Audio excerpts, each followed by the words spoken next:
Hello, everybody, and welcome to another edition of Klamath Falls Falcons Baseball on 104.3 and 960 Sports and on mybasin.com. Today, coming to you from Mel Anhorn Field in Central Point, Oregon for our Area 4 League opener as the Falcons are on the road against the Central Point Comets. My name is Josh Eldridge. Along with me is Walter Hartley today for a doubleheader from Central Point today. First pitch scheduled for 5:30. Our second one going to start probably 20 minutes after our first one is concluded today, but a first dose of league action today for the Falcons against the defending league champs. Walter, it's fairly hot outside today, but that's what summer baseball brings, and it looks like the boys are ready to play today. Yeah, it's about 90 degrees, I think, and not a cloud in sight. It's a little toasty here. Yeah, it's a good day for summer baseball. We're going to step aside for a couple minutes here on our broadcast. When we come back, we'll introduce you to the starting lineups and get ready for first pitch of Area 4 League action on 104.3 960 Sports and mybasin.com. What are your goals? To get stronger, move better, feel healthier? Whatever you are aiming for, Harbor Isles is here to help you. They have brand new cardio and strength equipment. Harbor Isles offers indoor tennis courts, 4 indoor pickleball courts, energizing group classes, expert personal trainers, and a friendly, knowledgeable staff ready to guide you every step of the way. No matter what your goals are, Harbor Isles has everything you need to reach those goals. Stop by and see the difference for yourself. Harbor Isles, lose those reins and get your gains.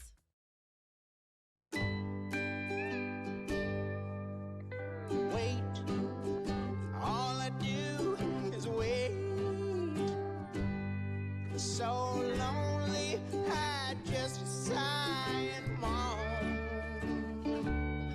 Seems like I've been away forever, wondering if you're coming home. I just saw your face, I know you're coming home. I swear there is no place that feels as good as home. And then I heard your voice. I know you're coming home. I know you're coming home. This is where unconditional love and immeasurable happiness reside. This is home. Coltwell Banker, where home begins.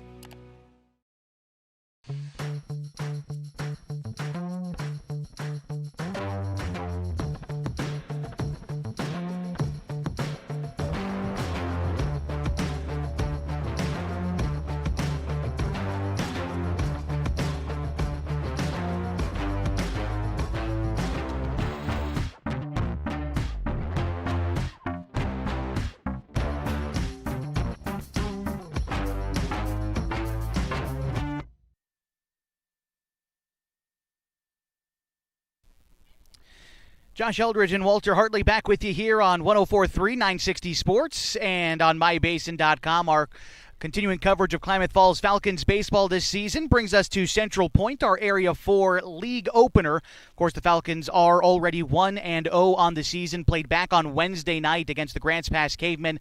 An 11-4 win for the Falcons. It took them a little while to get going in that matchup, but by the bottom of the fifth inning, the Falcons plated 4 runs that wound up giving them the lead. They would continue to add on some insurance as the game went on to grab a Game 1 victory. Carson Sims integral into that matchup. A 1-for-5 day, but his double netted the Falcons 3 RBIs.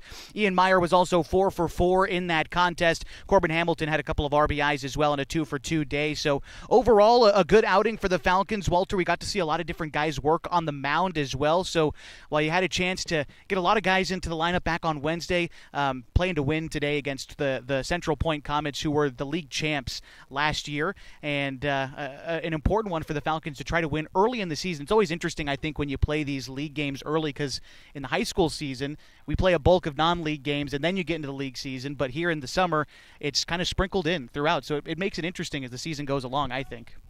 Yeah, I think the non-league games allow teams to put players at positions that they might not usually play, or get players experience that they might not usually start at.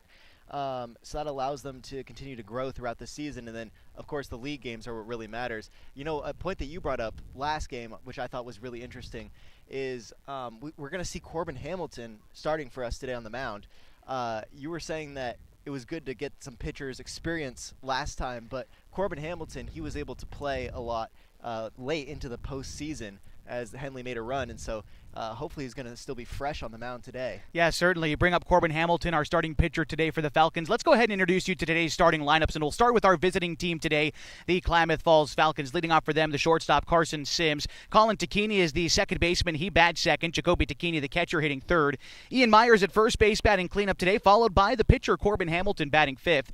P.J. Safford is at third base today, hitting sixth. Trustin Thomas, the right fielder, bats seventh, followed by Jacoby Nickerson, the designated hitter, batting eighth. And Harley Hoblet bats ninth. He's in center field today for the Falcons. They're going up against the right-hander from Central Point, Zach Harrington. The lineup behind him goes like this. The right fielder leads off Michael Villarreal, followed by Ronix Kieser in center field. Zach Harrington, the pitcher, bats third. Mitch Holland, the designated hitter, bats cleanup. Tyler Tracy is the third baseman. He hits fifth, followed by Andy Sweet, the first baseman, batting sixth. Oren Ging, the catcher, hitting seventh, followed by Chase Austin, the second baseman, and Asher Seamer is in left field. He bats ninth today for the Comets. Central Point today in their all-white uniforms with Comets written across their chest in orange. Klamath Falls Falcons today in their road blue jerseys with Falcons written across their chest in red and red numbers across their back and gray pants for the Falcons. As we get set for our leadoff hitter of the afternoon, settling in now is the Henley product, Carson Sims. Sims batting here from the right side. We talked about it a little bit in our opening segment of our pregame show, but Carson, important in the win back on Wednesday, the non-league contest against Grants Pass. Hoping to continue a good start to the season. First pitch swinging on a breaking ball, pops it up on the right side, and it winds up foul. The count is 0-1. Our first pitch today at 5:28, just a couple of minutes ahead of schedule here in Central Point. No one's mad at starting early. It is 88 degrees. And continuing to warm up for about the next hour or so as Sims takes an 0-1 pitch inside. Count goes even. But as it warms up, again, probably about 90 by 6 o'clock in the next half hour or so, and then continuing to cool off tonight. By the time our festivities are concluded, it's probably going to be mid to low 70s by about 9 o'clock this evening. Again, first of a doubleheader today. Every league game is a doubleheader for the Klamath Falls Falcons. Central Point, the defending league champs. Here's Carson Sims in a 1-2 count against Zach Harrington. He takes an off-speed pitch that misses inside, maybe a touch upstairs as well. The count is 2-2 to Sims. After Sims, in the order is Colin Takini, and again, he's followed by Jacoby Takini. The 2-2 pitch on the way to Sims. He rips that one down the left field line. That one's going to drop in front of Seimer for a leadoff single, and that is how the Falcons kick off the top of the first inning. Due up next for Klamath Falls is Colin Takini. Saw Colin pitch the ninth inning against Grants Pass on Wednesday night. Looked effective there. You can expect that we'll probably see him on the mound at some point today, most likely in our nightcap, but getting the start at second base here in this one. Bats with nobody out and one on in the person of Carson Sims. They take a check move over to him, but he is back safely. Colin Takini, a product of Lakeview High School. Here's the first pitch. It is flared foul off the right side, and he falls behind here. The count is 0-1.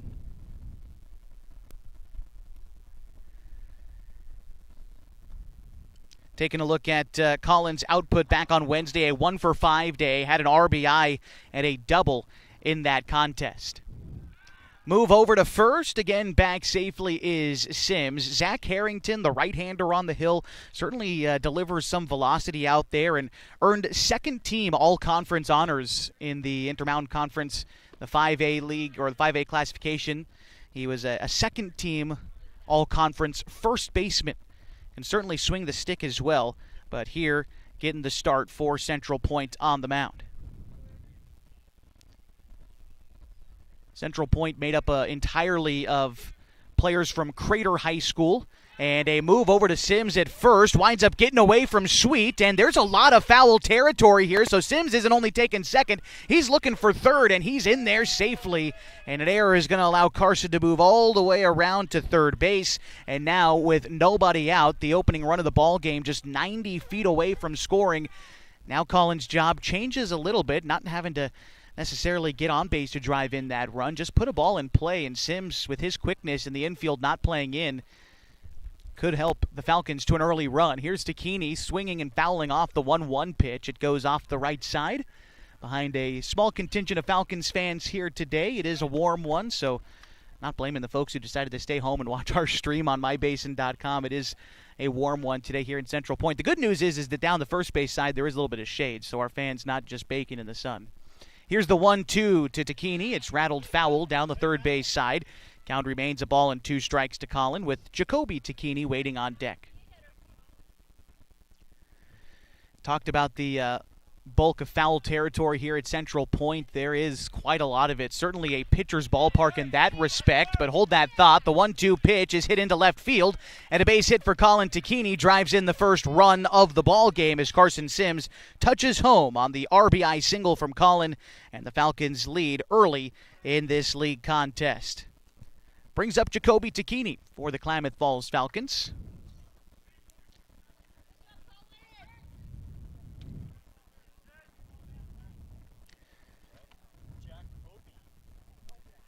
Taking a look at Jacoby Takini back on Wednesday. Worked a couple of walks in that contest. So here he gets ready to face Zach Harrington for the first time today, and he takes a pitch upstairs. The count is 1-0.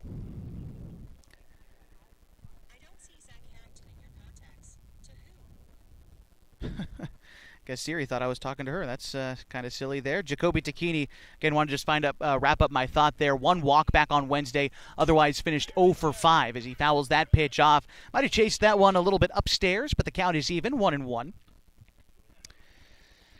Falcons were gifted with 12 free passes on Wednesday that helped them net 11 runs, whether it was a walk or a hit by pitch. And they only needed 11 hits to score those 11 runs. Took advantage of 3 caveman errors in that contest, but able to manufacture an opening run here in the first inning is a good sign for a team that looks to score a ton of runs this season. Up and down this lineup, it is dangerous as Takini takes a pitch outside there. The count is 2 balls and a strike to Jacoby. Falcons starting catcher digs in once more. His cousin Colin Takini aboard at first. Here's the pitch from Harrington. That one's hit well to center field. Keyser back a couple of steps in straightaway center, puts that one away, and there's 1 out in the first inning. Taking a look at the dimensions here at Mel Anhorn Field in Central Point. Looks like 320 down the left field line, 340 to left and right center, and then 320 again down the right field side. So I think that says 390 in straightaway center, so a deep center field and kind of shallow down either line. So while it's warm out here, look for these right-handed hitters to try to pull something. We did see quite a few balls leave the yard last year over that left field fence.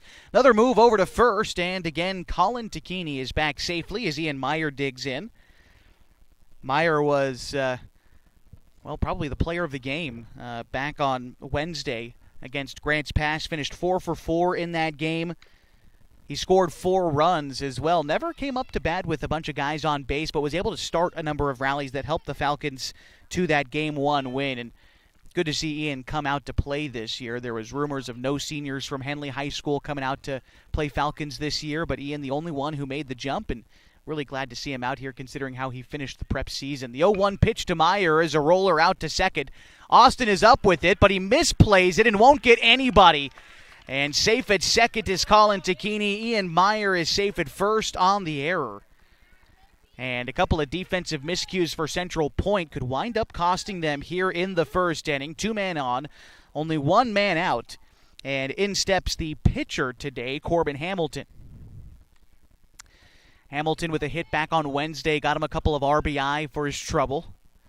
And already an opportunity at more here in Central Point. The second baseman, Austin, trying to keep trying to keep Takini honest at second. Pretty decent lead out there in scoring position. And here's the pitch. It's going to miss and get to the backstop. That's going to allow everybody to move up a station. Colin Takini to second. And I believe we've got someone out there running for Jacoby. Looks like it is... Jacoby was out. Ian Meyer is at second. got lost in my book there. But Colin Tacchini at third, Ian Meyer in scoring position at second, and Corbin Hamilton now an opportunity at a couple of RBI after that wild pitch got to the backstop. And after Corbin in the order, it's P.J. Safford.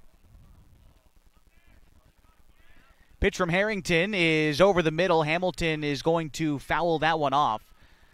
I think that one got hit directly into the dirt. Hamilton just over the top of that one. It means he had it timed up pretty well, but couldn't square it up. The count is even. A ball and a strike. One out in the inning, and it's a 1-0 ball game. The Falcons lead. The pitch to Hamilton's an off-speed pitch. It was right around the knees, called a strike. 1-2 the count to Corbin. Less than thrilled with that strike call. Maybe thought it was low, but he has to dig back in and protect with 2 strikes on him.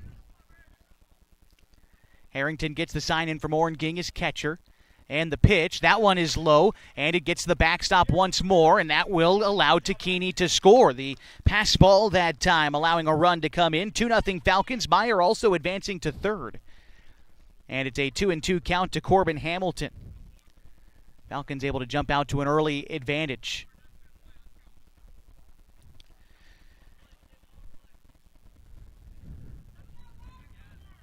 Harrington having to settle in once more. He's allowed a couple to get away from him here early. Here's the 2-2. That one is hit foul. Straight back once more, and the count remains 2 balls and 2 strikes. Hamilton trying to time up that fastball. He's let the breaking pitches go by him. We'll see what Harrington goes with here in a 2-2 count. Can still afford to try to get Hamilton to chase, and that's what he does there with a breaking ball that bends outside. Count is full, though, 3-2, as Hamilton wisely lays off of that one. Corbin going to be a senior next year at Henley High School. Here's the pitch from Harrington. That one is fouled back. Corbin putting up a good battle up there, staying around. 3-2 the count. Later on in the season, Falcons back in action tomorrow as well. Be playing Redmond up there, the SunWest Builders, member of the AAA Area 4. The Falcons and Redmond shared a league for 1 season back in, I believe, 2024. So last year the Falcons had played AAA baseball. That was the year Redmond had joined that league. Of course, Klamath Falls last year, and this season playing single-A ball in Oregon. Here's the 3-2. That one is in the dirt. Nice job by Ging to get dirty and block that one, but Hamilton works a walk regardless, and it brings up P.J. Safford with runners at the corners and just 1 out. Safford has been used to lay down bunts in these situations before. He laid down a great one back on Wednesday. A guy with high baseball IQ knows what job needs to be done here, and more than likely it's moving Corbin Hamilton into scoring position. And again, Ian Meyer is still at third, so Oren Ging, the catcher for Central Point, going to come out and have a chat with his infield, just relay them some signs just in case there's a runner on the move here. Here's the pitch in. It is fouled back. Safford falls behind, 0-1. PJ was chosen to represent the Southern Oregon conferences, that being the Skyline, the Midwestern League, and I believe the Southern Oregon Conference as well in the Oregon All-State game, which is being played tomorrow. Safford behind in the count, 0-1, and the pitch. It's a curveball that is fouled back. Count is 0-2, kind of a hanging curveball there to Safford. I think he thought he could drive that one a long way, and certainly could have, but just wound up a bit underneath that pitch. But now behind in the count, 0-2. Gonna have to protect. Can't just look for one pitch in one spot, so he'll dig in, choke up a little bit. Harrington looks in and comes set. Not much of a lead off of first for Hamilton. And here's the pitch. That one is hit off to the right side and will bend foul out of play. And so the count remains 0-2 for P.J. Safford.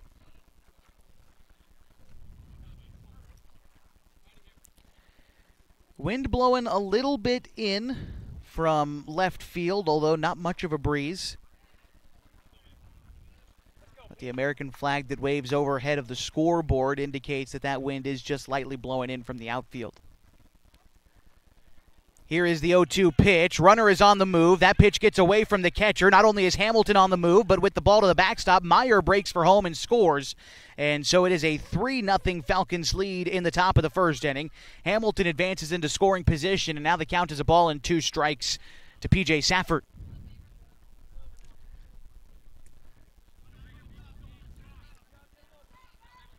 Chance for Safford to continue to add on to this early lead for the Falcons as well. Team that beat them 3 out of 4 times last year en route to a league championship. The Falcons certainly spent most of the summer, I'm probably thinking about getting back at Central Point, even though they moved on to win the Oregon State Championship and runners-up at the Northwest Class A Regional. You always want to win your own league, too, and the Central Point Comets stopped them from doing that a season ago. They finished 19-1 in league play, did the Comets. Now 1 loss to the Falcons. Here's the 1-2 pitch. That one is in the dirt. Safford works the count even. 2 balls and 2 strikes.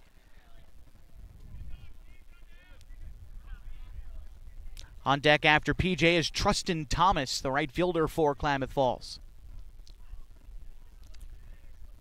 Harrington looking in, shakes off the first sign that Ging gives him, but now is agreeable. And we'll do it again in a 2-2 count. The pitch is hit to right field. That one also goes foul. Safford putting up a good battle up there at the plate. Seeing a lot of pitches, and you do this early in the game. It allows you to relay that information to your team and try to have some good at-bats later on in the game as well. Not only is PJ putting up a good fight, but Corbin Hamilton on the at-bat before did as well to work a walk. The 2-2 is going to wind up behind him. And so now Safford works the count full 3-2. Also an opportunity to get those pitch counts up as well. Always a factor, especially in league games. Harrington looks in for the 3-2. And here's the pitch. That one is going to ring him up, catches the outside corner. Safford down looking for the second out in the first inning, and it brings up Trustin Thomas.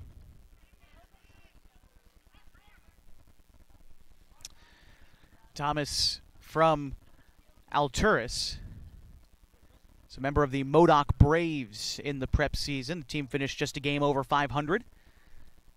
But a competitive league down there in California. Thomas was the team's second leading hitter this season. Here's the pitch. That one's going to come in near his hands. It was a foul ball off the knob of the bat, and so it'll be 0-1 against Trustin Thomas. Jacoby Nickerson is on deck. Thomas with a wide stance, kind of opens up towards the pitcher when he digs into the right-handed batter's box. Here's the 0-1. That one dips low. The count is even, a ball and a strike.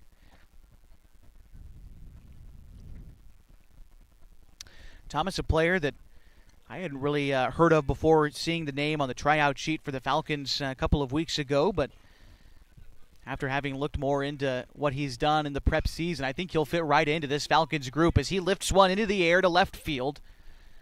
Central Point left fielder settles underneath it, makes the catch to end the inning, but the Falcons score 3 runs on a couple of base hits. They leave a man stranded, and they lead 3-0 as we go to the bottom half of inning number 1 on 104.3 and 960 Sports and MyBasin.com.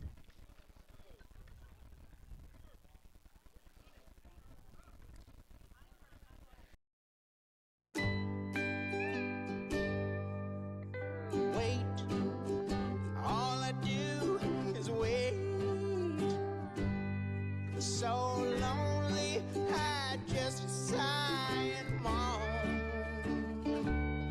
Seems like I've been waiting forever, wondering if you're coming home. I just saw your face, I know you're coming home.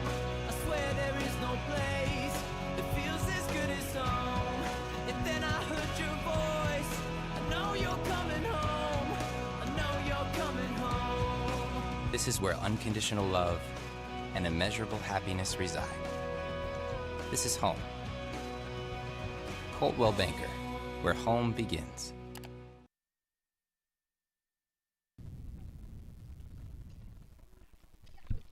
Walter Hartley and Josh Eldridge back with you for more Klamath Falls Falcons baseball on 104.3, 960 Sports and MyBasin.com. It's a 3-0 Falcons lead after the top of the first inning, and Corbin Hamilton finishing up his warm-up tosses for the Falcons. Again, the lineup for Central Point goes like this. The right fielder, Michael Villarreal, leads off, followed by Ronix Keyser, the center fielder, batting second. Zach Harrington, the pitcher, bats third.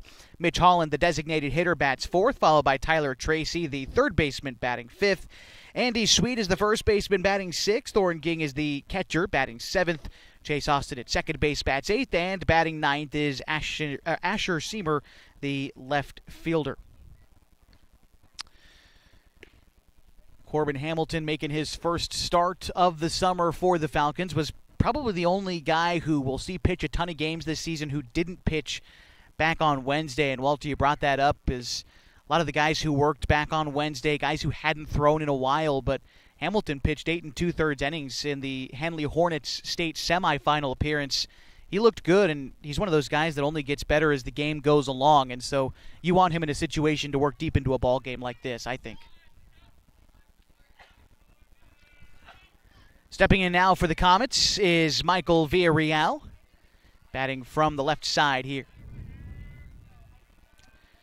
Jacoby Tacchini gives the sign to Hamilton, starts him out with an off-speed pitch, and that gets him ahead 0-1. Hamilton working with a four-seam, two-seam slider changeup. You'll see him mixing a curveball occasionally, but he really makes his money with that main four-pitch mix. There's that curveball. Knee high on the outside corner, 0-2. That's how we start things off to Michael Villarreal. Hamilton working from the windup. And the pitch goes upstairs with a fastball, but it's fouled off. Villarreal sticks around. Count is still 0-2. Villarreal will be class of 28 at Crater High School, so just wrapped up his sophomore season. Here's the pitch. Curveball outside. Got him looking. Great movement there from Corbin Hamilton on the outside. And he gets Villarreal as the first casualty in the first inning. And it brings up Ronix Keyser. Keyser, another class of 2028 graduate for Crater. In fact, most of this team just wrapped up their sophomore season for Crater. There's only a couple of exceptions, and that was the case for most of their varsity squad, too, as first pitch taken for a strike to Ronix Keyser. Hamilton's gone all off speed on the first pitches of this ballgame. Only one fastball so far. And the pitch is going to miss down and in.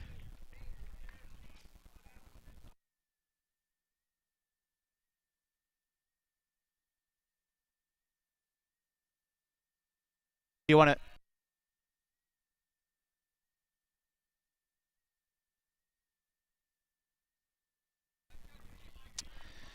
Two and one, the count to Ronix Keyser. And the pitch from Hamilton, a curveball, drops it in again. Nice pitch there from Corbin, and the count is 2-2. Battling the heat today here in Central Point. Promise to bear with us here as we gotta kind of cycle between our cameras as they begin to overheat. In the 90-degree heat we face today, we'll probably be cycling through our cameras a bit here this afternoon. So hopefully the audio is still coming through for you and you can listen along. The 3-2 pitch in is swung on and missed. Back-to-back strikeouts for Hamilton to start the bottom of the first inning, and it brings up Zach Harrington trying to help out his own cause here for Central Point.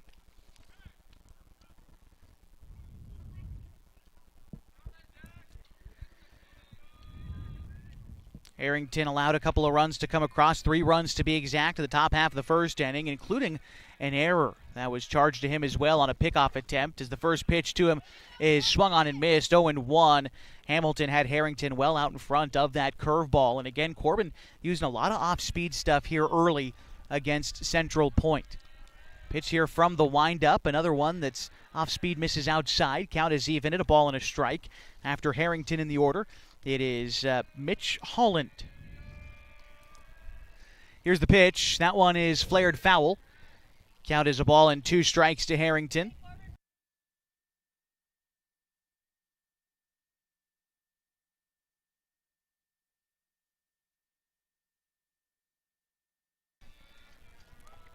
One-two pitch on the way to Harrington is looked at outside for a ball. 2-2. 3-0 Falcons lead here early. We're in the bottom of the first inning of a doubleheader, first of a doubleheader today from Central Point. And the pitch is hitting the ground through into center field. And a 2-out single for Zach Harrington on a ground ball with eyes just past Carson Sims at short. And that's a base runner in the bottom of the first inning.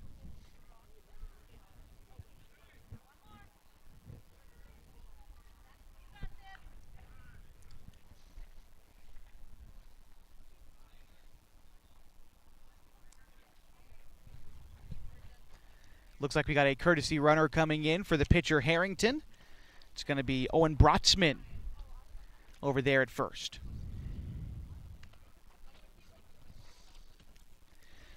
So here is the designated hitter, Mitch Holland. Hamilton comes set, working out of the stretch for the first time today. The pitch is going to dip below the zone, and it is 1-0.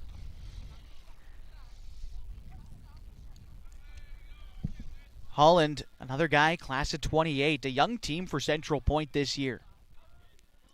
The 1-0 is going to miss outside, 2-0, but a young team like this, good to gain experience, especially during a summer league like this, as you take all the skills you learn here against a wide range of competition back to your prep team. We've seen it for a number of Falcons players that play here, and then the increase in their output during the prep season is quite remarkable. Guys like Carson Sims are a good example of that. Jacoby Takini as well. I think you can make a case for Ian Meyer over there at first base as well. Here is the 2-0 to Mitch Holland. That one misses outside and gets away from Takini. Advancing to second was Brotzman. So he's in a scoring position now, and after 2 quick outs recorded by Hamilton, he gives up a 2-out single, and then Brotzman advances on that wild pitch, and now a meeting at the mound with Coach Craig Connor and the rest of the Falcons out there with Corbin Hamilton as he falls behind this hitter 3-0 on some pitches that hadn't necessarily been that close. As they meet out there on the mound, we'll remind you today's broadcast on mybasin.com. It's brought to you in part by Elevate Physical Therapy, Fitness, and Performance. They use a modern and research-backed approach to physical therapy to ensure you see both a reduction in pain and enhanced mobility, getting you back to peak levels of optimal health and wellness. Looks like we're going to see an early pitching change here for the Falcons. Is maybe some concern for Corbin's arm. We'll see exactly what the case is, but we'll step aside for 60 seconds, and we'll introduce you to the new pitcher when we come back in just a moment on 104.3 960 Sports and mybasin.com.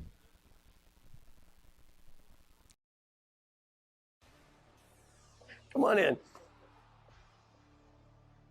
Hey, I'm Jason with Elevate Physical Therapy, Fitness, and Performance, and just a little bit about us. So we started in March of 2020, opened right before COVID hit. It's been a wild ride. So one of the things I'm super passionate about is this idea of being guides, or think about like a map and compass.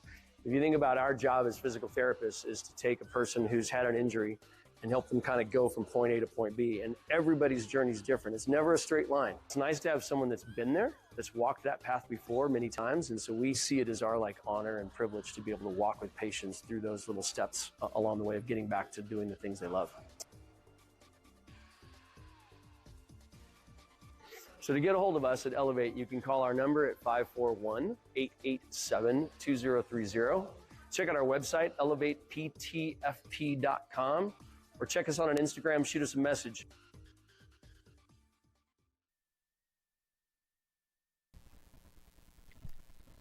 Josh Eldridge and Walter Hartley back with you today on 104.3 960 Sports and mybasin.com. New arm in the game for the Klamath Falls Falcons looks to be Hunter Glidden, the right-hander from Henley High School, class of 2028, coming in for Corbin Hamilton, who's seemingly left the game with an arm ailment of some kind. Unsure if it's elbow or shoulder or hand or whatever it is, but I don't think the Falcons had planned on him only going 2/3 of an inning today in the league opener. So hoping that Hunter Glidden can work deep into this ball game. He was a guy who made a number of starts during the prep season for the Henley Hornets, the team that made the state semifinal this year. So you certainly know he can go. But for Hunter, just a matter of getting across first pitch strikes. If he can work ahead of guys today, he is as dangerous as anybody. But if he starts to fall behind, that's when he can let things get away from him a little bit. So important to work ahead today as he faces a pretty quality opponent in the Central Point Comets. Like I said, defending league champs, made it to the Oregon State tournament, of course, last year because of that. During the high school season, one of the great teams of these last, about 5 or 6 seasons in the high school ranks last year were state runners-up in the 5A classification. They wound up losing to West Albany in the title game, and then this year as well, losing to West Albany in the first round, being upset as the 5 seed against number 12. So certainly some things left on the table, I think, that the Comets probably feel during the spring season, trying to come out here during the summer and make a big splash. And, you can see 2 competing teams with lofty goals today in the same league, and this is when it gets to be a lot of fun. I'd hoped the Falcons ace might have been able to go deeper into this game, but now, next man up, it's Hunter Glidden, who's going to miss low, and that will be a walk to Mitch Holland, as Glidden inherited a 3-0 count up there. And so now, with 2 men on and 2 men out, it's Tyler Tracy, and a chance for Tracy, and Glidden for that matter, to work a full at-bat here.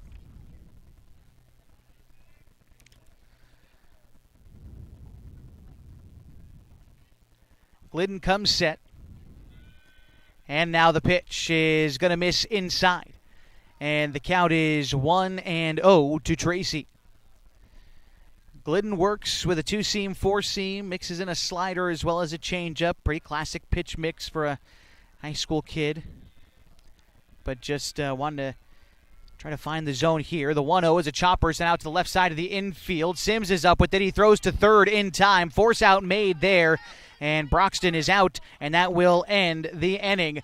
3-0 our score as we go to the top half of inning number 2 on 104.3 960 Sports and MyBasin.com.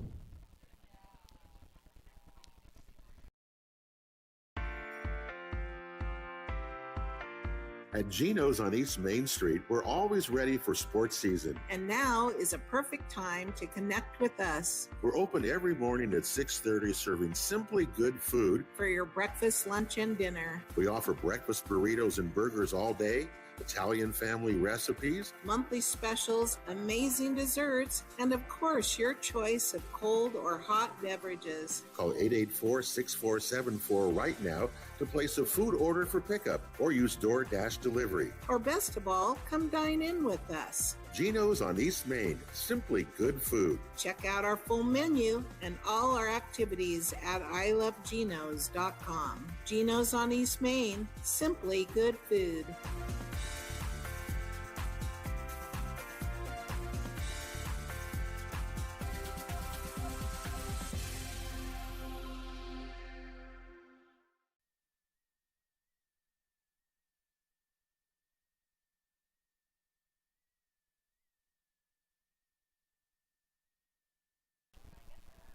Welcome back to more Falcons baseball on 104.3 960 Sports and MyBasin.com. Jacoby Nickerson, Harley Hoblet, and Carson Sims do up this half inning for Klamath Falls. That is 8, 9, and 1 in their order. They were able to score 3 runs in the top half of the first inning. Only needed 2 base hits to do it. They took advantage of a couple of Comets' errors to get there, but hoping to add some insurance here in the second. Zach Harrington still out there working for the Comets as the first pitch to Jacoby Nickerson is going to miss wide, 1-0. Here's the 1-0 pitch, and Nickerson watches that one catch the outside corner of the plate. Count is even, 1-1. Nickerson, a member of the Mazama Vikings during the prep season. Here's the pitch in. That one misses low, 2-1. Vikings wound up missing the postseason this year in the 4A class, but had their most wins in the program for the past 4 seasons this year. And Nickerson, a part of kind of a youth movement at Mazama. Nickerson will be class of 2027, so just wrapped up his junior season, but had started playing varsity at a young age and continuing to do so, along with a lot of youngsters over there at Mazama to try to turn the program around. And they've been able to accomplish better outcome each year, which is all you can really hope for. And a couple of Mazama coaches, or I suppose one Mazama coach and one former Mazama player, have joined the coaching ranks for the Falcons as well. The 2-2 on the way to Jacoby Nickerson is a grounder towards the right side. Andy Sweet up with it and on to first in time, and there's one out in the top of the second inning. So that will bring up Harley Hoblet, the center fielder for the Falcons.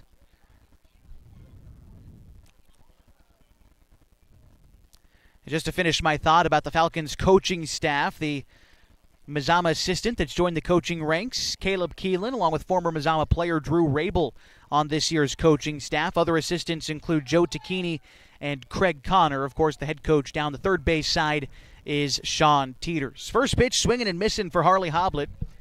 The 0-1 is going to miss upstairs. Harley checked his swing in time on a pitch that missed above the letters, and the count is even at a ball and a strike. Carson Sims is on deck today for the Falcons. Pitch to Hoblet, knee high over the heart of the plate. The count's 1-2. Falcons center fielder looking to dig back in here. And here's the pitch. That one is going to miss low and away, roll to the backstop. And the count is now 2-2 to Harley Hoblet.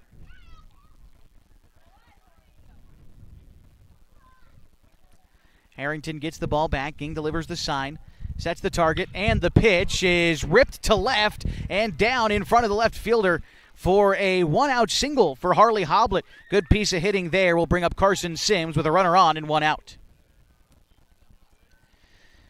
Harley Hoblet's going to be a player that I'm interested to see grow this season for the Falcons. Getting a single there is a good sign, but said it on Wednesday, a guy who didn't have a real big role on the high school team for Henley, but here in the starting lineup for the Falcons, he did start a couple of games for Henley in the prep season, but didn't get a ton of at-bats.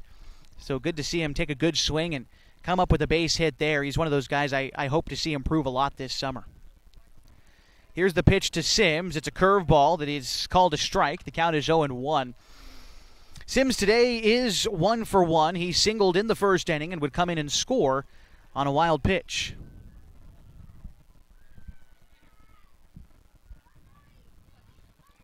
Sims digs back into the right side. And the 0-1 is going to miss upstairs. Count is even to Sims. Colin Tacchini is on deck for the Falcons. Top of the order, was able to get a couple of hits. Both these guys wound up scoring runs in the first inning, Carson and Colin both. Pretty decent lead for Harley off of first. We'll see if Harrington clocks it. He delivers home with the 1-1. That one misses in near Sims' hands. The count 2-1.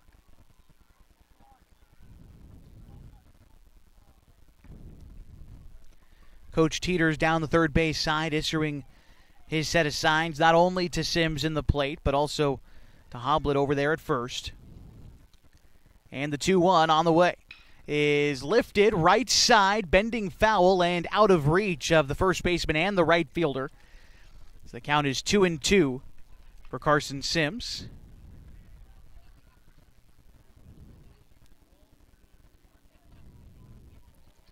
Now with 2 strikes on Carson, Coach Teeters offering up a new set of signs down there on the left side. Sims going to choke up a little bit and defend the plate, close up his stance with 2 strikes on him. Here's the pitch. It's a chopper towards the left side. Could be tough for Grether to get to. His throw's not going to be in time, and in fact rolls away from the first baseman. Sims digging for second. Hoblet's going to wind up at third, and they keep him there.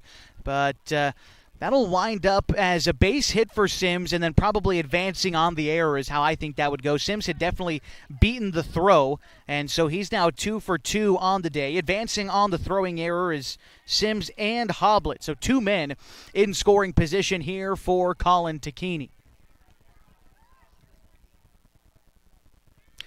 Like I said, Tacchini singled his first time up, knocked in a run, and the infield comes in to try to protect against that runner from third coming in to score. That's Harley Hoblet. The first pitch to Tacchini is going to miss upstairs. The count is 1-0. With only 1 out in the inning, it makes sense that Central Point would try to cut down that lead run. Pitch to Tacchini is called a strike. Count is even 1-1. That looked to be maybe a changeup about knee-high on the inside corner from Harrington. Dialed back the velocity a little bit for that pitch, and he works it even against Tacchini. First base is open, and Jacoby Tacchini is on deck. Pitch to Colin is ripped to left. That one is going to be hit over the head of the left fielder and roll to the wall. Harley Hoblet is going to score. Carson Sims scores as well. And a 2 RBI double makes it 5-0 Falcons in the second inning. Nice rip, Colin. 3 RBI today for Colin Tacchini. He's 2 for 2. And here is Jacoby Tacchini getting ready to step in for the Falcons. Tacchini hit the ball well his last at-bat, but wound up flying straight out to center field. But another chance with a man in scoring position here. Set on the hill is Harrington. And the pitch. Tacchini runs into another one, sends it high to center field. That one again settles into the glove of Keyser for the out, but tagging from second and advancing to third is Colin Tacchini. There's 2 outs and a runner at third for Ian Meyer.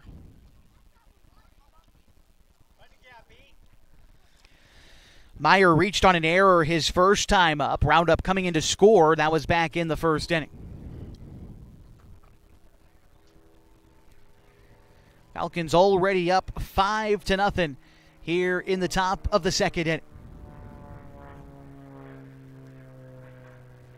Haven't updated the scoreboard. In fact, they wiped the scoreboard clean. The count is gone. The outs are gone. Want to make sure we add the runs to the scoreboard and how many outs there are as well. I think they had the scoreboard operator in the dugout, and now the whole thing is wiped off, so won't pay much attention to it. As Meyer gets ready to settle in, here's the pitch. A chopper down the left side is going to wind up foul. Tracy fields it just left of the line, and count is 0-1 to Ian Meyer. Corbin Hamilton was replaced earlier, so I was reading that, and it'll be Hunter Glidden who is on deck.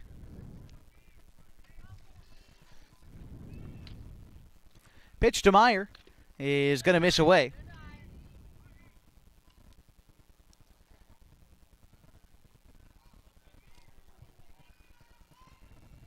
Meyer steps out ahead of the, I believe it's a 1-1 count at the plate. All right, 2 outs in the inning, runner at third, 5-0 lead for the Falcons, and the pitch to Meyer is a ground ball back up the middle and through into center field. Another base hit here for the Falcons, scores another run. As Colin Tacchini touches home, it's a 6-0 Falcons lead, and Meyer with an RBI. That's also good for 8 hits from the Falcons so far this game. Man, they are swinging the bat very well here early. In this inning alone, already 5 base hits. Here's Hunter Glidden getting a first chance to swing today. Pitch to him, misses up and away. The count is 1-0. After Glidden in the order, it's P.J. Safford.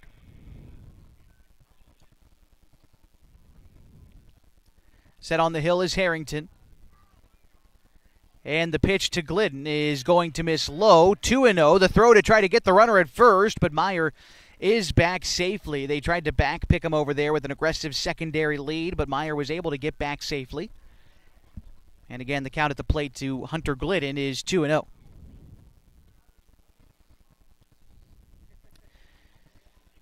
Set again is Harrington, and the pitch is a roller to first. Up with it is Andy Sweet. No problem to take it to the bag himself for the out. But the Falcons score 3 runs on 4 base hits in the inning, and they lead 6-0 as we go to the bottom half of the second inning next on MyBasin.com. There's something special about this place. It's more than the quiet mornings and the open skies. It's more than the scenery. It's the people. Around here, people still wave when you pass by. They check in when something's wrong. They show up when it matters. At Sage Credit Union, we're proud to live and work in a region that believes in each other. A place where neighbors lend a hand, small businesses thrive, and generosity runs deep. We believe that being part of a community means giving back to it, not just with dollars, but with time, effort, and heart. That's why our employees earn paid volunteer time. That's why you'll see us at food drives, fundraisers, and the local fair. We show up for our community. This isn't just where we work. This is where we live, where we give, and where we grow. Right here, in the coffee shop, at the fundraiser, and in our local branch. At Sage Credit Union, we've found our people. We'll see you around town.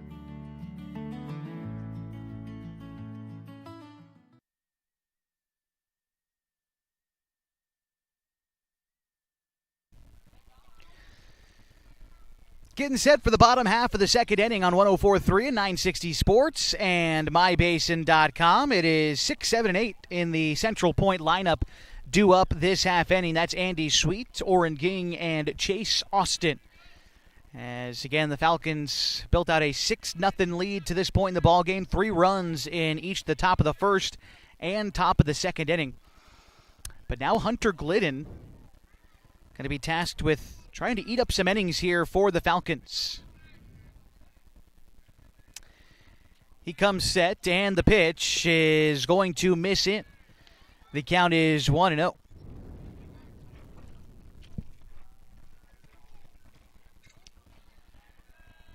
Glidden working primarily out of the stretch. The pitch is also going to miss outside there.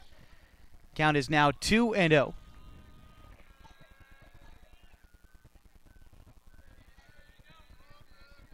Gets the sign from Takini. Takini sets the target. Touch outside for the target, and Glidden misses up and away. Falls behind Sweet 3-0. Glidden only needed to get one out to get out of the first inning. Was able to produce it on a ground ball. Here's the 3-0. That pitch finds the zone. Glidden dials back the velocity a little bit to make sure he gets one across there. And it's a 3-1 count to Andy Sweet. Here's the pitch. That one is going to miss out. Maybe a touch upstairs as well. And a leadoff walk delivered to Andy Sweet will bring up Oren Ging.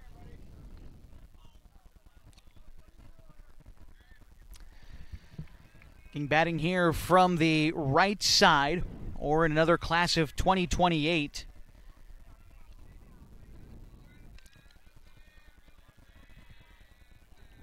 Glidden looks over at first. Pretty decent lead for Sweet over there on the first base bag. Pitch in is a bunt laid down in front of Glidden. Fields it cleanly. The throw on to first is in time. And so a sacrifice bunt laid down by the Comets catcher is successful, moving Sweet up to second, and it brings up Chase Austin with one out and a man in scoring position.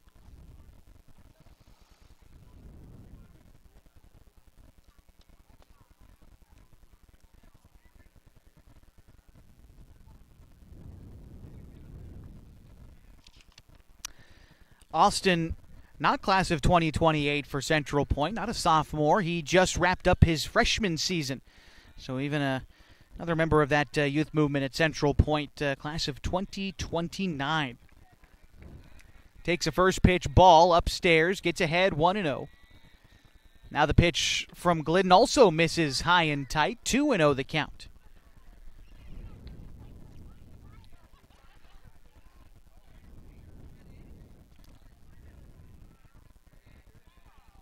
Takini looks over, gets the sign in from Coach Connor in the first base coaching dugout. And the pitch is called a strike, right about knee high, maybe a touch low to Austin. But over the plate to be sure. Those low pitches have gone the way of the pitcher through the first 2 innings so far. The count is 2-1. Here's the pitch. High one, chased at and fouled off by Austin. Glidden is able to work the count even after going low on the previous pitch, where the curveball goes upstairs with a fastball. Not a bad mix there, and Glidden works even 2-2. Here's the pitch on the way to Chase Austin as Glidden comes set. That one rung him up, catches the outside corner. 2 outs in the second, brings up Asher Simmer.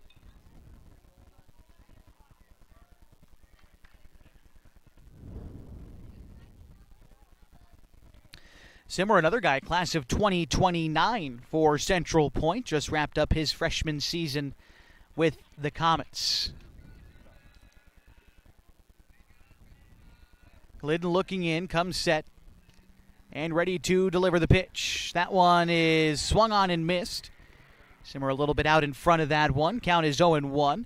Lineup card turns over next for Central Point with Michael Villarreal. Glidden set with the 0-1. And now the pitch is another one, swung on and missed. Might have been a foul ball, as that one wound up in the dirt. Count is 0-2. Glidden trying to get out of this inning, leaving that man stranded in scoring position. Set on the hill, and the 0-2 is going to miss down and in. Not a bad pitch there from Glidden, as Austin's been chasing it, pitches low and high there, so he tries to go breaking pitch in the dirt. But Simmer not biting on that one. We'll see where Glidden goes now, still working ahead, a ball and 2 strikes. Here it comes. That's a grounder towards the left side. Sims charging, up with it. Strong throw to Meyer in time, and that'll do it in the second inning. The Falcons still lead 6-0 on 104.3 960 Sports and mybasin.com.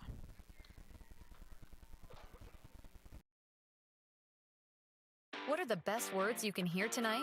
Order ready for Susan?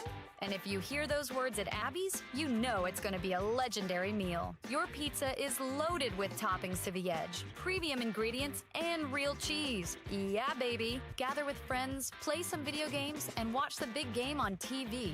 That's made Abby's a legendary pizza tradition for generations. And when you're ready to hear those magic words, Tom, your order's ready. you know where to go. You're always welcome at Abby's.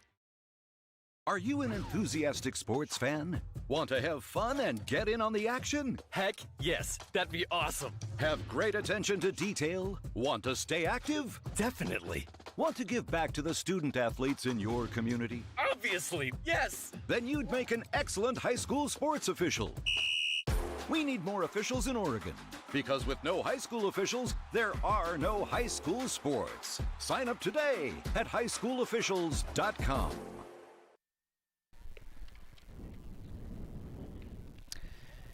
It's a 6-0 lead for the Klamath Falls Falcons as we get set for the top half of the third inning from Mel Anhorn Field at Central Point, Oregon, off campus of Crater High School. We're actually closer to the Jackson County Expo, just down that road there on Upton Road.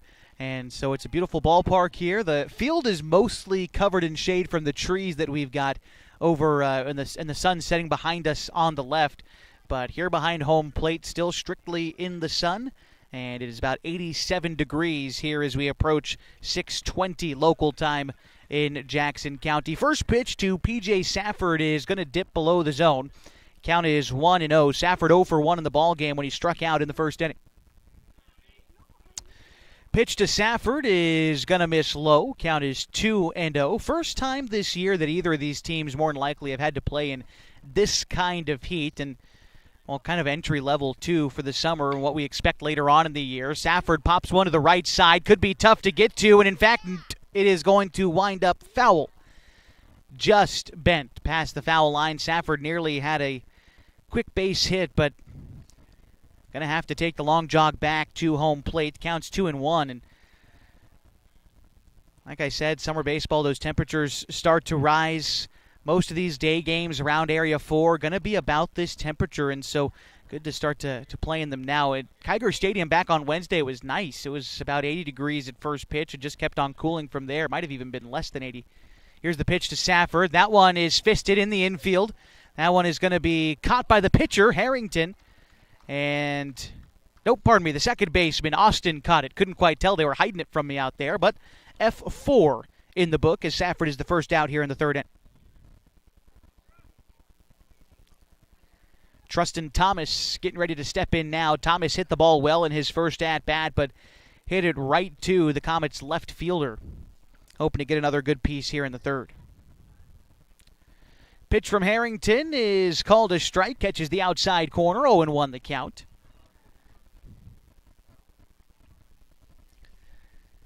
Harrington now with the 0-1 pitch. That one is going to find the zone as well. Similar pitch, similar spot. Thomas from the right side shaking his head a bit, but now has to protect that outside pitch, and he sees it again. That time it misses wide.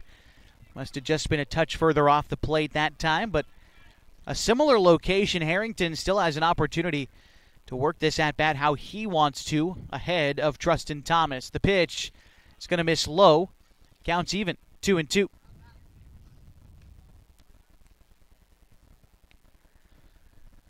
Good eye there by Thomas on the previous pitch, a borderline pitch. The next one wasn't even necessarily close. Now 2-2. Thomas rips one deep to left, but foul. And the count is still 2-2. On deck after Trustin Thomas is Jacoby Nickerson.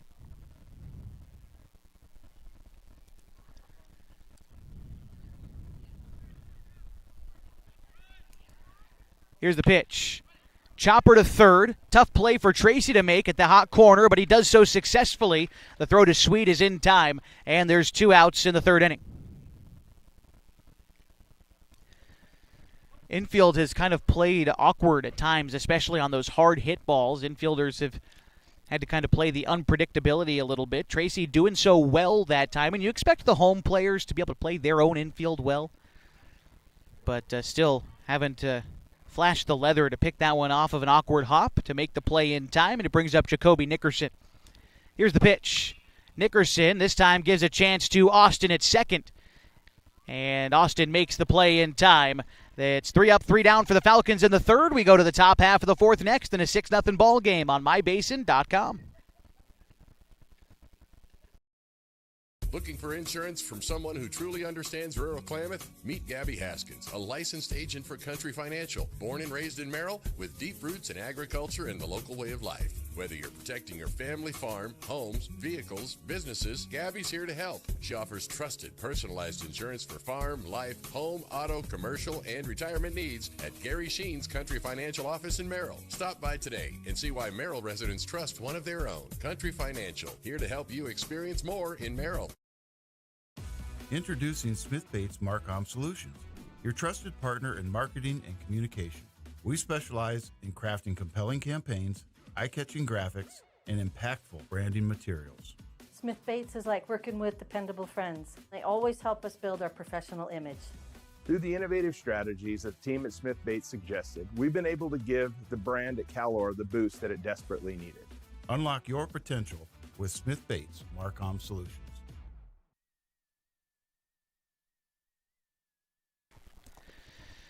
Josh Eldridge, Walter Hartley back with you here from Mel Anhord Field in Central Point as our coverage of Klamath Falls Falcons baseball continues today. Our Area 4 League opener in the Klamath Falls Falcons lead 6-0 so far for the Falcons. 6 runs, 8 hits, no errors, 2 left on. For Central Point, no runs on 1 hit. They've committed 3 early errors, and for them at this point, they have left 3 runners on base. As we get set for the bottom half of the third inning, it's the top of the order to up. Michael Villarreal, Ronix Keyser, and Zach Harrington.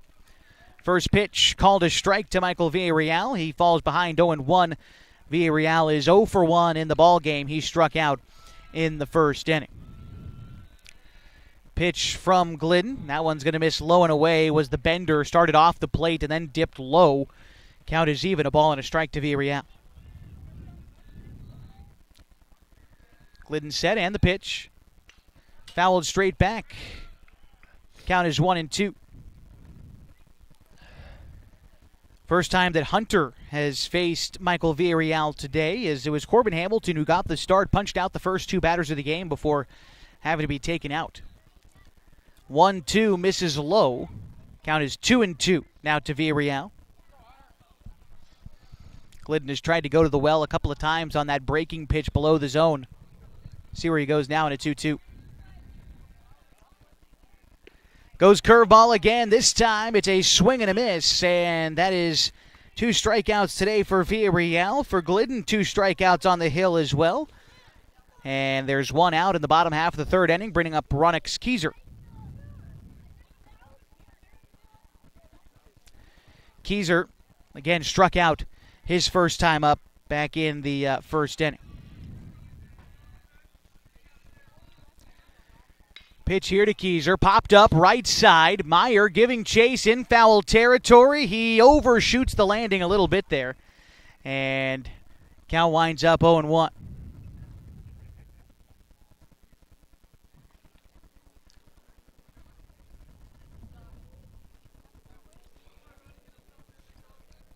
After Keyser in the order, it's Zach Harrington for the Comets.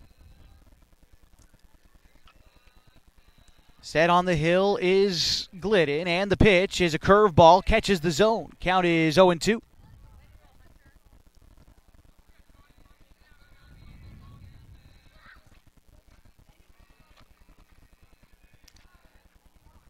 And the curveball is swung on and missed in the dirt. Takini up with the dropped third strike. Throw on to first is in time.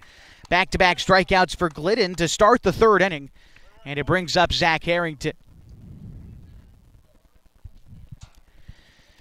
Harrington singled back in the first inning, but would wind up being stranded in scoring position on that trip around the bases after being courtesy ran for by Brotzman.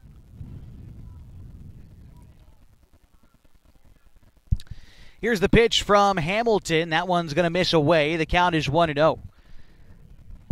Harrington, the starting pitcher today for Central Point. Here's the pitch. That one is hit into the air, right field. Thomas is going to backpedal to make the catch. Didn't take the easiest route to that one, but it settles in the glove nonetheless. 3 up, 3 down for the Comets in the third. Back with the fourth next in a 6-0 ball game on mybasin.com.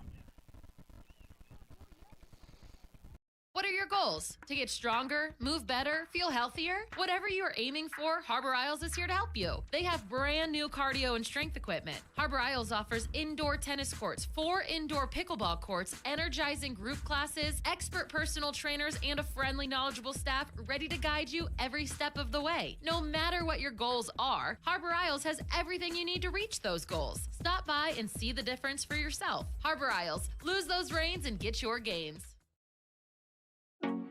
Over the last year, you've heard and seen the advertisement for God's Gifts 2, a local photographer who travels to high school sporting events and takes individual and team action photos at a great price. Something you may not know, though, is that the money from God's Gifts Photography supports 6 children in Kenya who Annalisa has met on mission trips. If you'd like to capture your athlete in action and help support these kids, call 541-281-2206. Search God's Gifts 2 on Facebook.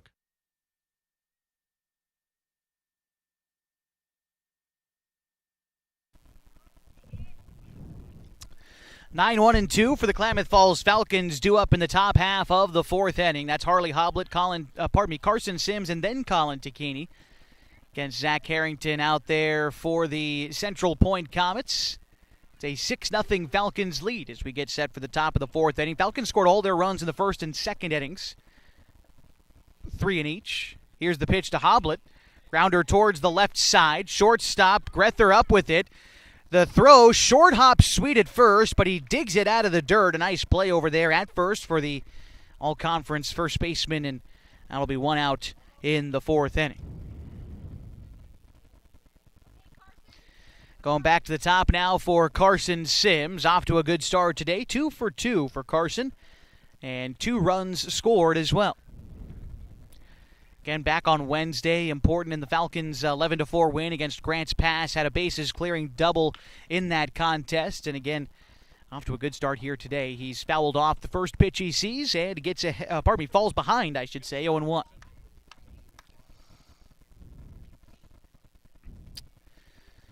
Colin Takini waits on deck for the Falcons. That pitch is going to miss down, 2-1 the count. 1-1 the count. They had updated the scoreboard quick here, which is, I guess, a change of pace. Here's the 1-1. That one catches the outer third. 1-2 to Sims. Going to try to protect here in a 2-strike count. One of the better 2-strike hitters on this team. Here it comes. That one is going to miss away. 2-2.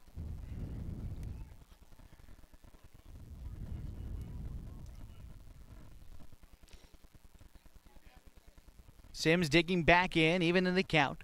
And the pitch from Harrington is fouled back. Good pitch there for Sims to foul off. That one was in on his hands, just barely got a piece of it to stick around in this at-bat. Luckily that for Sims today it is a warm day, or else that one probably would have stung quite a bit up by his hands. But in the 90-degree heat, it's not going to sting too bad.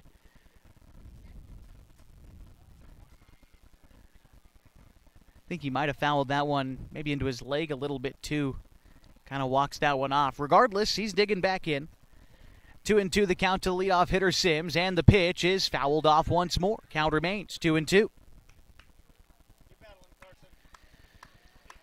Again, first of a doubleheader today here in Central Point. Second game scheduled to start around 7:30, although rarely do we start exactly on time.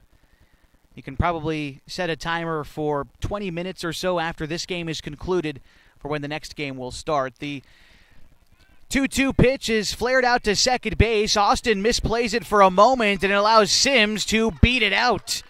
And an error will give the Falcons a base runner here in the fourth. And it brings up Colin Tacchini.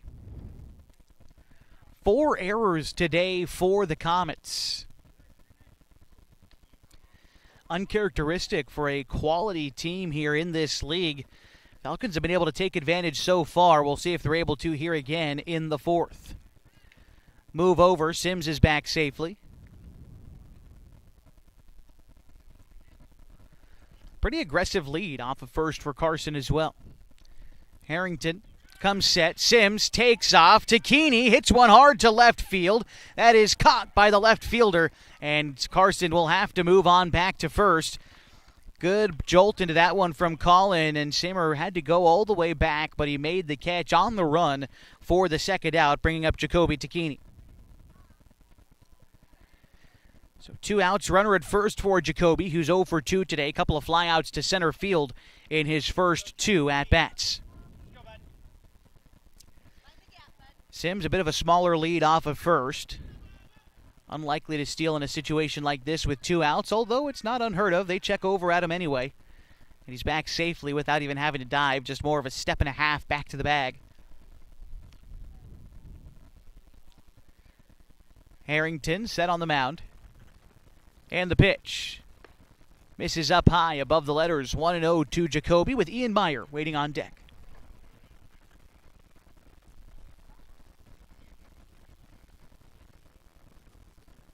Not too much of a lead off of first for Sims. Takes an extra step and a half as Harrington comes set. And now the pitch home. Sims feigns a steal, and Tacchini takes a strike at the plate. Count is even. 1-1. Both of Tacchini's flyouts to center field have been well-struck balls, so he can't feel too bad about the result, even though he's 0 for 2 today. Move over to Carson at first, back safely again. And Tacchini's a disciplined hitter up there.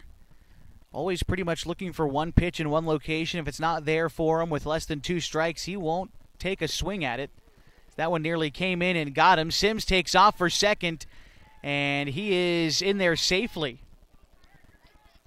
Good job by Sims to advance onto that one. Wasn't even necessarily a pass ball, but an inside pitch that forced Ging into an awkward position. Sims using his speed to realize that after Ging would set his feet to throw, there was no chance to get him.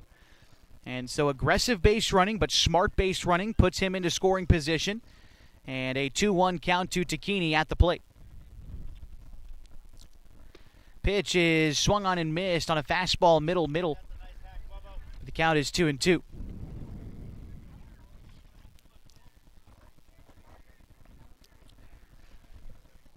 Tacchini standing tall in that right-handed batter's box. Harrington set with the pitch. Sims leads off second.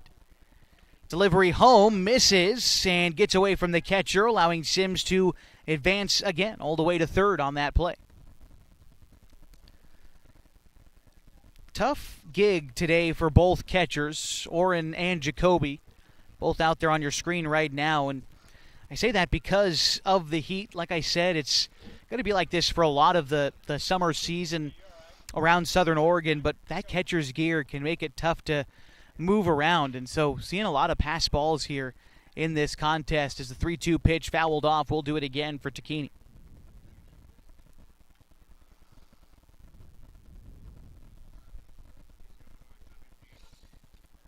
Set on the mound is Harrington. The delivery is popped up foul, and Tacchini putting up a good battle up there. The count remains full, 3-2.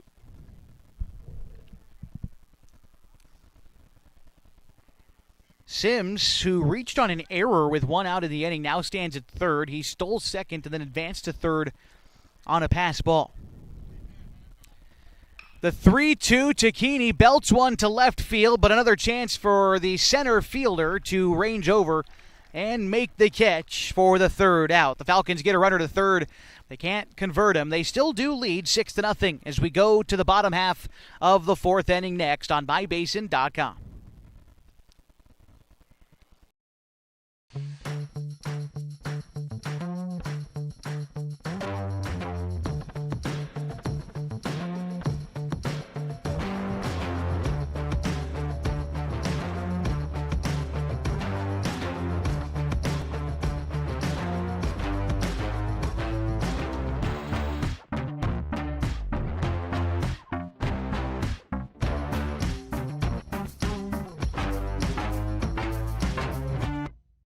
When your care feels complicated, you need someone who won't back away. At Heartfelt, they are known for taking on the cases others won't. Complex, high-risk, and deeply personal situations that deserve real attention. They specialize in minimally invasive procedures, helping you heal faster and get back to your life, your family, your work. And they are here for the long term, not just one visit. No referrals needed, just care that truly shows up for you. Visit heartfeltobgyn.com or call 541-205-6890. Heartfelt OBGYN. Expert care when it matters most.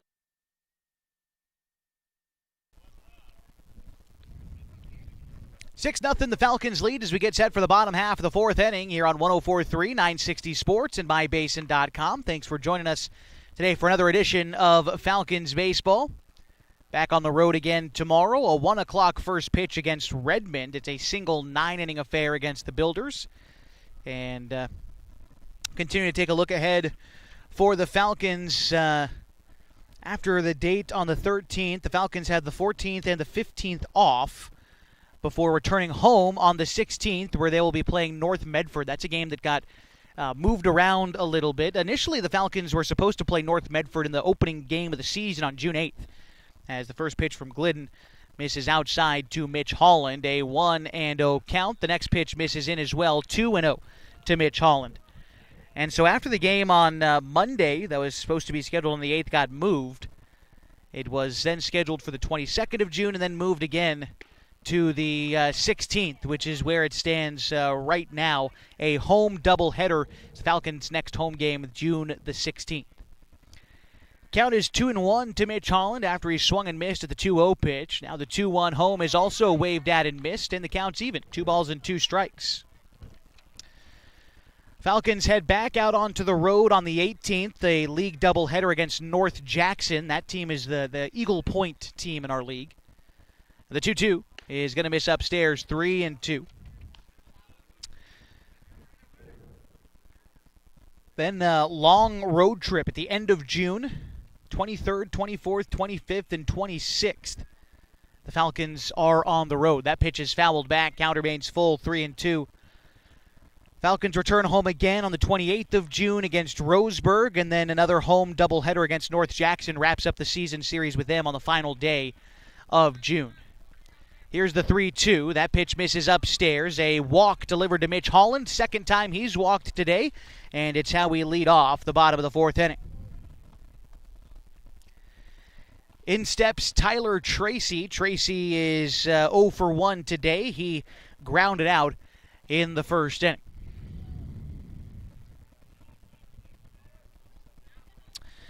This batter, by the way, marks one full trip through the order for Hunter Glidden, who came into this game in relief back in the first inning.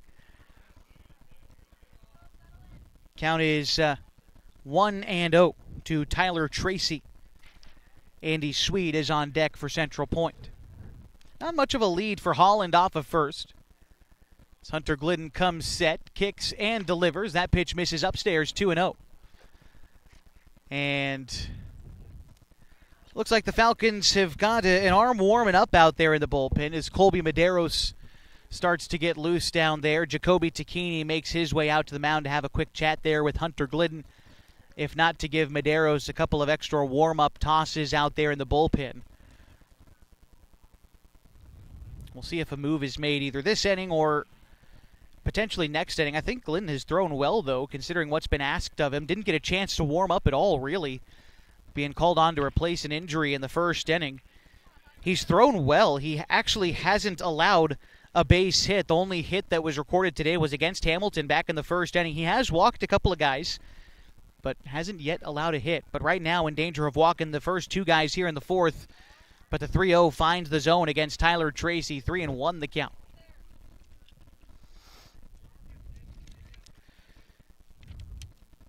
Tracy to be a junior next year for Crater High School. Here's the pitch to him. The 3-1 finds the zone. 3-2. Good pitch there by Glidden to work the count full. Catching just the outside corner of the plate, right above the belt to the hitter. And the 3-2. Hit center field. Hoblet not having to move a ton out there. He will make the catch for the out. And there's one gone in the fourth inning.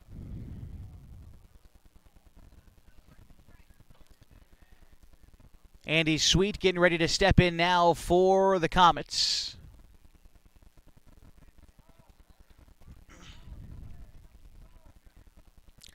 Sweet batting here from the left side. Middle infield ready to turn two. Sweet walked his first time up. That was back in the second inning.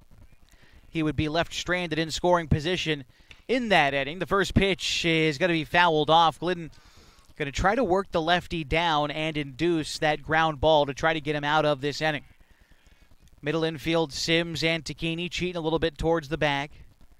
Safford playing back, and Meyer going to be playing in front of the runner at first. The pitch is a grounder to Meyer at first, but it's a foul ball as it just bends by the line. Meyer sold out for it, but it wound up foul anyway, and the count is 0-2 to Andy Sweet.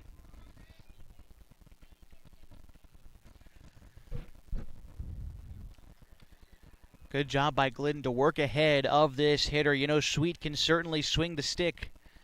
Getting ahead 0-1 was an important pitch. Caused him to foul off the 0-2, and now Glidden in command of this at-bat.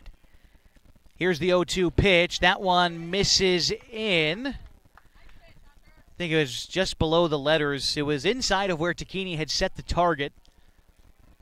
Thought it might have caught the plate, but the umpire disagrees. The count's 1-2, and the pitch from Glidden is a curveball. This time it got him, and it got him looking as Sweet is sent packing for the second out in the fourth inning, and it brings up Oren Ging.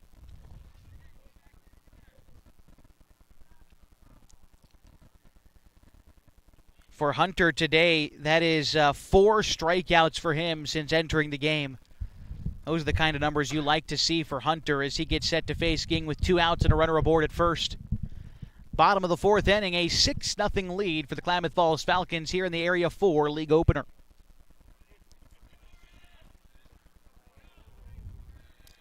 Glidden set. Here's the pitch. It's going to miss low. And the count is 1-0. Going to be tough for hitters for the next, I'd say, hour or so with those shadows in between home plate and the pitcher's mound. There's a lot of gaps in those shadows. It's going to be tough to judge depth perception for hitters until the sun fully goes down behind the third base side. Count is 1-1 to Ging, and the pitch from Glidden is going to miss outside. Count is 2-1. Maybe that's part of the reason why after about the second inning, both of these offenses have cooled down quite a bit. It's before those shadows really started to set in, and now certainly over most of the infield, but lots of gaps in it. 2-1. Misses up, 3-1. Chase Austin is on deck for the Comets, should this inning continue.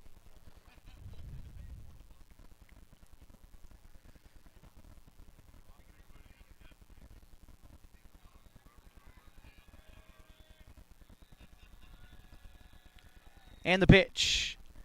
Looked at for a strike, knee high on the outside corner. Ging thought it was ball 4. But that outside pitch has gone the way of the pitchers for both sides today. Home plate umpire has been consistent on that outside call, and so now Ging has to settle back in at a 3-2. Runner is on the move, but that pitch missed upstairs anyway. And that'll be a walk delivered to Ging. Runner Holland advances into scoring position, and it brings up Chase Austin.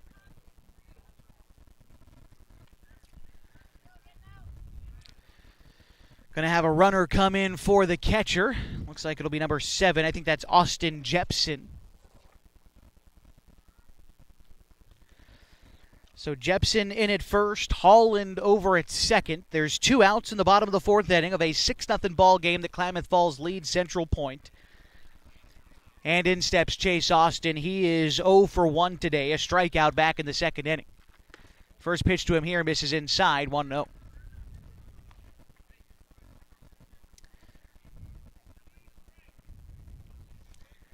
After Austin in the Central Point order, it's the number 9 hitter, Asher Seamer. The pitch misses out. Try to pick the runner at first, and back safely is Jepson. Close to get him there. Good idea there. Takini was able to pick a runner off like that on Wednesday, but unable to find the out there that time. But if anything, it keeps Jepson on his feet over there at first, or on his toes, I suppose. Here's the pitch. That is a grounder towards the right side. Takini up with it at second. Throw to Meyer in time, and that'll do it. Couple of base runners for the Comets in the 4th. No runs to be scored. It's a 6-0 Falcons lead as we go to the 5th next on mybasin.com.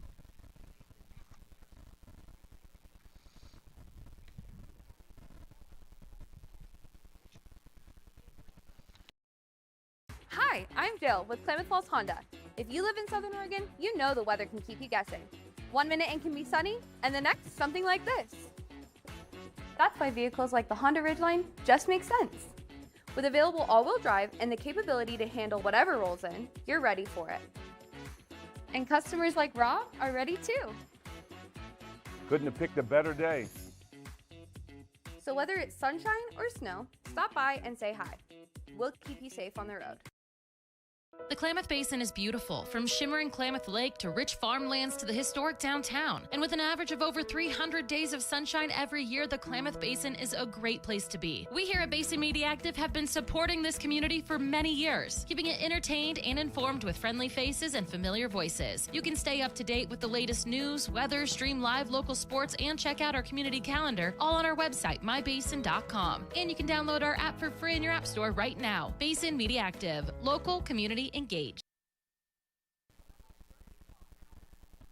Josh Eldridge back with you here on 104.3 and 960 Sports and mybasin.com. New pitcher into the game for the Central Point Comets. It looks like it's Asher Seamer out there, the sophomore-to-be for Crater High School. Other changes for the Comets include Zach Harrington, the former pitcher, moving over to first base. Former first baseman Andy Sweet looks like moved over to left field.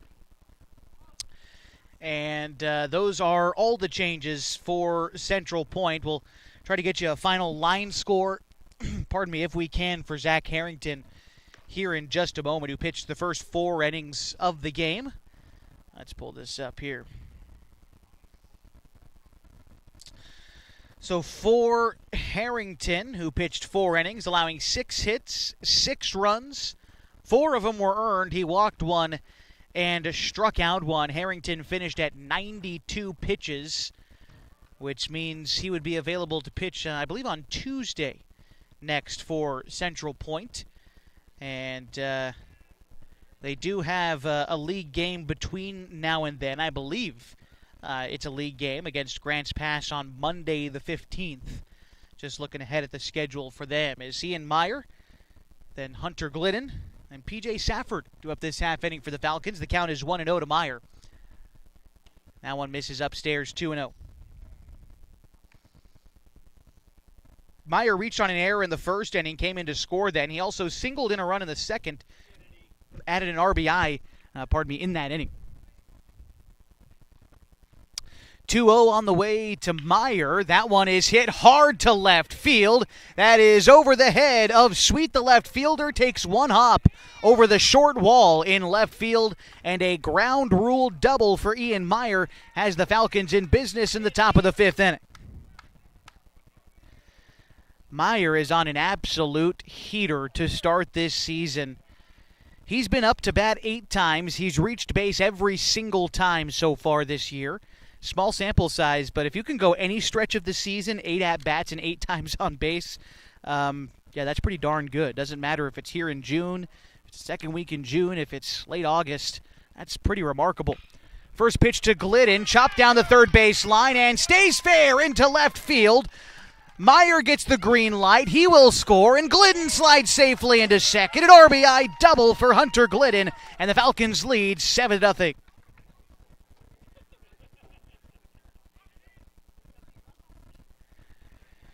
PJ Safford due up now as we get a courtesy runner in for Glidden.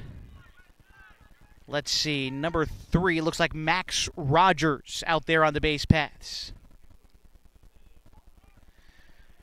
So Rogers at second, the product of Mazama High School. PJ Safford at the plate from Klamath Union. Safford still looking for his first hit today. Struck out and flew out so far today. Safford only one of 2 guys on this Falcons team who are class of 2026, recent graduates from their respective high school. Here's a weak roller to the right side. No one is going to be there to cover first base as Harrington backhanded it coming off the bag.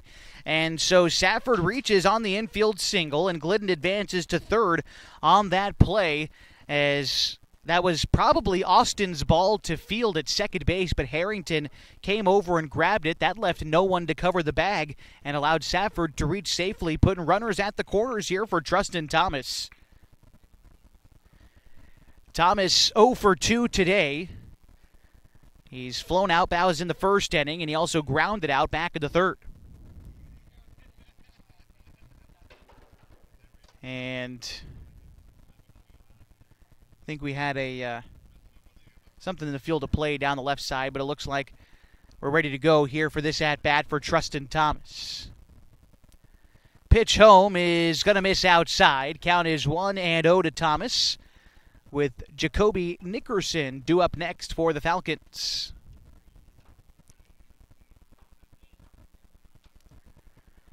Runner at third is Max Rogers.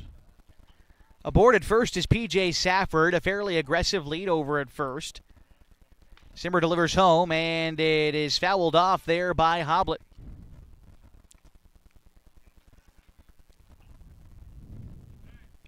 Count is even, a ball and a strike. Still nobody out in this inning. Ian Meyer led off this inning with a double. He was knocked in on the RBI double from Hunter Glidden. And then PJ Safford with the infield single. Falcons rolling right along here in the top of the 5th inning. Pitch to Hoblet is in the dirt. Safford takes off early, which means he'll get second basically for free. 2 men in scoring position for Trustin Thomas, and he works ahead in this count, 2 balls and a strike.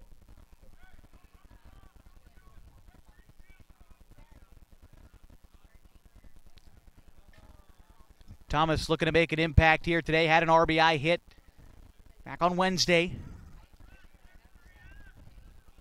Here's the 2-1. Thomas, a chopper to third. Up with his third baseman, Tracy. They go home with it. The tag applied to get Rogers, and he is out on the throw. So they cut down the lead runner, 1 out in the inning. Safford advances to third. Thomas aboard at first on the fielder's choice. And it brings up Jacoby Nickerson.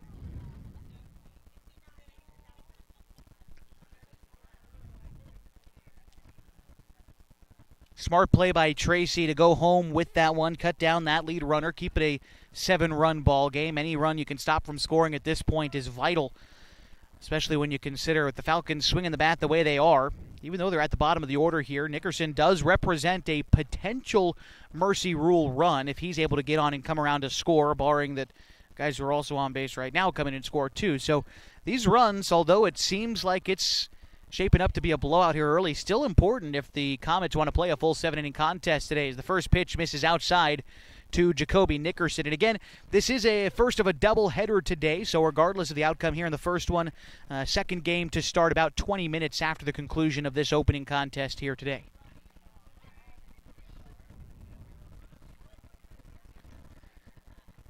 Here's the pitch. Misses upstairs, 2-0. After Nickerson in the order, it is Harley Hoblet. Nickerson also listed as a catcher on this Falcons team, although getting designated hitting duties today. Here's the pitch. Good cut at that one, but he fouls it straight back. Count is 2-1.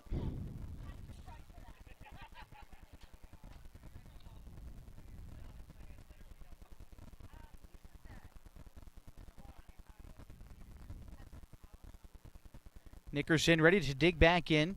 Be curious to see what his role winds up being throughout this season. Again, listed as a catcher, but Jacoby Tacchini last year, even with multiple catchers on the team, still caught about 95% of the games for the Falcons. We'll see if he attempts another Iron Man feat like that this year, or if he allows himself a bit of a break with guys like Jacoby Nickerson, and for that case, Trustin Thomas, also listed as a catcher on this team, and heck, if you really need him to, P.J. Safford is not a slouch behind the dish as well. So you got a lot of guys who can come in and play that position, and that being said, that's another one of the reasons why I'm curious what kind of role Nickerson is going to carve out for himself on this team. Here's the 3-1 to Jacoby. That one is going to miss down, and a walk will load the bases. And Thomas advances to second. Safford stays at third. Nickerson, of course, taken first base for free. The bases are loaded for Harley Hoblet with just one out in the top of the fifth inning. Hoblet 1 for 2 today. He singled in the second and scored. He also grounded out in the fourth. Corners in, middle infield ready to turn 2 on a ground ball as Hoblet takes strike 1 on the outside corner. Falls behind here. Lineup card turns over next for the Falcons. Carson Sims on deck.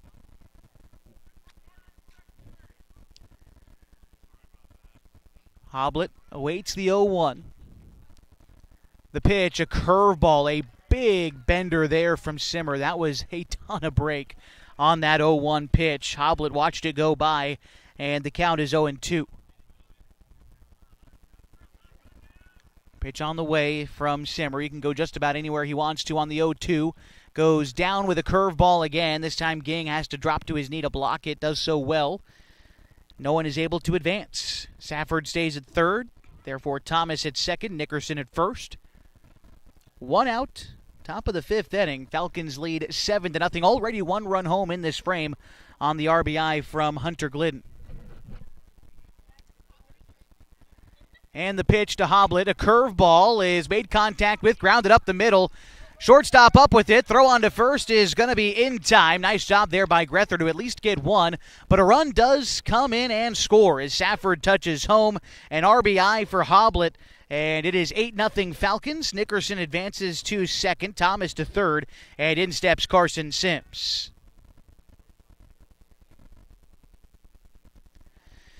Sims has reached base 3 times today, twice on the single, once on an error. That was in the fourth inning, so 2 for 3 today for Sims. And he scored 2 runs today. Pardon me. Relaxed and tall in the right-handed batter's box. Here's the pitch to Sims. That one nearly came in and hit him, but he dodges out of the way. Count is 1-0 to Carson. By the way, I would be remiss if I didn't give a shout-out to Carson's mom. It is her birthday today, so happy birthday to Jamie Sims. Here's the 1-0. That pitch is swung on and missed. Count is even at a ball and a strike.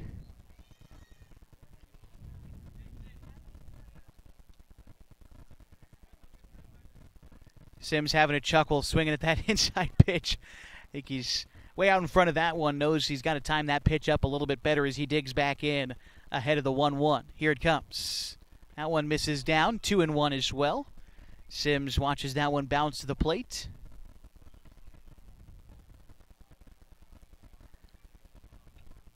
Temperature starting to drop a little bit more as the wind becomes a tad bit more steady, blowing in off the left side.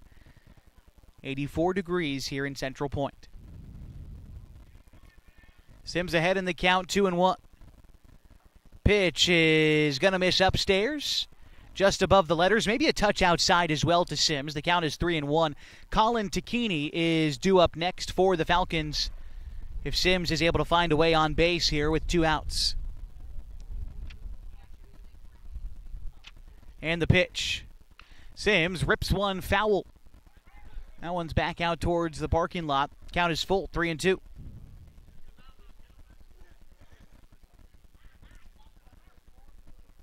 Sims wrapped up his junior season at Henley High School in the springtime, led the team in base hits, was the team leader in batting average throughout most of the season. Wound up finishing 3rd in that metric on the squad. Here's the 3-2 to him. Curveball misses up. Sims works a walk. And the bases are juiced here for Colin Tacchini. Thomas at third. Nickerson at second. And Carson Sims aboard at first after the walk. Colin Tacchini, 3 RBI today, once on a single in the first. He also doubled in 2 runs in the second. Big opportunity here to put the Falcons up by 10 with a base hit in the gap as that pitch finds the outside corner. Tacchini falls behind 0-1. If he's able to get on base here, Jacoby Tacchini would continue the inning in the on-deck circle. And Jacoby, for what it's worth for him, has already ditched the catcher's gear, so he believes he's going to hit this half inning. Here's the 0-1. Colin, ground ball, left side, through. No, a diving stop by the shortstop, Grether, but he's got nowhere to go with it. A great effort by the shortstop for Central Point, but no out to be made. An RBI single for Colin Tacchini makes it 9-0 Falcons here in the top half of the 5th as Trustin Thomas scored. Jacoby Nickerson to third, Sims takes second, and Colin Tacchini with his 4th RBI of the ball game. And that gives the Falcons again a 9-run lead.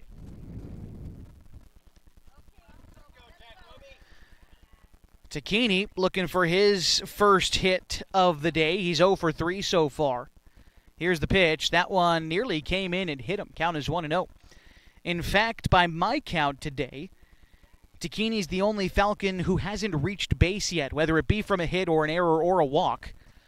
Jacoby's the only Falcon who's yet to reach today. Trying to change that here with the bases loaded in the top of the 5th. The pitch to Tacchini is going to miss low. He gets ahead 2-0.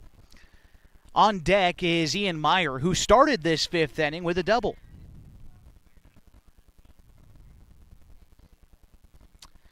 Jacoby digs back in.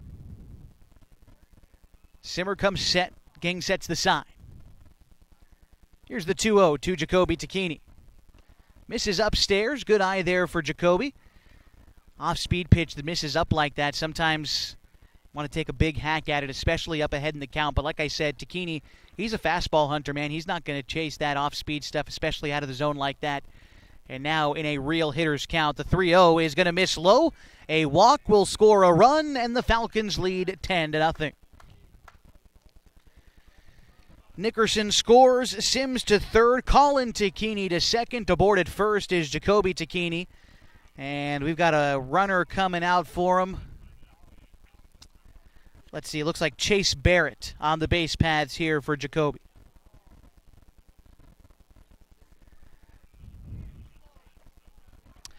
Ian Meyer, a chance to widen the gap after the Falcons have scored 4 runs here in the 5th, out to a 10-run advantage. Meyer had a double earlier in this game, earlier in this inning. He also had an RBI single in the second. He reached on an error in the first. Bats here with the bases loaded. The pitch to Meyer. Misses wide. 1-0. Nobody up and moving in the Crater bullpen, so they're going to let Simmer try to work out of this jam that he's created for himself. Here's the 1-0. That one misses low as well. Ging having to drop down to Anita block that one again. Inning started with the Meyer double. Hunter Glidden followed it with his own double. We had a single, fielder's choice, a walk. That was all before the first out was recorded. Harley Hoblet grounded out, but he still knocked in a run. Carson Sims walked. Colin Tacchini singled. And then we also had a walk, and that's how we get back to Ian Meyer. Now ahead 3-0 in the count at the plate. 3 walks already issued this inning by Simmer, in danger of making it 4 and allowing a 5th run to come across and score.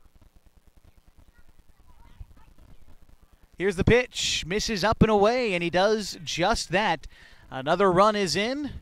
The train keeps moving, and the Falcons lead 11-0, and this will spark a visit from the Central Point coach, as we'll see if there is a move to be made here, and it looks as though there is. We will see a new Central Point pitcher in the top of the 5th inning. There's 2 outs, and the Falcons lead Game 1 of a doubleheader, 11-0 on 104.3 and 960 Sports. Back after this.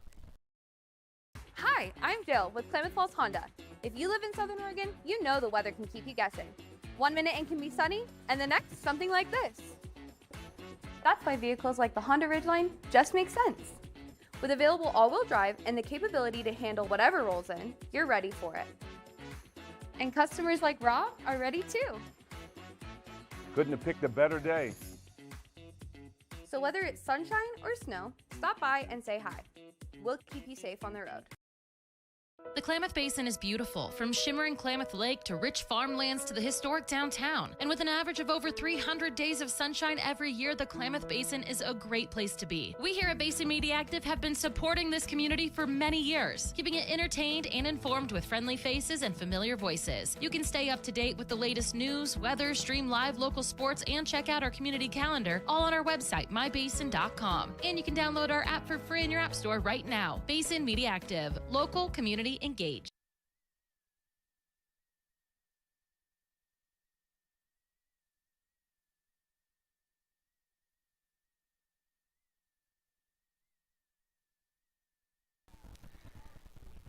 Chase Austin, the new man on the mound for Central Point.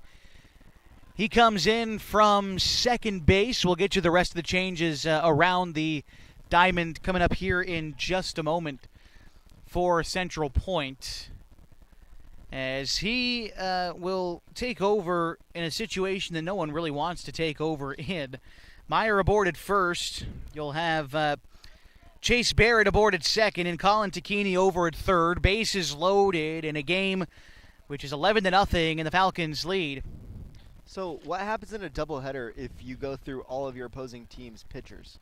Well, the goal is to not allow that to happen if you're the opposing team. I suppose what you're allowed to do, and this is maybe a misconception, is talking about pitch counts. Yeah. It's not necessarily pitches per game. It's pitches per day. So theoretically, if you pitch in this one and you don't throw 105 pitches, you can come back and pitch the nightcap if you're needed.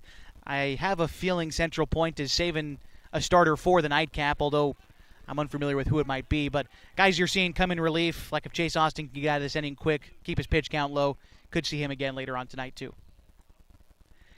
First pitch, swing and a miss to Hunter Glidden. The second pitch is going to be looked at for strike two. The count is 0-2 quickly to Hunter Glidden.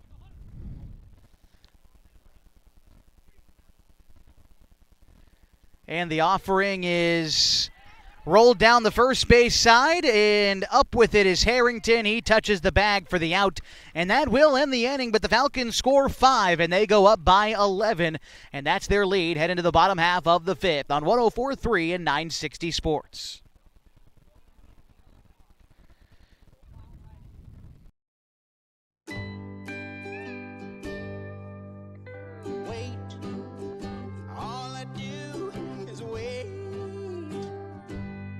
So lonely, I just sigh and moan. Seems like I've been waiting forever, wondering if you're coming home. I just saw your face, I know you're coming home. I swear there is no place that feels as good as home. And then I heard your voice. I know you're coming home. I know you're coming home. This is where unconditional love and immeasurable happiness reside. This is home. Coltwell Banker, where home begins.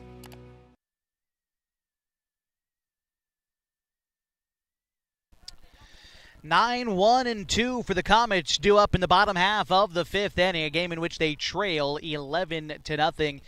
Needing 2 runs to continue this one in our Area 4 League opener, game 1 of a doubleheader tonight from Central Point, Oregon, just north of Medford.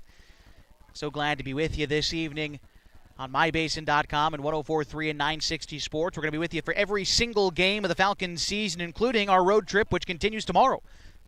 Falcons take a trip up Highway 97 to Redmond, a 1 o'clock first pitch from Redmond High School, home of the SunWest Builders.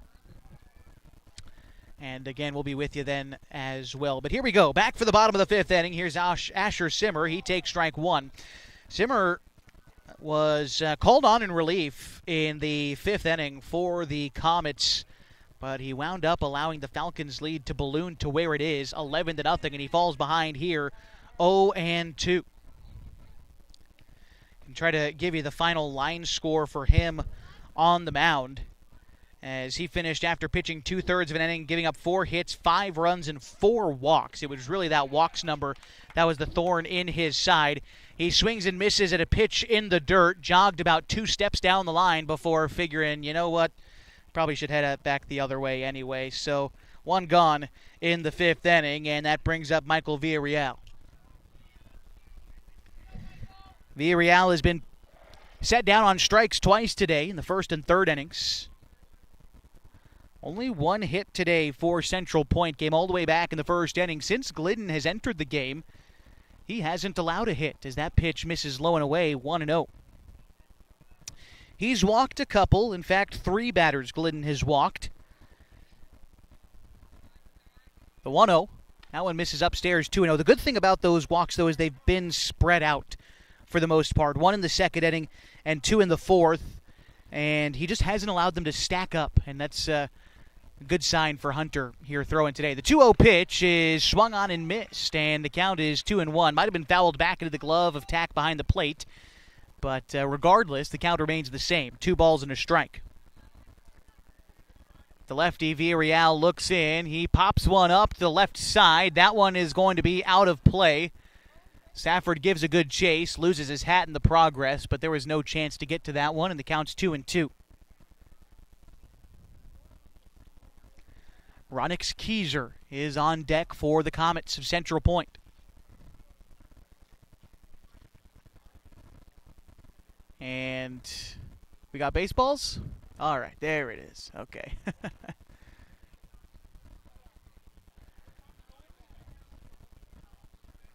Umpire making the throw back there to the pitcher. By the way, our umpires today from the Rogue Valley Umpires Association. The 2-2. Swung on and missed. Another pitch in the dirt. Another drop 3rd strike. Villarreal runs this one completely out. It's going to pay off for him as Meyer can make the play down there at first. It'll probably go in the book as an E2 on the throw from Tacchini. But regardless, the error is going to allow Villarreal to reach base. Might be a lesson for Simmer to run out those drop 3rd strikes on the previous one. But regardless, it brings up Ronix Keyser with a runner on.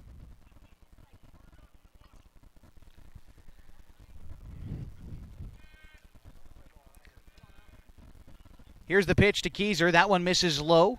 1-0. Zach Harrington is due up next for Central Point after Keyser in the order.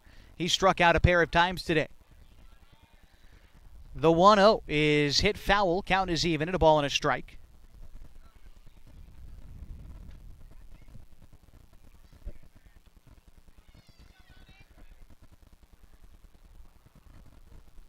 Set on the mound again is Glidden. Bit of a slide step here as he goes with the breaking pitch. Gets Keyser out in front. Counts a ball and 2 strikes.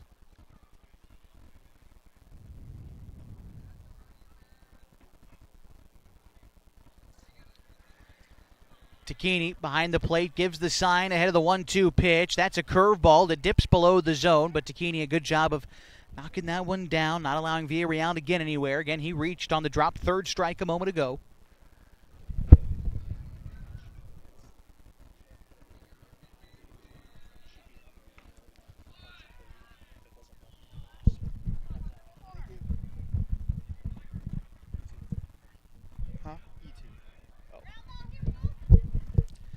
Full count for Keyser, and it is swung on and missed. Glidden, high velocity on that one, and gets the swing and the miss. That's 3 strikeouts this inning, but he does have to find 1 more after the dropped 3rd a moment ago. In steps Zach Harrington as the Comets down to their final out, and got confirmation, by the way, on that dropped 3rd strike. It was an E2, like I had thought, but shout out to our official scorer today, Mike Safford, for cluing us in on the official scoring there. And so an E2 in the book on that one, the Falcons' first error today. The first pitch to Harrington is going to catch the outer 3rd. Count is 0-1. If the game continues, it is Mitch Holland who's on deck. Here's the 0-1. That one is a grounder. Sims, a chance to end it. Tossed to second for the out, and that will do it. The Klamath Falls Falcons victorious in their first Area 4 League game of 2026. We'll be back in 2 minutes to recap this one for you and get you all set for a nightcap tonight from Mel Anhorn Field in Central Point. Back in 2 minutes on 104.3, 960 Sports and mybasin.com.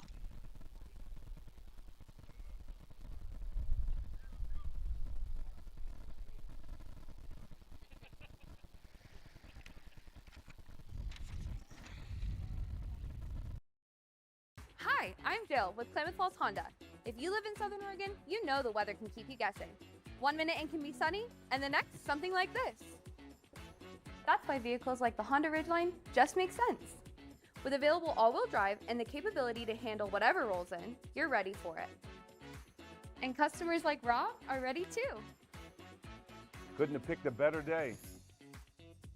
So whether it's sunshine or snow, stop by and say hi. We'll keep you safe on the road. At Geno's on East Main Street, we're always ready for sports season. And now is a perfect time to connect with us We're open every morning at 6:30, serving simply good food. for your breakfast, lunch, and dinner. We offer breakfast burritos and burgers all day, Italian family recipes, Monthly specials, amazing desserts, and of course, your choice of cold or hot beverages. Call 884-6474 right now to place a food order for pickup or use DoorDash delivery. Or best of all, come dine in with us. Geno's on East Main, simply good food. Check out our full menu and all our activities at ilovegenos.com. Geno's on East Main, simply good food.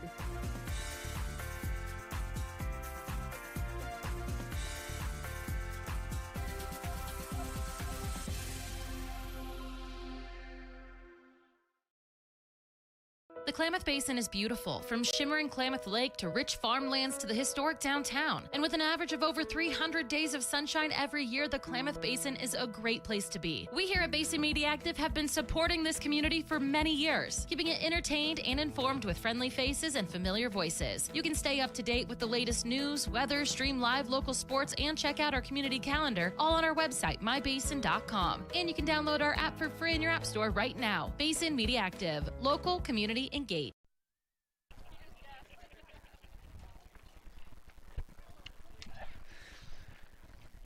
11-0, the final score today from Central Point, game one of a doubleheader this afternoon between the Klamath Falls Falcons and the Central Point Comets. For the victors today, 11 runs on 11 hits, 1 error for the Falcons. They left 6 runners on base today. For the Comets, no runs, 1 hit, 3 errors. They left 5 runners on base today. In an Area 4 league win for the Falcons, the winning pitcher was Hunter Glidden. Came in sooner than he had hoped, but he pitched stellar 4 1/3 innings without allowing a hit and 7 strikeouts today for Glidden. Today's losing pitcher is Zach Harrington, who worked the first 4 innings for Central Point today.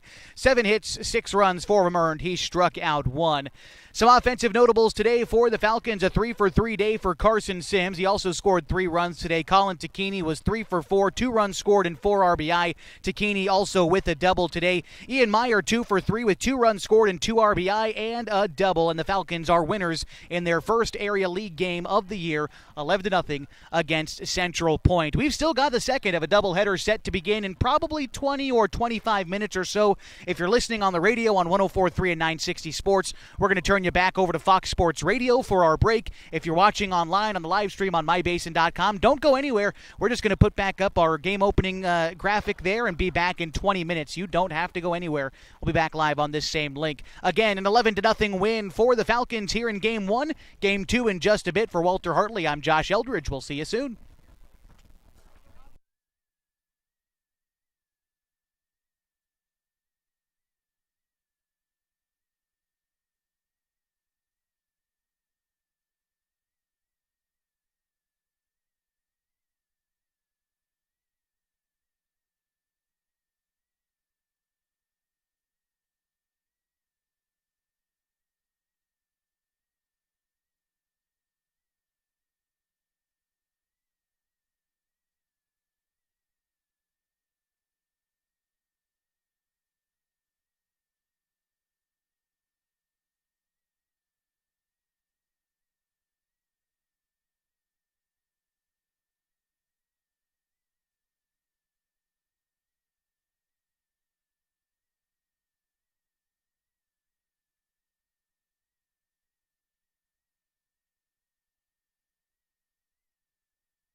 Welcome to or welcome back to our continuing coverage of Klamath Falls Falcons baseball this afternoon from Mel Anhorn Field in Central Point. We get ready here for Game 2 of a doubleheader between the Klamath Falls Falcons and the Central Point Comets. My name is Josh Eldridge. Walter Hartley along with us today as we get ready. Michael Villarreal on the mound to start this one for Central Point, and Carson Sims, the leadoff hitter for the Falcons. First pitch here to Carson Sims as we enter this game right up against it. And the first pitch is called a strike. Sims reached base 4 times in the opener today. He singled twice, walked once, and reached on an error once. Pardon me. The pitch to Sims, the 0-1, is down and in. The count is even now at a ball and a strike to Sims. The starting lineup for Klamath Falls: Sims, the leadoff hitter. Colin Takini, the starting pitcher tonight, is batting second. Jacoby Takini, the catcher, batting third. Ian Meyer, the third baseman, bats cleanup tonight. The rest of the lineup after this 1-1 pitch to Sims is lifted into the air. Shallow right field. And moving in is the right fielder. That is Asher Seamer for the first out. One gone, top of the first. After Ian Meyer, who bats fourth in the order, it's Corbin Hamilton back in the order after exiting as the pitcher in the opener today. He plays first base, batting fifth. Trustin Thomas is in right field, batting sixth. Hitting seventh is Chase Barrett. Ty Teeters bats eighth, and Harley Hoblet bats ninth. Pitch on the way to Colin Takini. It's going to miss down and in. Count is 1-0.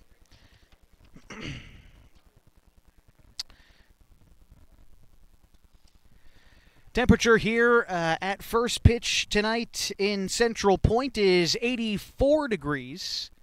Was about 90 at the start of our opener tonight, but as the sun starts to set over the third base side here at Mel Anhorn Field, starts to cool down a little bit. A small breeze coming through, and hopefully that sun starts to set behind those trees here soon. It's a 2-0 count to Colin Takini. With one out in the top of the first inning, the pitch is going to miss in. 3-0. Takini, a stellar outing in our opener today. He was 3 for 4 with 4 RBI. He had an RBI single in the first inning, a 2 RBI double in the second, and he also had an RBI in the fifth inning of that game.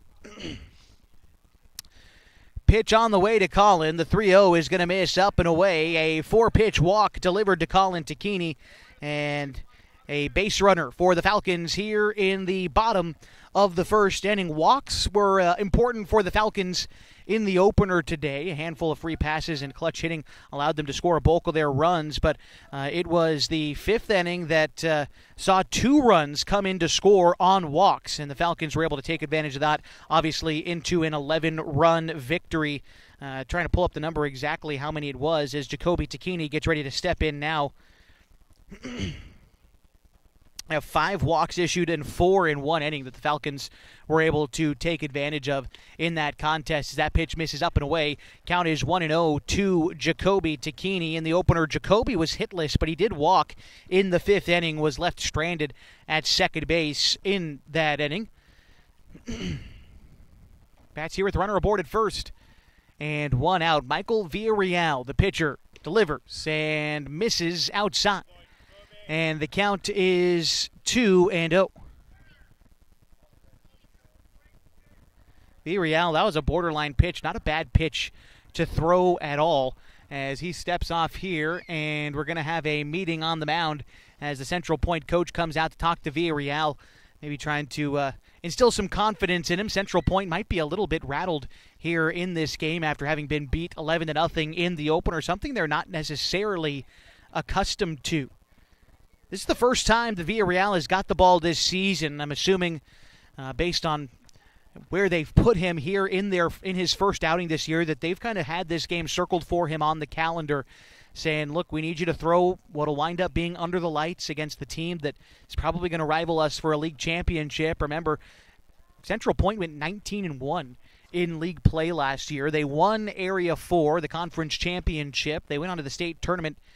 They wound up coming up short. The Klamath Falls Falcons wound up winning the Oregon State Championship and would go on to finish second at the Northwest Class A Regional Tournament. So with all that being said, these are the games that you looked at the schedule when it came out. Okay, when is Klamath Falls playing Crater? When is Klamath Falls playing Phoenix? When are North and South playing each other? Those are all big games. And here in only the second and third games of the season for the Falcons do we get this matchup. And then for Central Point, it's, their third and fourth games of the year. Their first two were a couple of league wins. They started their season out with 2 wins against South Medford, 13-2 and 18-4 respectively.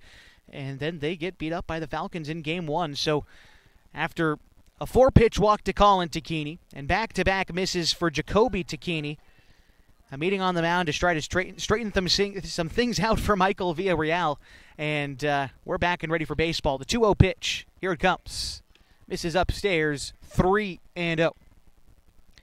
Ian Meyer is on deck for the Falcons.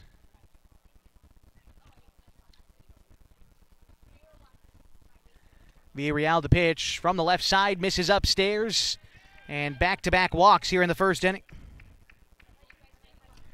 It brings up Ian Meyer. Meyer, a stellar game in the opener today. He's off to a great start this season. Had an RBI base hit in the second inning of the opener, also followed it up with a double later on in the game. He also reached on an error and a walk. Meyer has reached base in each of his first 9 at-bats this season. Here's number 10 for Big E as he gets ready to face Michael Villarreal. That is going to catch the outer third. Count is 0-1, 0-1, to Ian Meyer. Stands tall in that right-handed batter's box. Modest lead off of first for the Falcons, and the pitch in is a line drive that is over the head of the second baseman Christensen and into center field. Colin Takini comes in and scores, and an RBI single for Ian Meyer. Let the good times roll for Ian, and the Falcons are up 1-0 in the top of the first inning. Advancing on that base hit was Jacoby Takini in at second. Meyer with an RBI, continuing to have a great start to this season, and it brings up Corbin Hamilton. Like to see Corbin up here in the box. Remember, he got the start on the mound in Game 1 earlier today, but then was pulled after only recording 2/3 of an innings pitched. He was absent for the rest of the opener, but now he is back in the starting lineup as the first baseman for the Falcons. Here's the pitch. It is a curveball, maybe a slider that's chopped to the left side, and the count is 0-1 to Hamilton with Trustin Thomas due up next.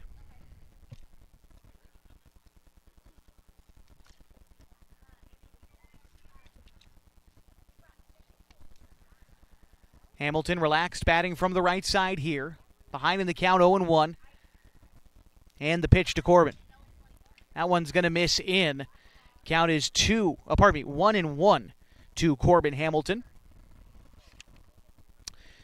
In fact, he didn't get an at-bat in the opener despite being listed in the starting lineup. Like I said, he was removed, and so Hunter Glidden hit in his spot in the opening contest. And for Glidden, his work in the 5-hole got himself an RBI in the 11-run win for the Falcons in the opener.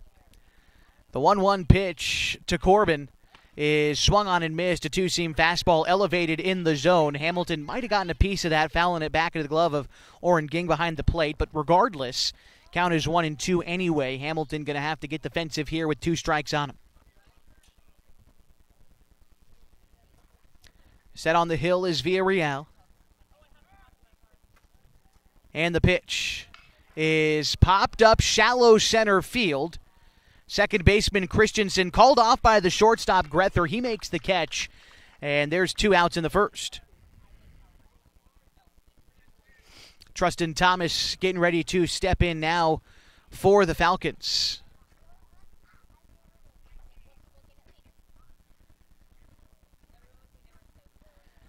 Did have some other games in Area 4 to report on today. It looks like North Jackson and Grants Pass played earlier today, and North Jackson winning the opener at home 4-3, and they're in the middle of their second game right now. The Nuggets out to an early 1-0 lead. First pitch on the way to Trustin Thomas. 2 men on, 2 men out. The offering is going to miss in. Not a bad off-speed pitch there from Villarreal to try to work ahead, but started over the middle of the plate and broke back towards the right-handed hitting Thomas. Missed inside, and the count's 1-0. Chase Barrett is due up next for the Falcons. The 1-0 on the way from Villarreal is popped up right side.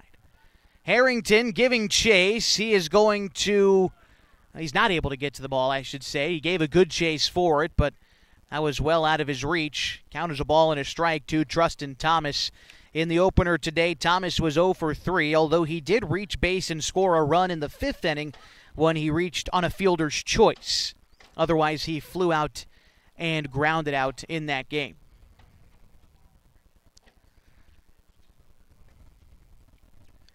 Falcons 2-0 on the young season after winning at home on Wednesday, grabbing the opener here in Central Point today. Trying to make it a quick sweep of Central Point before sleeping in their own beds tonight and heading up 97 tomorrow. The 1-1. Check swing, but it's a called strike anyway. 1-2 to Thomas.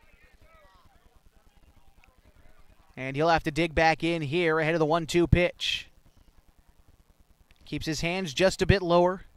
His feet closed off just a tad, trying to limit that motion in a 2-strike swing. And here's the 1-2.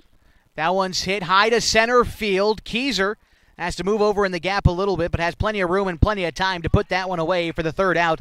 But the Falcons do score a run on the RBI single from Ian Meyer. They leave a couple of stranded, and they're out to a 1-0 lead in the top of the first inning on 104.3 and 960 Sports and MyBasin.com.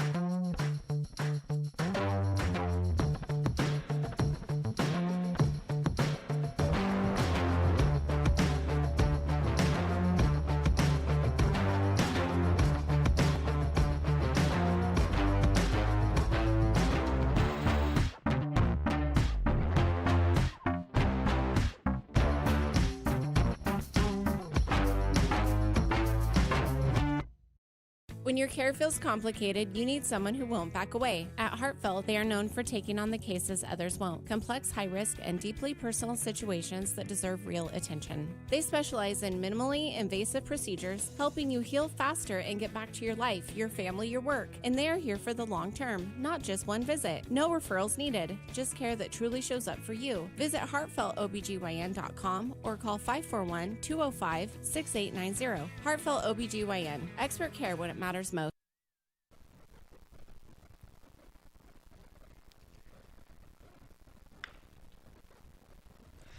Back with you in the bottom of the first inning on 104.3 960 Sports and MyBasin.com as the Klamath Falls Falcons take on the Central Point Comets today. Game 2 of a league doubleheader today from Central Point. Due up this half inning for the Comets, the top of their order in the bottom half of the first inning, leading off their pitcher Michael Villarreal, followed by Ronix Keyser, the center fielder. Zach Harrington bats third. He is the first baseman today, followed by Andy Sweet, the designated hitter, batting fourth. Tyler Tracy bats fifth today. He's at third base, followed by Mitch Holland, the left fielder, batting sixth. Batting seventh is the catcher, Oren Ging. Kellen Christensen is the second baseman. He bats eighth, and followed in the order by the ninth batter, Asher Simmer, the right fielder for the Comets. And again, it is Colin Tacchini getting the nod today on the hill for the Falcons. Last season, led the team in innings pitched.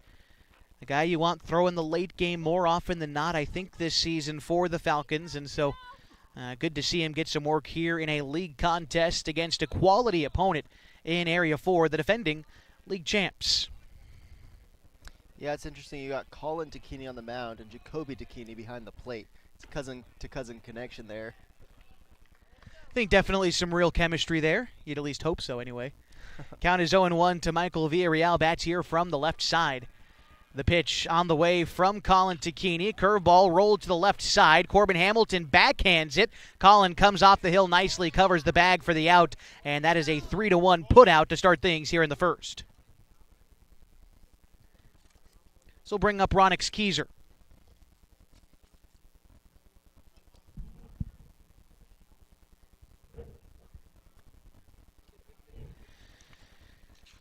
Keyser in the opener today was 0 for 3 strikeouts in that contest. He starts this one off with a foul ball. He falls behind here 0-1.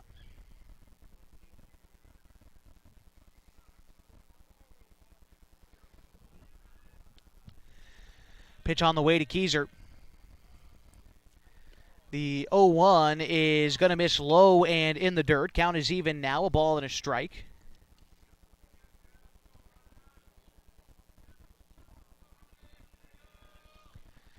Takini has really upped that velocity this season. We saw him back on Wednesday and could really hear the pop of the glove at Kiger Stadium. Takini pitched 1 inning in that game and was able to get out of it unscathed in the win against Grants Pass.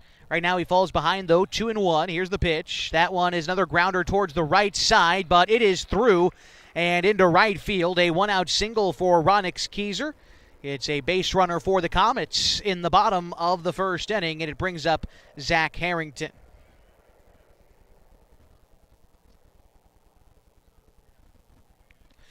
Harrington got the start in Game 1 earlier today, wound up as the team's losing pitcher in Game 1. Harrington would pitch 4 innings in that contest, give up 7 hits, 6 runs, 4 of them were earned. He walked 1 and struck out 1 in that outing. He did throw a couple of wild pitches in that game that allowed runners to move up and advance and in some cases score because of it. But now trying to right those wrongs with a good swing of the bat here. He takes a first pitch breaking ball for strike 1.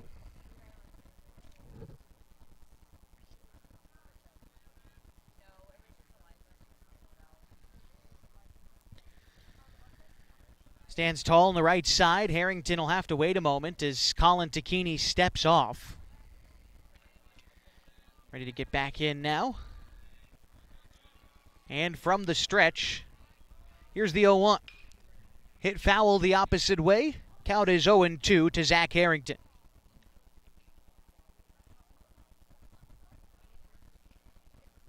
Andy Sweet is on deck, the designated hitter for Central Point.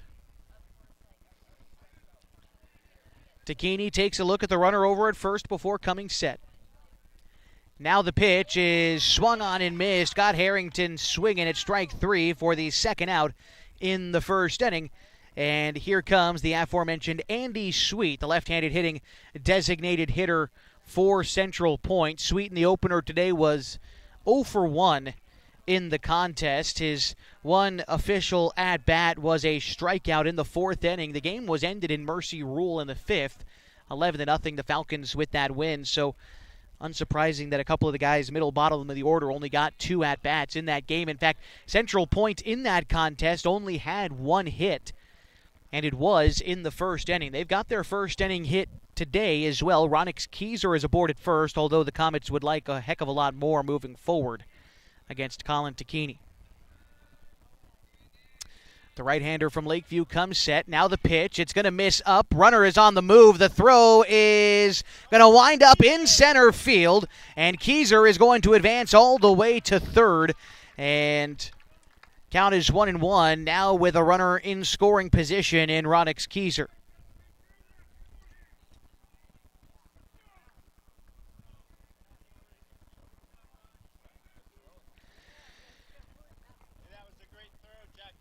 Yeah, Takini did make a great throw down to second base on that one. It was pretty much right on the money, just unable to be picked out properly. I couldn't quite see who was there, whether it was Sims or Teeters out there. No one was there. Oh, no one was there to cover the bag. They were rushing back, and both of them were about 5 feet off the bag, 3 to 5 feet off the bag before the throw went through. And nothing you can do about that for Jacoby. Runner gets a free pass, not only to second, but all the way to third. Right now the count is 2-1 to Andy Sweet. Here's the pitch. That one's fouled straight back, and Takini is able to work things back even. 2 balls and 2 strikes.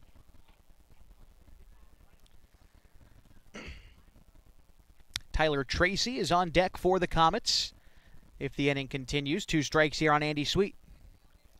Takini set. Kicks and delivers. That pitch misses up and away. 2-seam fastball running away from the lefty. Counts full 3-2.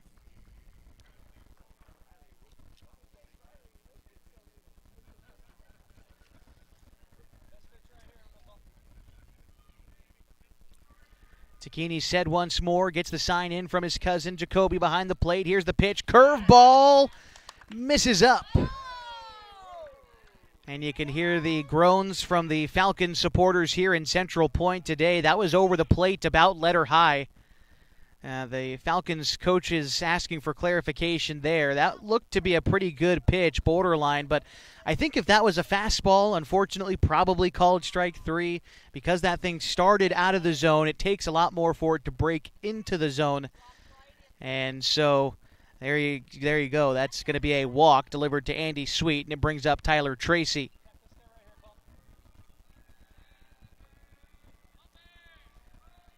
Pitch in. Fouled back into the glove of Jacoby, and the count is 0-1.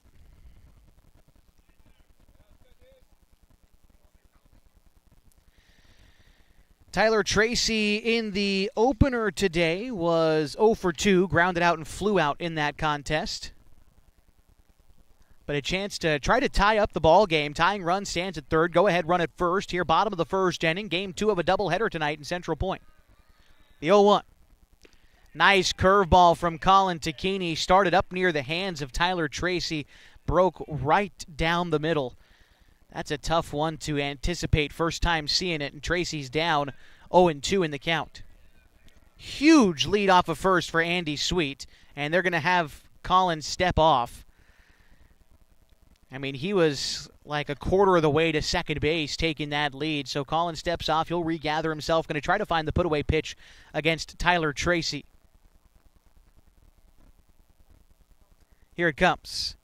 That one is right down Main Street, and it got Tracy looking, and that will retire the side. A base hit and 2 runners left for the Comets in the first, but no runs come across. They trail Klamath Falls 1-0 as we go to the second next on 104.3 960 Sports and mybasin.com. What are your goals? To get stronger, move better, feel healthier? Whatever you are aiming for, Harbor Isles is here to help you. They have brand new cardio and strength equipment. Harbor Isles offers indoor tennis courts, 4 indoor pickleball courts, energizing group classes, expert personal trainers, and a friendly, knowledgeable staff ready to guide you every step of the way. No matter what your goals are, Harbor Isles has everything you need to reach those goals. Stop by and see the difference for yourself. Harbor Isles, lose those reins and get your gains. Over the last year, you've heard and seen the advertisement for God's Gifts 2, a local photographer who travels to high school sporting events and takes individual and team action photos at a great price. Something you may not know, though, is that the money from God's Gifts Photography supports 6 children in Kenya who Annalisa has met on mission trips. If you'd like to capture your athlete in action and help support these kids, call 541-281-2206. Search God's Gifts 2 on Facebook.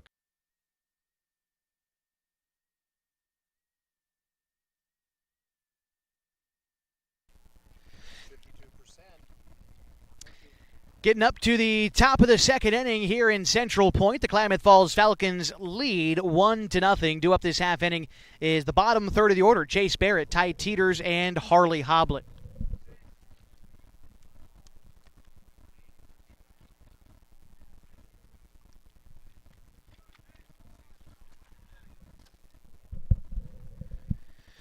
Falcons were able to get their 1 run in the top half of the first inning on an RBI hit from Ian Meyer.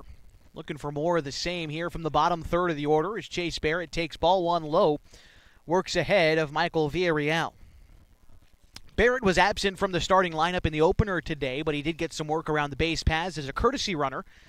But now the starting left fielder in the nightcap for Klamath Falls. The 1-0 pitch is going to miss down and in. Did that hit him? And they're going to say it did.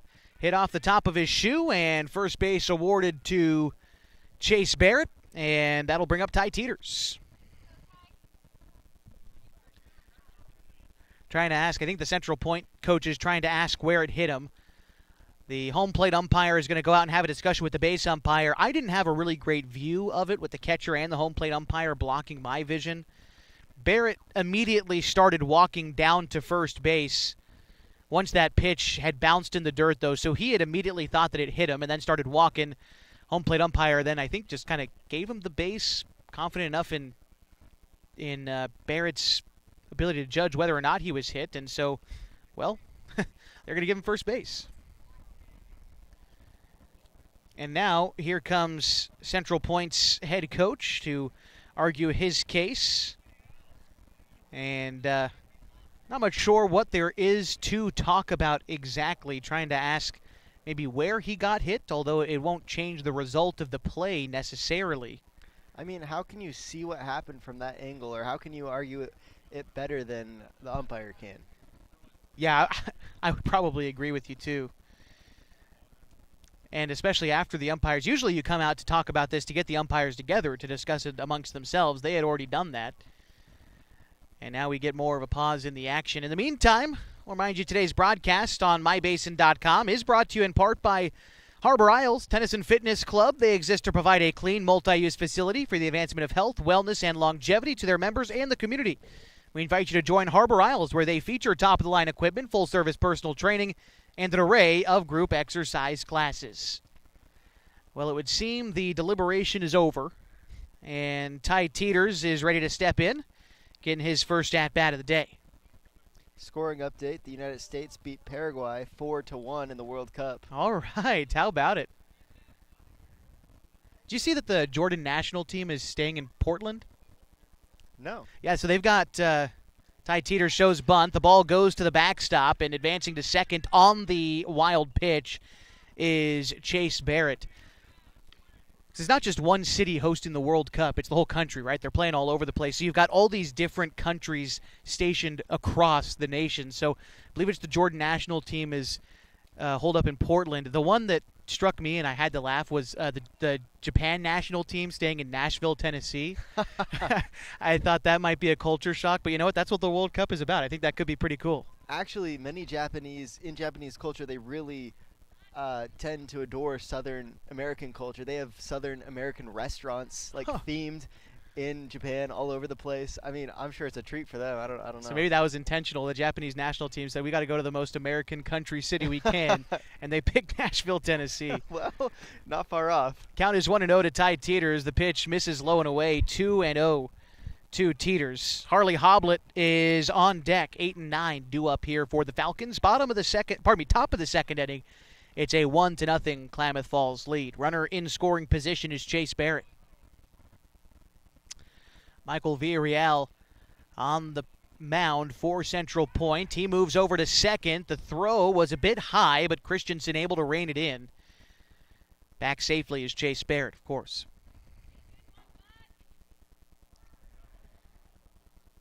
Teeters, guy who didn't get a ton of at-bats in the springtime, mostly used as a pitcher for the Henley Hornets, getting the start here at second base and in the 8-hole in the starting lineup. He takes a pitch for a strike, 2-1. With Teeters over there at second base, makes him a potential quick swap with Tacchini later on in the contest should the Falcons need to swap pitchers too. The 2-1 is swung on and missed. Teeters chases the outside pitch. Count is even 2-2. That looked to be a two-seam fastball from the lefty. Kind of starts over the plate and then ran away from the right-handed hitting Teeters. Those are the pitches that can be tough, righty versus lefty, because the two-seam fastball runs different directions. That time chased it out of the zone. He's going to have to protect here, though, in a 2-2. The pitch. Outside again, but this time Teeters got a piece of it. His dad, Sean, the head coach, down the third base side. Looks like Pete Whistler is down in the first base coaching box. Falcons also have assistants Caleb Keelan, Drew Rabel, Craig Connor, and Joe Tacchini.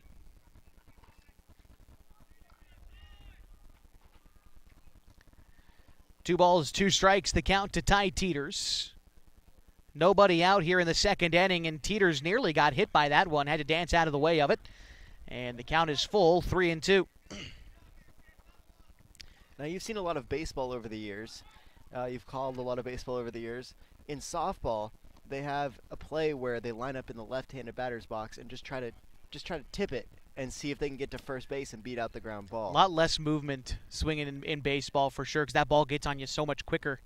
That pitch misses outside to Teeters. He'll take a walk. Aboard at first, 2 men on here for Harley Hoblet. Not a lot of differences between baseball and softball, but that's certainly one of them. You also got like the second first base, where in softball you can run to the the right orange first base. I think that's a rule change that you could probably implement into baseball and it'd be okay, especially youth baseball. Like in the big leagues, they made the bases bigger, over the last couple years.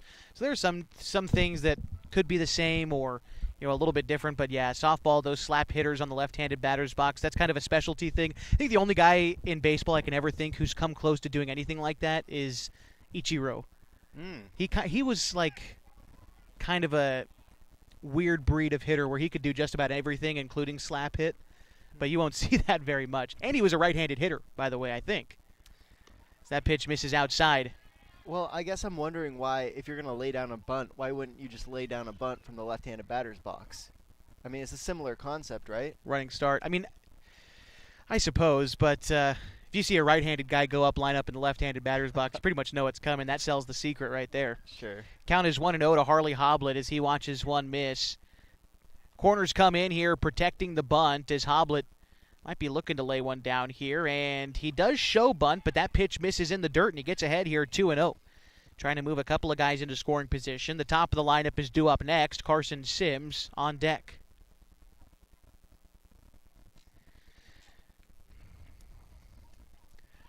Coach Teeters issuing a new set of signs here. His third season as head man of the Klamath Falls Falcons. Former head coach down the first base side, Pete Whistler. Other former head coaches in the dugout. Like I said, I went through their whole staff. Most of those guys former head coaches of this program. The 2-0 pitch. Hoblet looked to bunt again. Pulls back again in time. 3-0.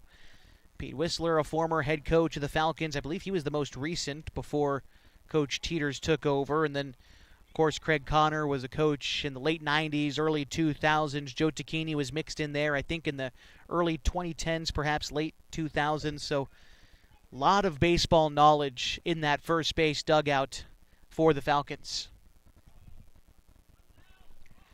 3-0 pitch to Harley Hoblet. He's going to watch that one miss in, and a walk loads him up for Carson Sims. Barrett to third, Ty to second. Hoblet aboard at first, and in steps Carson Sims. And we're going to get a meeting out onto the mound, and it looks like potentially a new pitcher for the Comets. I think Austin Jepson.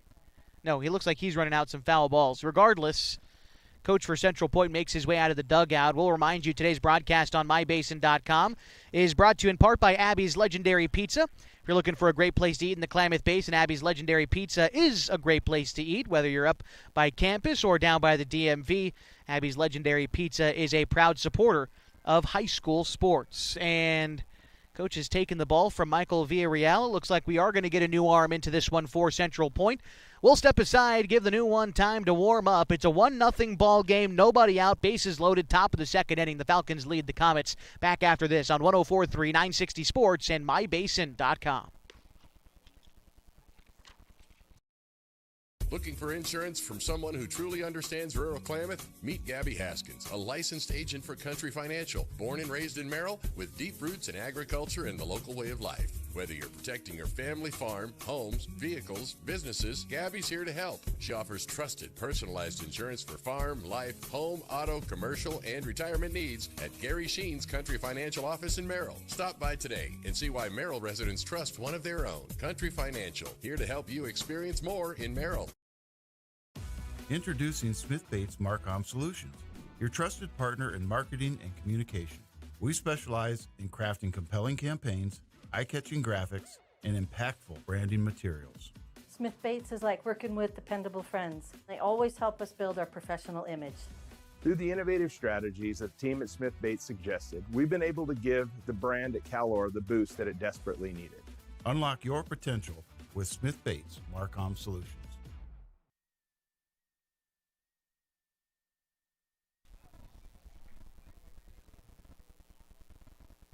New pitcher into the game for Central Point is Tyler Tracy. And it looks like Mitch Holland has moved in from left field to take over Tracy's spot at third. I did see Michael Villarreal head back out there. It looks like he has moved over to right field, which means Simmer has moved over to left. And Villarreal, like we said, over there in right field. Here's Carson Sims with the bases loaded and nobody out. It's a bouncer up the middle, gloved by the pitcher, to home for one, to first for two. A 1-2-3 double play, saves a run on the very first pitch out of the right hand of Tyler Tracy. That was very well executed. Yeah, just exactly what Crater needed to try to get themselves out of this inning. Tide-Teeters did advance to third. Harley Hoblet is at second. Still a chance at runs here for Colin Takini.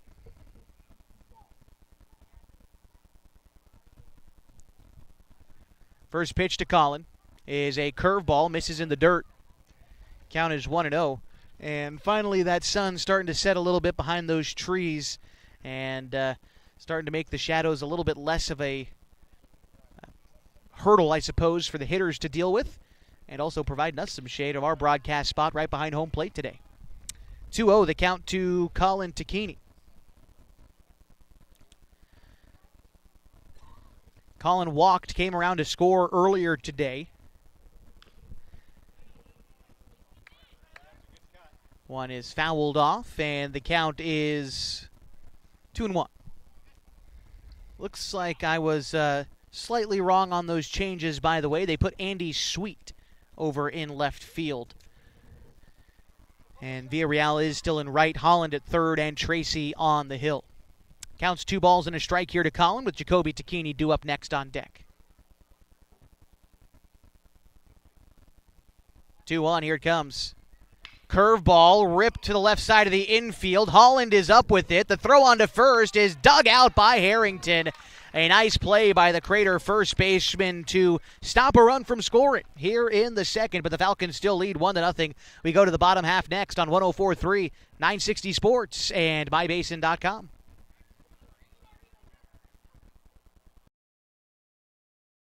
What are the best words you can hear tonight? Order ready for Susan? And if you hear those words at Abby's, you know it's going to be a legendary meal. Your pizza is loaded with toppings to the edge, premium ingredients, and real cheese. Yeah, baby. Gather with friends, play some video games, and watch the big game on TV. That's made Abby's a legendary pizza tradition for generations. And when you're ready to hear those magic words, Tom, your order's ready. you know where to go. You're always welcome at Abby's.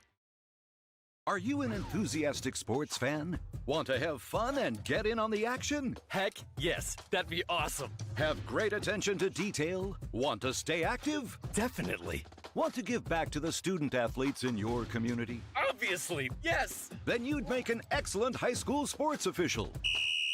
We need more officials in Oregon, because with no high school officials, there are no high school sports. Sign up today at highschoolofficials.com.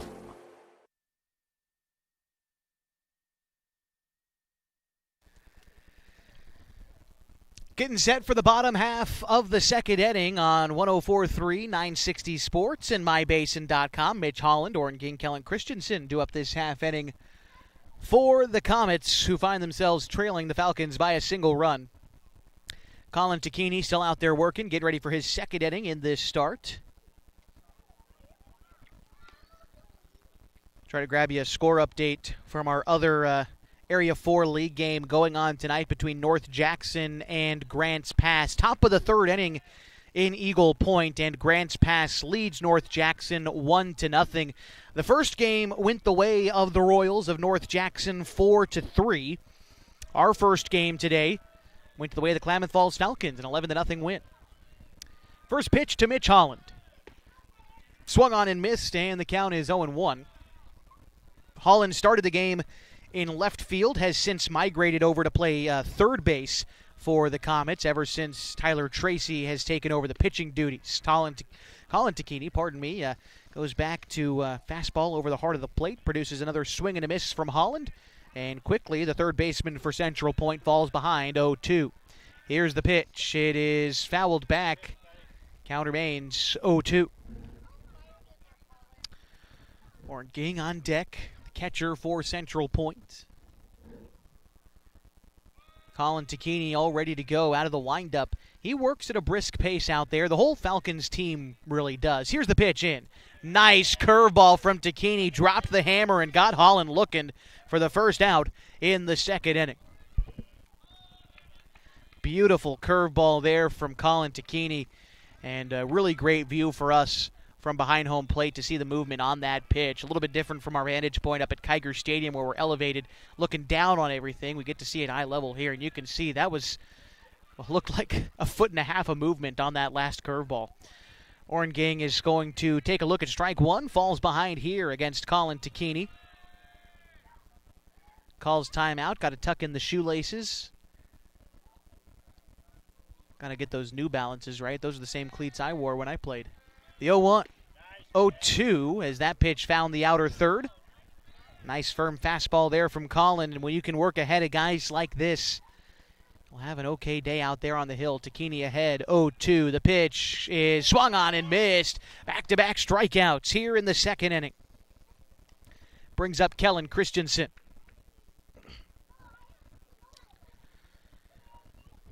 Christensen in the opener was absent from the starting lineup. Didn't get any at-bats. Here's the first look at Colin Takini. Here's the pitch. It is lifted into the air, playable in the infield.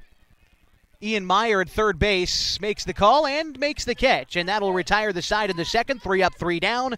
To the top half of the third we go on mybasin.com.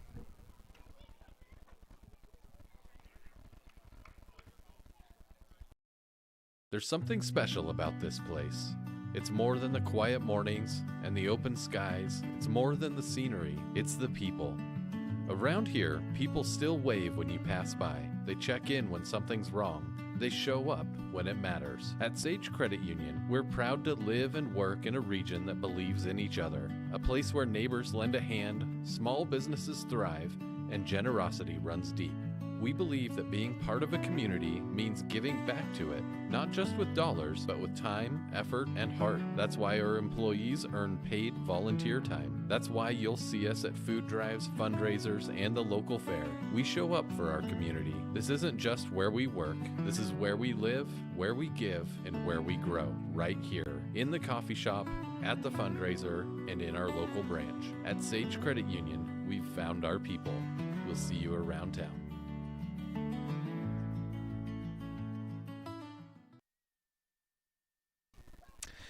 Top of the third inning, Jacoby Takini, Ian Meyer, Corbin Hamilton do up this half inning for the Klamath Falls Falcons. That's 3, 4, and 5 in their order. As Tyler Tracy continues to work out there for Central Point. Can close the book on their starter today. Michael Villarreal will give you the final line score on him here in just a moment.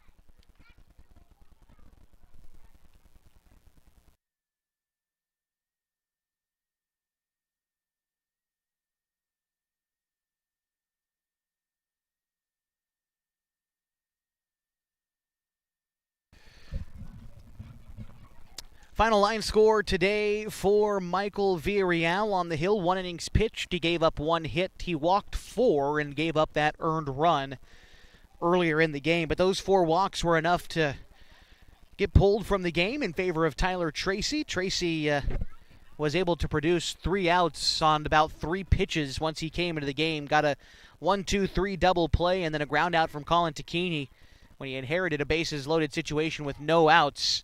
So pretty solid start to his outing today. He's going to look for more success against the Falcons, but he starts Jacoby Takini off with an inside pitch that misses 1-0. 1-0 to Takini, popped foul, count even, a ball and a strike. After Jacoby in the order, it's Ian Meyer again, who's been on a great start to the season. Jacoby walked his first time up. Here's the 1-1. That's going to miss outside, 2-1.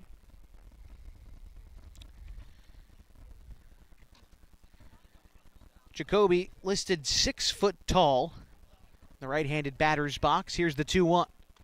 That one misses in, 3-1. Good eye on that two-seam fastball. Back to what the Falcons are typically used to seeing, which is that right-handed pitcher two-seam fastball that runs inside towards the right-handers instead of breaking away from them. And this time Takini watches one miss wide. Second time he's been walked today. And that'll put him on to lead off the third inning. And it looks like they're going to keep him out there on the bases. No courtesy runner for Jacoby here. And in steps Ian Meyer. Meyer 1 for 1 in the ball game today. He knocked in a run back in the first inning. The first pitch to him is a line drive that is into center field. And I think that might have been playable for the second baseman, Christensen, and I think it short-hopped him a little bit. He had some pretty gnarly front spin on that one. It looked like it was going to drive right through and then dropped in front of the second baseman. He still misplayed it. And everybody is safe. We'll take a moment to see how that winds up getting scored. But regardless, Myers aboard at first, and Jacoby Tacchini advances to second, and that brings up Corbin Hamilton.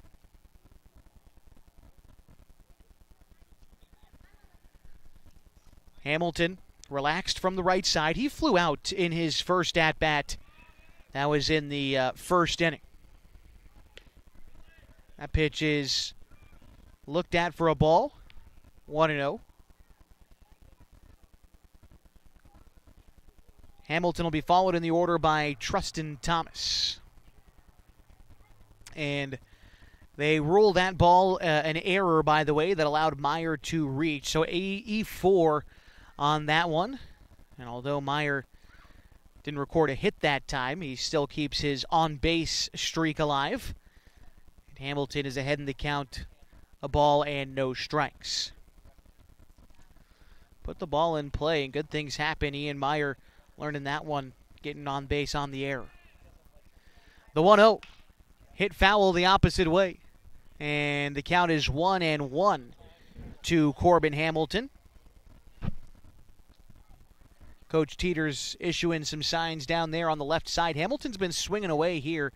Thought maybe if he was going to bunt, he would have done it earlier in that bat. Now with a strike on him, he's still able to do it, but less chances here for Corbin, or you let him swing away as one of the very best hitters in the state. A curveball misses upstairs, and the count is 2-1. Hamilton, in leaning out of the way of that pitch, his elbow guard got disconnected there, so he had to toss, get rid of that one. Didn't even really want to put it back on. So he got rid of it, and stepping in unguarded on the front elbow for the 2-1 pitch. Here it comes from Tyler Tracy. Hamilton fouls one back. The count is 2-2. Corbin certainly can put a good swing on the ball. Didn't get a chance to hit in our opener today, but he did have a couple of base hits in the win back on Wednesday. He reached base all 5 times he came up to bat back on Wednesday, including an RBI in the 6th inning. The 2-2 to Hamilton is fouled off again. A little bit out in front of the breaking ball there, but the count remains 2-2.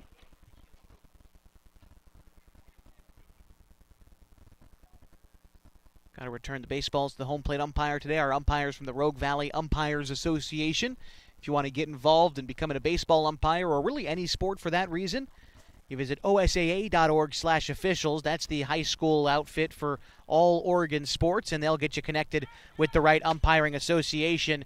This ball winds up going to the backstop. Both men are advancing. Tacchini to third, Meyer to second, and Corbin Hamilton now bats in a full count with 2 men in scoring position.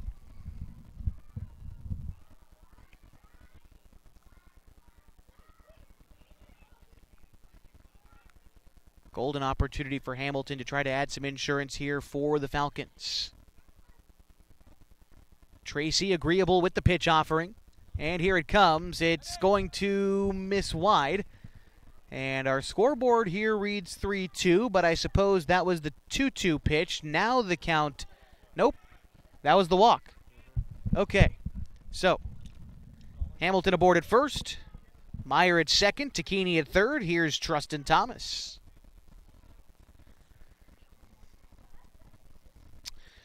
Thomas flew out to center field his first time up. Got a hold of it pretty well, but just hit a little bit too high. Keyser was able to settle underneath it to make the out, but with nobody out here and the bases loaded, just a ball in play, and you might be able to find yourself a run. The Falcons in the previous inning had the bases loaded and nobody out, but grounded into a double play and then ended the inning on another ground ball in the infield. Thomas looking to avoid that fate here. Pitch is going to miss in. Counts 2-0. And it was walks that plagued the Comets in the, I believe it was the 5th inning in the opener today when they walked 4 batters and 3 of them came in to score. They've already walked 2 here, and it's a 2-1 count now to Trustin Thomas. It had been 2-0 as Tracy continued to fall behind, but was able to get a strike across on the outside part there to Thomas, and the count's 2-1. Chase Barrett is on deck for the Falcons. Here is the pitch from Tracy. That one is on the inside part, called a strike, 2-2. Not a bad location there for Tracy, trying to jam up Thomas, get him to weakly hit one in the infield. But now, 2 strikes on Thomas. A strikeout here for Tracy would go a long way. Here's the pitch. Curveball, and there it is, swung on and missed. Thomas goes down on strikes for the first out in the 3rd inning, and it brings up Chase Barrett. Barrett was hit by a pitch in his first plate appearance in the 2nd inning. He was a part of that aforementioned double play with the bases loaded when he was thrown out at home on a force out. But now a chance to try to knock some in with the bases loaded and 1 away. The first pitch to Barrett is popped up, left side in the infield fly. The batter is out, and everyone stays put, and it brings up Ty Teeters.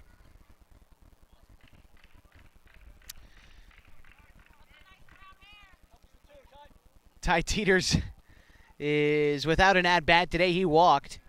That was in the 2nd inning. And are we bringing out a courtesy runner for somebody? Let's see. All right, getting a courtesy runner in for Jacoby, letting him put the catcher's gear on with 2 outs now in the inning. What do we got there? Number 4 for the Falcons is Mason Snell, running there at 3rd. Teeters looking to grab his first hit of the summer. Here's the pitch. Takes a look at that one, misses low, 1-0. After Teeters in the order, it's Harley Hoblet. Ty opens up in the right-handed batter's box, front foot behind his back foot as that pitch misses upstairs, 2-0. Teeters, in a way, a second-year Falcon. Last year, I think he played maybe 1 game. Spent most of the year as, kind of doing the rookie role. The 2-0 pitch is going to miss low, 3-0.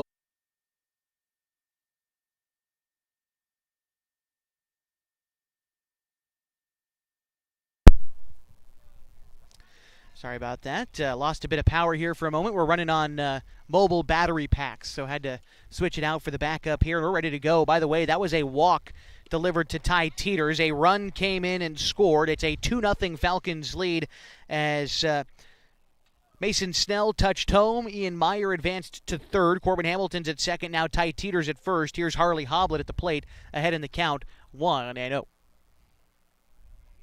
Pitch on the way is going to be called a strike. They try to back pick Teeters at first, but he's back safely. And the count is 1-1. That was a nice off-speed pitch that time by Tracy to drop it in against Hoblet. Count's even. And working out of the windup now is Tracy with the bases loaded. Hoblet bounces one to 3rd. Holland has some trouble with it. He comes up with it, but there's no throw to be made. And a run comes in and scores. Ian Meyer touches home. It's a 3-0 Falcons lead, and everyone else advances a station. Hamilton to 3rd, Teeters to 2nd, and Hoblet aboard at 1st. And reaching on the error. Back to the top here for Carson Sims. Second opportunity for him today with the bases loaded.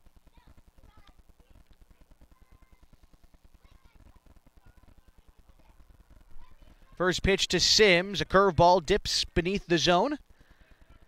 Count is 1-0 to Carson. He's 0 for 2 today, along with that double play he grounded into in the 2nd inning. He flew out in the 1st inning. Oh, they're going to say that was a single for Hoblet down there at 1st, by the way, so wipe away the error. Hoblet reached on the base knock, and doesn't change the score at all, but just changes whether or not that run was earned and how the RBI is attributed. The count is 1-1. Misses low and away to Sims, 2-1.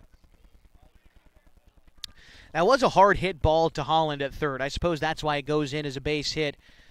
It short hopped him, and he hit it off the heel of the glove, but with the ball hit that hard, kind of tough to judge it anyway. So there you go with a base hit. The 2-1 pitch. Sims lifts it into the air, center field. Coming in is Keyser. He is going to make the catch on the run, and that will end the inning. But the Falcons score a pair here in the third. They lead 3-0 as we go to the bottom half next on 104.3 960 Sports and MyBasin.com.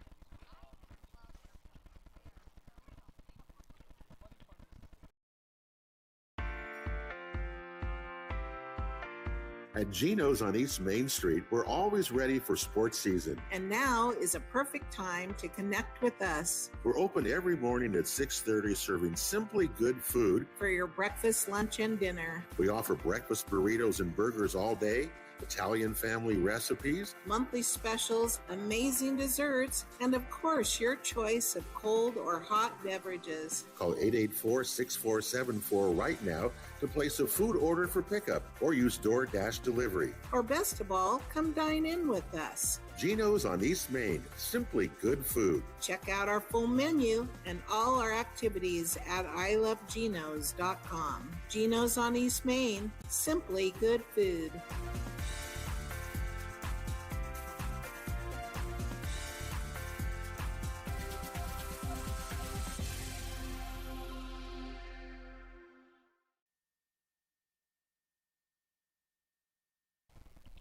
Bottom of the third inning as we get set for this one. It looks like we're going to see Asher Seamer, Michael Villarreal, and Ronix Keyser do up this half inning for Central Point as they trail Klamath Falls a score of 3-0 in the nightcap of a doubleheader tonight on the road. The Falcons continue their road trip tomorrow afternoon, 1 o'clock first pitch in Redmond. And we'll be along with you on 104.3 960 Sports and on MyBasin.com for that one. It's a single 9-inning affair for the Falcons tomorrow against the Redmond SunWest Builders. Colin Tacchini still out there working for the Falcons as Asher Simmer gets ready to step in. The first pitch from Tacchini is popped foul. Counts 0-1. Simmer in the opener today 0 for 2. He grounded out and struck out in the second and fifth innings of the game. Here's the pitch. It is swung on and missed. Count is 0-2 to Simmer. As Colin Tacchini continues to cruise right along in this start ahead of the first hitter here, 0-2. The pitch from Tacchini is a grounder towards the right side of the infield. Eats up Hamilton a little bit, but the throw to Tacchini covering is in time. Nice play there by Hamilton. The connection to Tacchini. Credit to Colin. He is quick to run off that hill and cover first base. Not every pitcher is. And that's a good hustle play by Colin to be able to record that out. And so we go back to the top of the the Central Point order. Here's Michael Villarreal. The pitch from Tacchini. Villarreal trying to show bunt, but he pulls back, takes a strike anyway. The count is 0-1. That looked to be the two-seam fastball from Colin. Started inside against the lefties, leaked back across the plate. Tough one to read for Villarreal as he pulled back the bunt. Now finds himself down 0-1. Looks like he's going to try to do it again. That bender missed upstairs. Count is 1-1. After Villarreal in the order, it's Ronix Keyser. Tacchini back on the hill, ready to go. Here's the 1-1. Did he hold up in time? Can we check down? I'm going to say he did not go around. He can't really see it with the left-handed batter. He ought to be able to see it. He's the only one who can see it. All right. Colin Tacchini having a laugh about it out there. That's all you can do. Villarreal gets bailed out there for the 2-1. Here he comes. Colin Tacchini going to try to find a strike here. The pitch. A bouncer up the middle. Teeters charging. Up with the ball. Throw to first is in time. 2 gone in the third. No harm, no foul there on that missed strike call, and it brings up Ronix Keyser. Keyser 1 for 1 today, has so far the only base hit of the day for Central Point. He singled in the first and was left stranded in scoring position. First pitch on the way from Colin Tacchini. That one misses up and in. Counts 1-0. After Keyser in the order, it's Zach Harrington. Takini with the 1-0. That one's a beautiful two-seam fastball on the outside corner. Takini working that right side of the plate well. Evens the count 1-1. Here it comes. Knee-high fastball, similar part on the outside.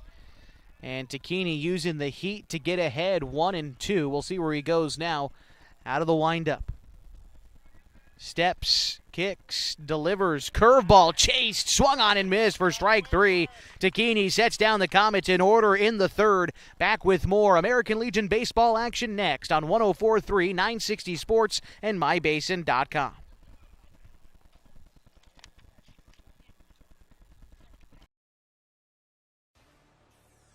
Come on in. Hey, I'm Jason with Elevate Physical Therapy, Fitness, and Performance, and just a little bit about us. So we started in March of 2020, opened right before COVID hit. It's been a wild ride. So one of the things I'm super passionate about is this idea of being guides, or think about like a map and compass. If you think about our job as physical therapists is to take a person who's had an injury and help them kind of go from point A to point B. And everybody's journey is different. It's never a straight line. It's nice to have someone that's been there, that's walked that path before many times. And so we see it as our honor and privilege to be able to walk with patients through those little steps along the way of getting back to doing the things they love. So to get a hold of us at Elevate, you can call our number at 541-887-2030. Check out our website, elevateptfp.com. Or check us out on Instagram, shoot us a message.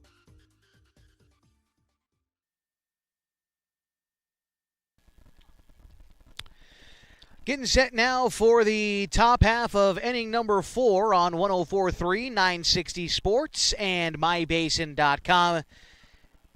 So we take a look at the line score for both of these teams. It is 3 runs, 5 hits, no errors so far for the Falcons.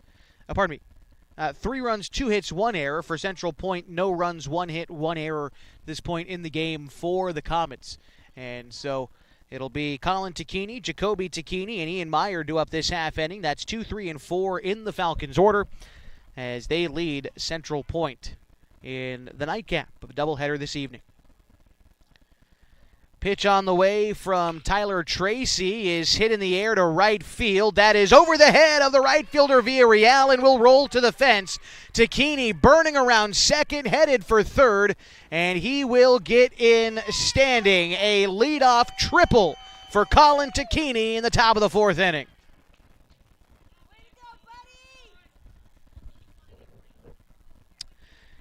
By the way, I want to give you a score update from the other Area 4 game going on tonight between North Jackson and Grants Pass.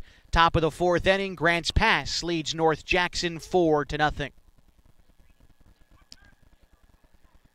Jacoby Takini looking for an RBI here in the top half of the 4th inning, and the pitch from Tracy is hit into the air to center field.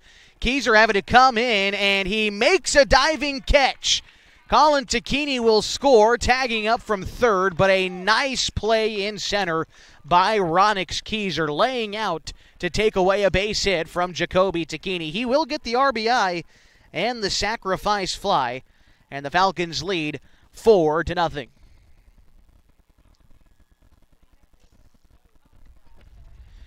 Ian Meyer due up now. He singled in the first, reached on an error, and scored in the third. And here's the pitch to him. That one nearly hit him, but avoids it. The count's 1-0. Meyer took his front hand off the bat and kind of dropped it down. He almost got hit on the hand because of it. But here he takes a strike. That pitch just below the knees, catching the outside part of the plate. And Meyer even in the count, 1-1. Here's the pitch. Meyer watches that one skip to the plate.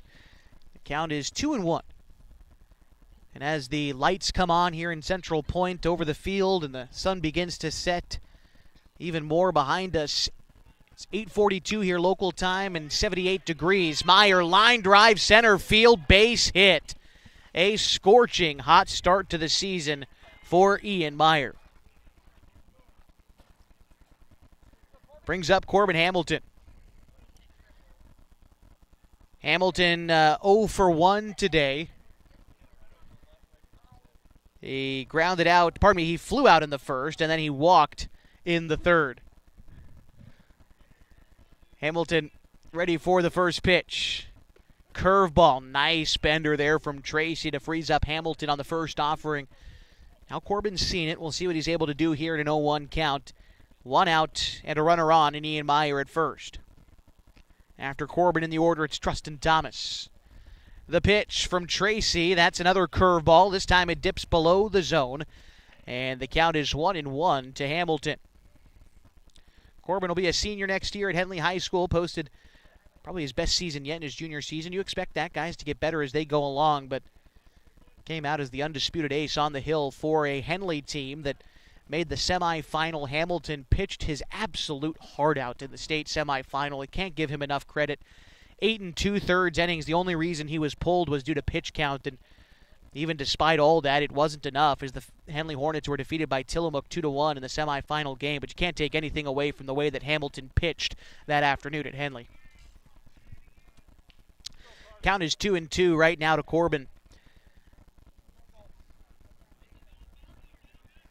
Gets ready to dig back in here against Tyler Tracy. He's got a lot of off-speed stuff against Corbin here. The 2-2, another curveball. Hamilton's seen it a few times now, trying to time it up a bit better just underneath that one as he fouls it back and sticks around to see another. Count still 2-2.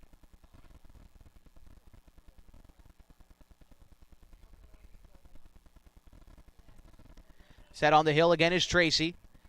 Kicks and delivers. That one dips below the zone and kicks up some dirt with it. Count is full to Corbin. 1 out in this inning was on a sacrifice fly, by the way, from Jacoby Takini. It was saved by Keyser. Had to lay out to make that catch. Otherwise, probably could have been extra bases. 3-2. Misses away. Hamilton will take first. Meyer on to second. Here's Trustin Thomas. Thomas 0 for 2 in this one tonight so far. Flew out in the first, struck out in the third. Was able to get on base in our opener today in the 5th inning. Reached on a fielder's choice. Came in to score in that inning and trying to get on base for the first time here tonight. Thomas is a class of 2028 at Modoc High School in Alturas. Takes a big cut and a big miss. 0-1 the count to Thomas. Saw that bender. Was kind of a hanging curveball, but just swung over the top of it. Tracy has relied on that breaking pitch quite a lot here in this outing. Uses it again there to get ahead of Thomas 0-2. And the benefit of going with the soft stuff early is it means you can use the fastball late. We'll see if that's what Tracy decides to do here in an 0-2 count. And it's a swing and a miss. Tracy down on strikes for the second out in the inning, and it brings up Chase Barrett.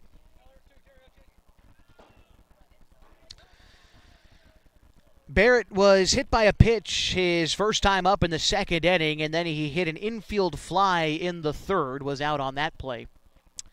Here's the pitch to Barrett. That one is in the dirt. Picked it out was Ging. That's a nice job by the catcher to pick that one out of the dirt, disallow any runners from advancing. If he had got down on his knees for that, it probably would have ricocheted off his mask. That's how much it bounced back up towards him. So looking like more like a hockey goalie on that one to pick that one out. Count is 1-0. Taken for a strike in near the hands on the inside part against Chase Barrett. Counts 1-1. The Falcons left fielder readies for the pitch. Second baseman Christensen trying to keep the runner in scoring position honest over there. He returns home ahead of the pitch. It's a curveball that dips low. 2-1, the count to Chase Barrett. Again, at second is Ian Meyer. Not much of a threat to steal third, although fairly big lead out there in scoring position as Barrett swings over the top of the 2-1 pitch, and the count is even.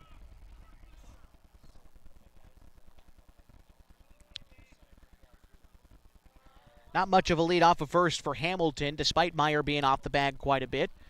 The 2-2 is a curveball that is called strike three looking. Barrett goes down to end the fourth inning. But the Falcons get a run on the sacrifice fly from Jacoby Tacchini. It is a 4-run lead as we go to the bottom of the fourth on 104.3, 960 Sports and MyBasin.com.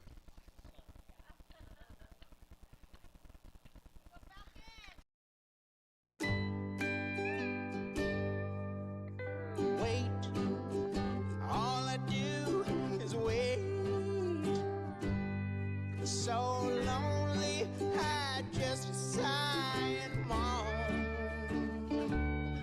Seems like I've been away forever. Wondering if you're coming home. I just saw your face. I know you're coming home. I swear there is no place that feels as good as home. And then I heard your voice. I know you're coming home. I know you're coming home. This is where unconditional love and immeasurable happiness reside. This is home. Coldwell Banker, where home begins.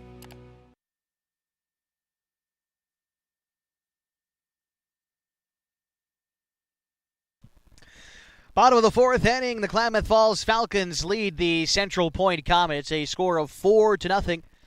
Due up this half inning, Zach Harrington, Andy Sweet, and Tyler Tracy. That's 3, 4, 5 in the Central Point order as they look to get one on the board for what would be the first time today. Held scoreless in the opener and through the first 3 innings offensively in this one. Colin Tacchini throwing well through 3 innings.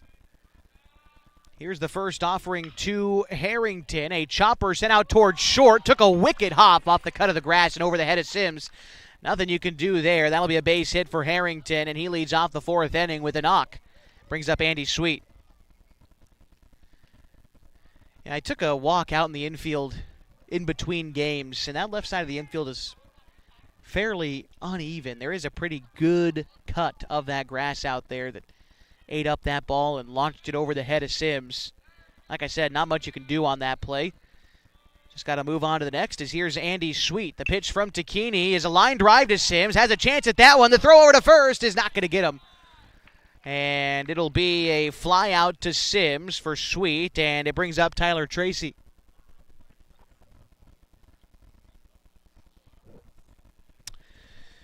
Tracy started the game at third, has since taken over pitching duties for Central Point. We can take a look at the line score that he's put together on the hill because he's pitched well, all things considered, I think, through 3 innings, 2 hits, couple of runs. It's the walks that have bit him, but also 3 strikeouts today against the Falcons.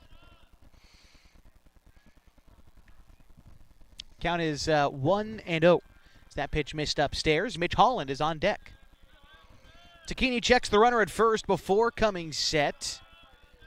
And now the pitch. It's a curveball. That one is hit into the air. Center field. Playable for Hoblet. He makes the catch. 2 gone.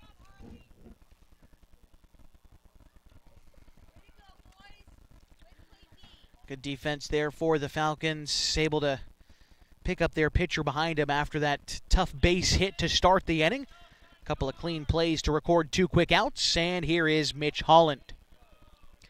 Holland 0 for 1 today. Struck out back in the second inning. Set on the mound is Tacchini. He kicks and delivers. Swung on and missed. Colin goes with a slider. It ran away from Mitch Holland for a swinging strike.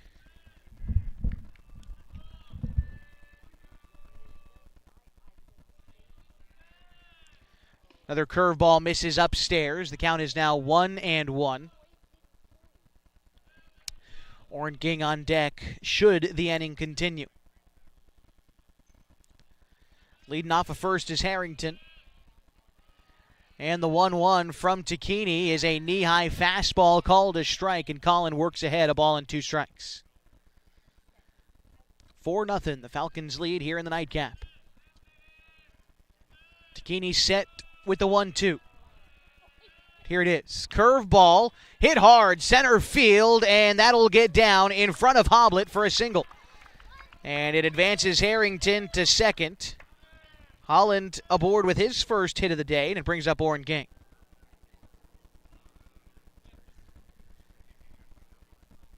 Oren struck out. Oh, no, looks like we're going to get a new hitter, Chase Austin, here to bat for the Comets in the 7th spot.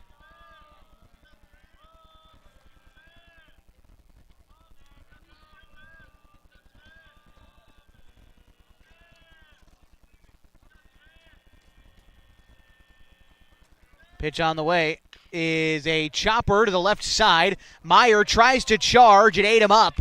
And a fair ball will load the bases as Harrington to third. Holland to second. Austin aboard.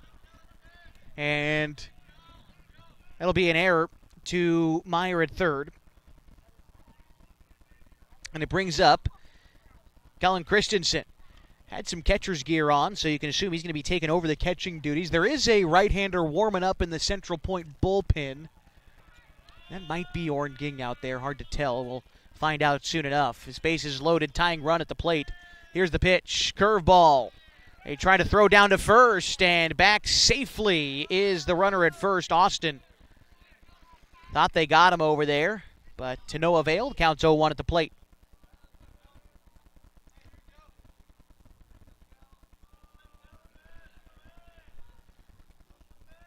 Takini set on the hill, working back out of the windup now with the bases loaded. The 0-1 is going to miss wide. Count is even at a ball and a strike. Looks like Asher Simmer is still on deck, I believe, for the Comets. And Takini readies with the 1-1. That one is hit into the air. Coming in is Hoblet and makes the catch, and that will end the inning. The Comets load up the bases, but they leave them all stranded, and the Falcons lead 4-0. We go to the top half of the 5th next on 104.3 and 960 Sports.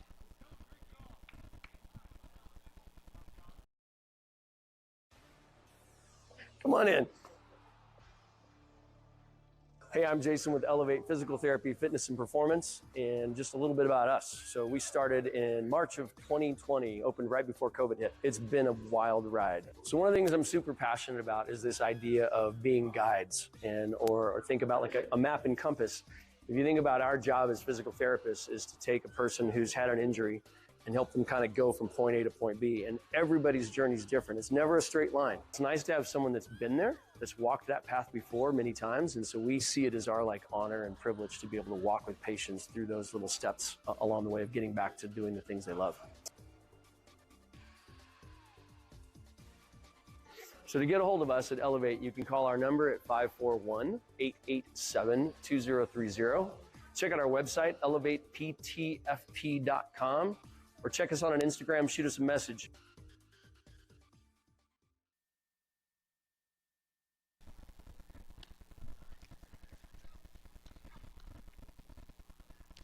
New pitcher into the game for Central Point is Ronix Keyser. He takes over for Tyler Tracy, who exits the game after 3 innings pitched, allowing 2 hits, 3 runs, 1 earned, 4 walks, and 3 strikeouts. Keyser comes in from center field. He's replaced out there by Michael Villarreal, who was in right field. Asher Simmer migrates over there, and Tyler Tracy, who was pitching, stays in the game. He moves back over to his native position of third base. Mitch Holland back out into the outfield. He takes over in left. So those are your changes for Central Point as we get set for the top half of inning number 5. It is Ty Teeters, Harley Hoblet, and Carson Sims due up this half inning. Teeters has walked both times today, but once was with the bases loaded, and it earned himself an RBI. Here he hits one into the air to the right side, well fouled, and the count is 0-1 to Ty Teeters.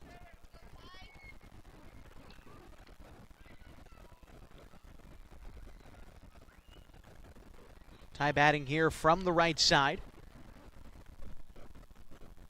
And here's the offering, the 0-1. Is rifled over the head of the second baseman, Christensen, and into right field. A leadoff single for Ty Teeters in the 5th brings up Harley Hoblet. Great piece of hitting there for Ty Teeters waiting for that breaking ball to get deep in the zone and punching it the opposite way. Able to earn himself a base hit, and it brings up Harley Hoblet. Made a nice defensive grab in center field to end the last inning, and now trying to make it happen with the bat. So far today, he's 1 for 1. He walked in the second inning, and he singled in a run in the third.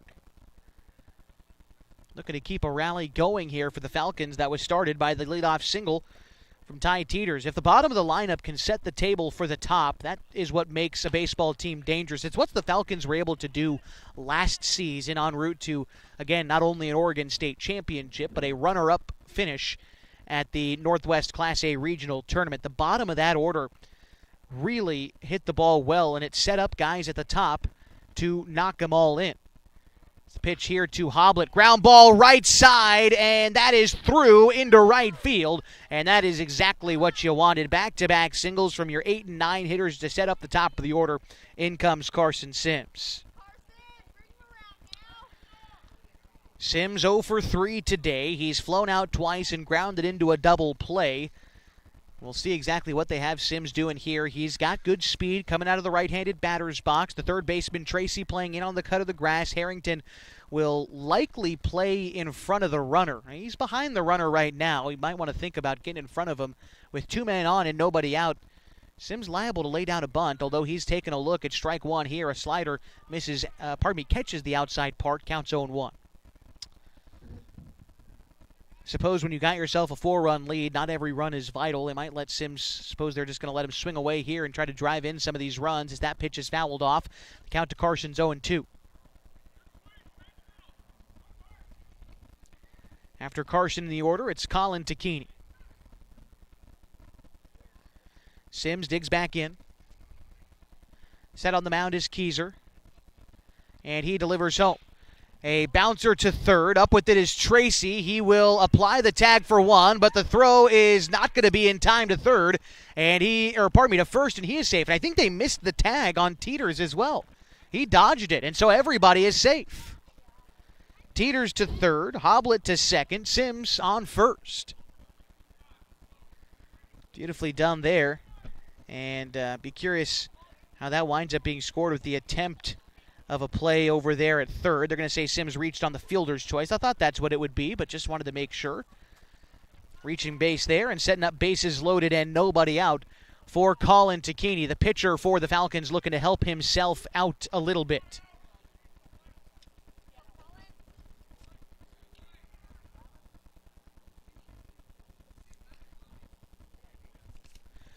Pitch to Tacchini is going to miss upstairs, 2-0. It was the 5th inning in the opener that the Falcons scored 5 of their 11 runs. And here in the 5th inning of the nightcap, set up to try to do some damage at the plate as well. Ooh, they called that pitch to Colin a strike. He's probably hoping he gets that one on the other end. The count's 2-1. Infield in for Central Point. They're going to try to cut down the runner on a ground ball in the infield. Tacchini just underneath that one. Coach Teeters saying stay down on that pitch.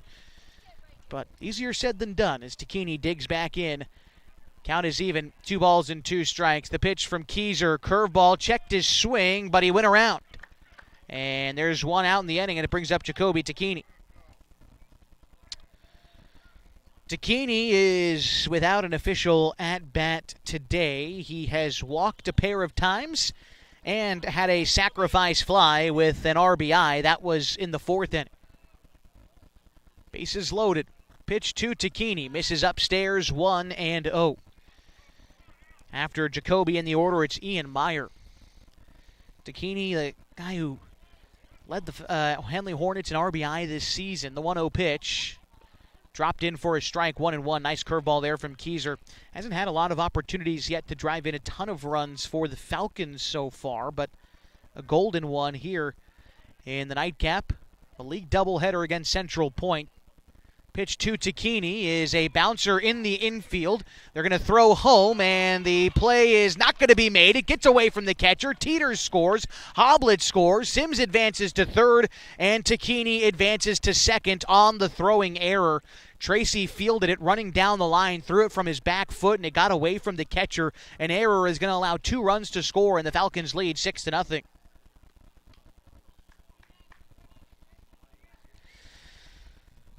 Sims all the way to third. Like I said, Takini into second. They have him ran for. I believe that's Snell out there in scoring position. And Ian Meyer a chance to add to the lead here. Central Point still playing their infield in. The pitch is swung on and missed by Ian Meyer. Count is 0-1. Meyer 2 for 3 on the ball game today. He singled in a run in the first. Also in the fourth inning had a single. Reached on an error in the third, and he came in to score.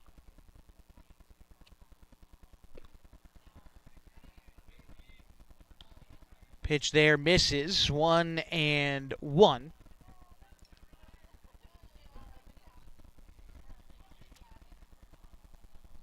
Timeout called at the plate. I think it was Keyser who realized runners at second and third. You can work out of the windup here, so he steps off, resets himself. The 1-1 is grounded up the middle, and another base hit for Meyer. Sims will score. They wave in Mason Snell. The throw is not in time, and Mason Snell scores on the base hit. Ian Meyer a couple of RBIs, and the Falcons up 8-0.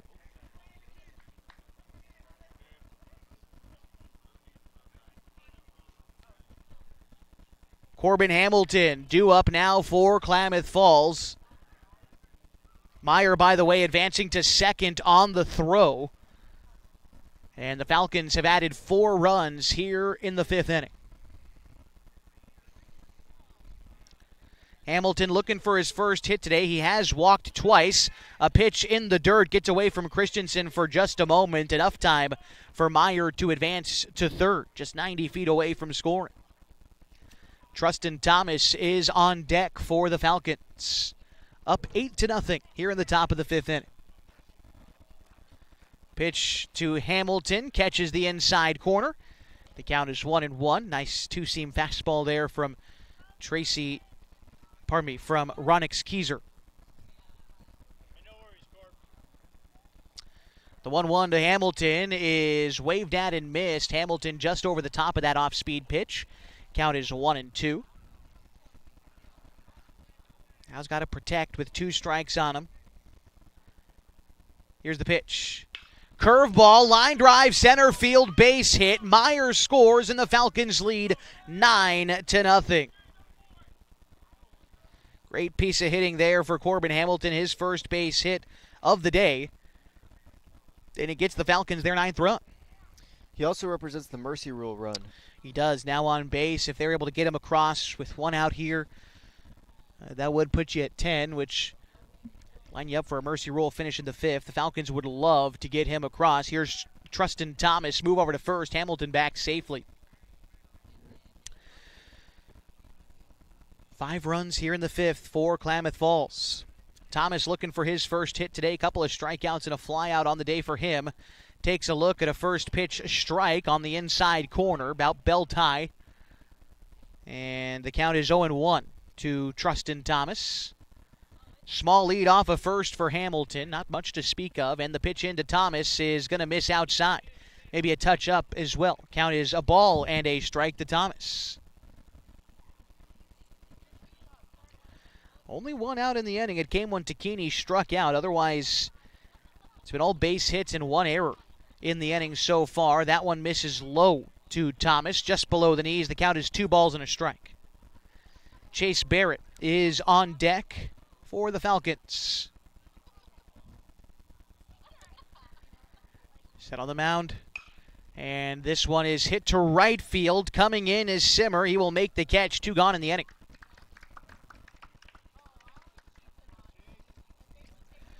Chase Barrett looking to keep the rally alive for the Falcons here in the 5th. 2 outs and a runner on. 9-0 the Falcons lead. And Barrett is 0 for 2 today. He was hit by a pitch in the 2nd, hit into an infield fly in the 3rd, and he struck out in the 4th. Not much of a lead to speak of for Hamilton at first, being conservative, as that pitch is called a strike up just above the letters to Barrett and over the heart of the plate. Count is 0-1.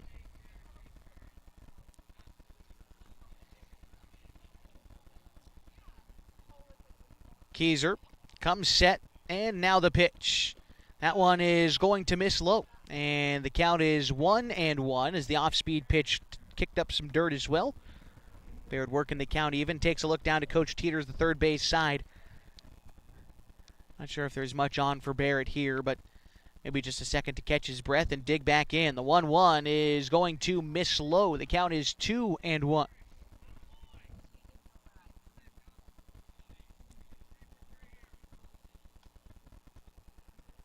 After Barrett in the order is Ty Teeters, hoping for a chance to keep a rally going here for Klamath Falls. The 2-1 is in a similar pitch that the 0-1 was, and it's called a strike. 2-2.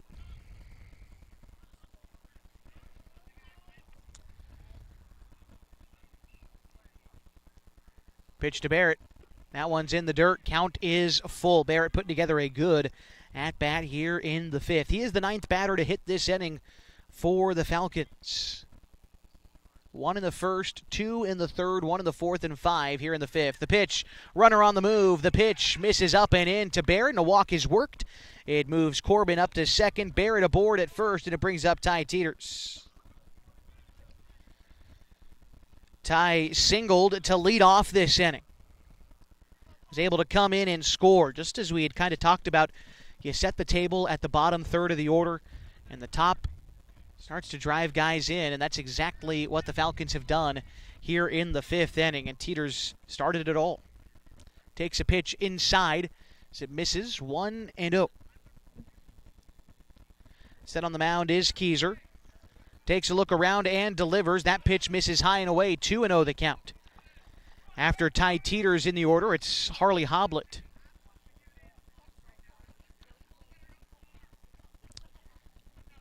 Teeters awaits the 2-0 pitch. And here it comes. That one misses high and tight. Had to duck out of the way of that one. Teeters ahead 3-0. I'm not sure who else the Comets would be able to throw at the Hornets. Yeah, that's also true. They've gone through quite a few guys today. 3 here in the nightcap as that pitch is a walk. Misses outside, and it looks like there is someone warming up.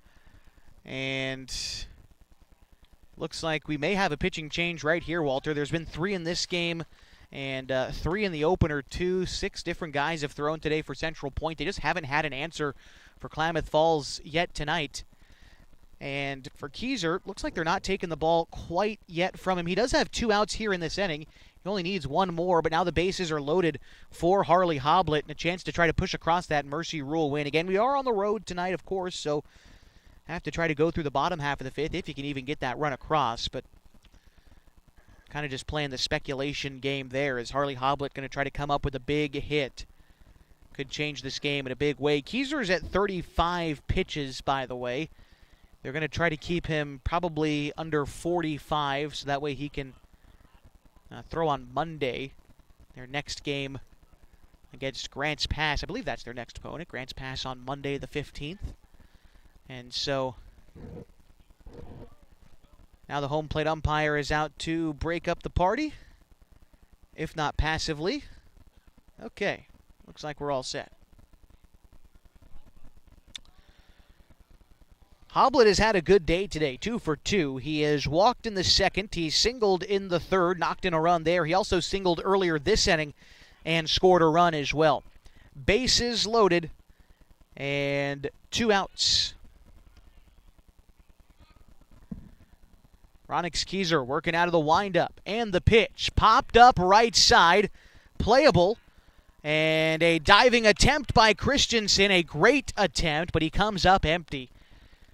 Can't take away the effort on that play from Christensen, the catcher moving all the way over near the Falcons dugout to try to dive and make the catch, unable to get there, and the home plate umpire even telling him, good try, and yep, he deserves that pat on the back, but the count is 0-1 to Harley Hoblet.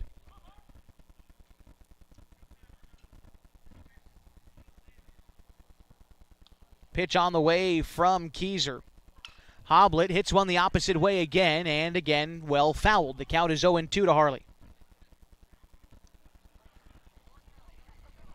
Falcons trying to convert here with the bases loaded. Keyser. Set and the pitch. It is a ground ball up the middle, a diving stop from Grether, but there's no play to be made. And a run scores. It's 10-0 Falcons. That's a heartbreaker for Grether. Lays out in the gap to come up with it, but with Hoblett's speed, no chance of getting him. An infield single for Hoblett. He's now 3 for 3 today. Give him another RBI, and it brings up Carson Sims. Bases stay loaded for the Falcons, and they're up by 10. Sims hits one into the air, center field. That one is caught in center field by Villarreal, ranging back near the wall to end the inning. But the Falcons get that coveted 10th run here in the 5th inning. They lead by as many as we go to the bottom half next on 104.3, 960 Sports and MyBasin.com.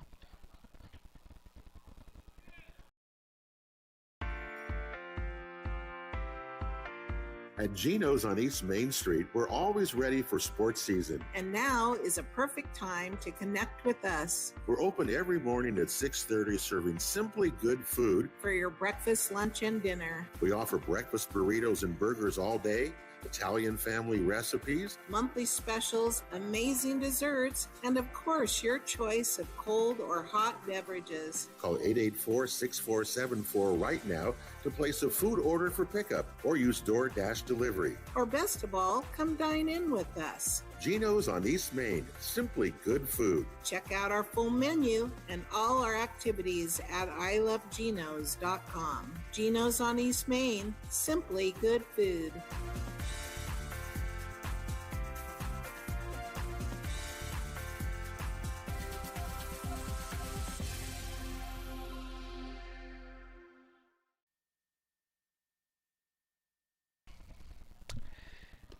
Nine, 1-2 for the Comets due up in the bottom half of the 5th inning. They got to score a run for this game to continue. Looks like it'll be Owen Brotzman due up to lead off the inning. We'll see if the Comets go to some guys who don't often get at-bats here late in the contest as Brotzman gets ready to step in. Class of 2028 at Crater High School. We've seen him run the bases today, but this will be the first at-bat for Brotzman of the afternoon. And into the evening, it is 9:15 here local time in Central Point. Appreciate you tuning in, whether you're here on the West Coast along with us or around the country or around the world on MyBasin.com. I know we've had folks tune in from Mexico before and across overseas, so appreciate you joining us wherever you might be in the world for Klamath Falls Falcons baseball. All right, we got Brotzman, who is behind in the count, 0-1. And the pitch is going to miss upstairs. Pardon me, he was ahead in the count 1-0. Now it's 2-0 to Brotzman. And like I said, looks like on deck is going to be number 7 for Central Point, Austin Jepson. The 2-0 is called a strike right down the heart of the plate. The count is 2-1. Takini's been pitching well today. Only 51 pitches to this point in the ball game. Like to keep him under that 65 mark if you can. The 2-1. Bouncer towards the left side. It is fielded by Meyer. Fires a dart across the diamond in time. That was a great play by Meyer to record the first out of the 5th inning. Good job by Meyer to call off Sims on that play, too. Sims' momentum taking him in. He would have had to kind of throw across his body, whereas Meyer running across the diamond to make that play, his momentum was taking him to first base, and that's why he was able to make such a strong throw as well. Great baseball IQ there from Ian, one of 2 guys, class of 2026 on this squad, and able to make a high IQ play there and a strong throw for the out as Austin Jepson steps in. He falls behind, Takini falls behind, 1-0 to him. First at-bat we've seen for Jepson today as he takes a strike there. Count is even. Jepson is also class of 28 at Crater High School here in Central Point. The 1-1 is taken for a strike, 1-2. Good firm fastball there on the outer third.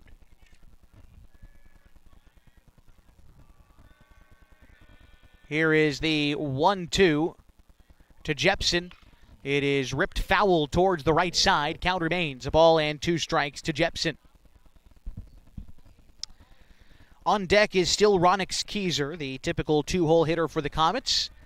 He'll hope to bat with at least one runner on here. The 1-2. Curveball misses up, 2-2.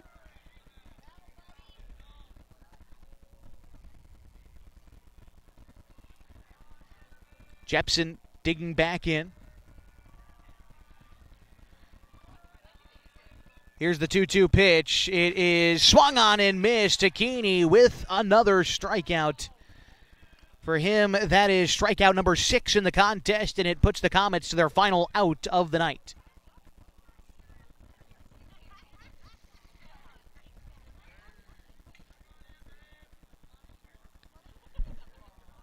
Pitch to Ronix Keyser is going to dip below the zone. The count is 1-0. Keyser today 1 for 2. He singled in the first. He struck out in the third. Takini working out of the windup. And here's the pitch. That's going to be called a strike. Nice firm fastball about thigh high on the outer third. And Takini uses it to work things even. A ball and a strike. Due up next, Zach Harrington if the game continues. The 1-1 from Takini. A curveball that misses in. 2-1.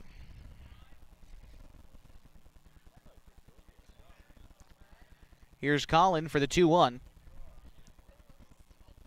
That one misses low. 3-1. Takini falls behind to the two-hole hitter here, Ronix Keyser. Colin trying to find a pitch to maybe get a ground ball here. Keyser in a hitter's count, a good hitter too. The pitch coming up from Colin. Misses low. Tried to get that ground ball with a low pitch, but Keyser able to work a walk.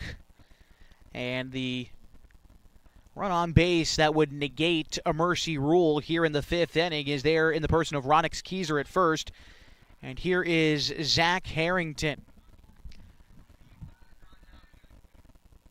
Harrington 1 for 2 today, struck out in the first, singled in the 4th.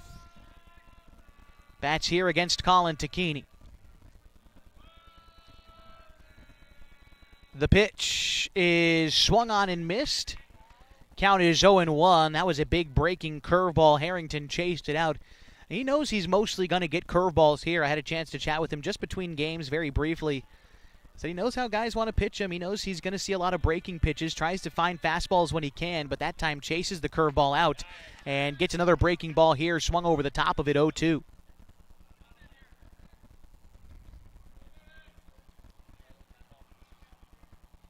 See where Takini goes now. Uses back-to-back off speed to get ahead, 0-2. Colin comes set. And the pitch. Upstairs fastball fouled straight back. And the count remains 0-2. That was like 2 chain links away from our camera, so got a little off-kilter there. Thank you, Mr. Hartley. Don't thank me yet. We'll get there. All right. How's that? That's good. That's good. 0-2 the count to Zach Harrington.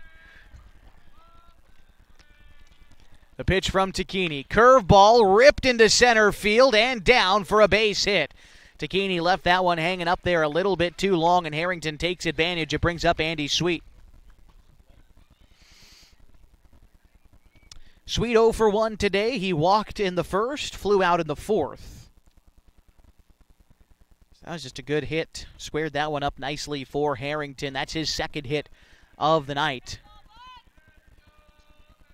But now that mercy rule negating run is in scoring position, Sweet just needing a base hit to try to extend this ball game. Takini is set on the hill. And the pitch. Curveball is going to miss upstairs. Count is 1-0. After Sweet, if he's able to continue the game, Tyler Tracy is due up next. Colin comes set. Steps off, takes a look at second, and no throw. So it looks like he's ready to go again. Sweet steps out, gets ready to dig back in here. Batting from the left side is Andy Sweet. Here's the pitch. Fouled back once more. Count is even at a ball and a strike.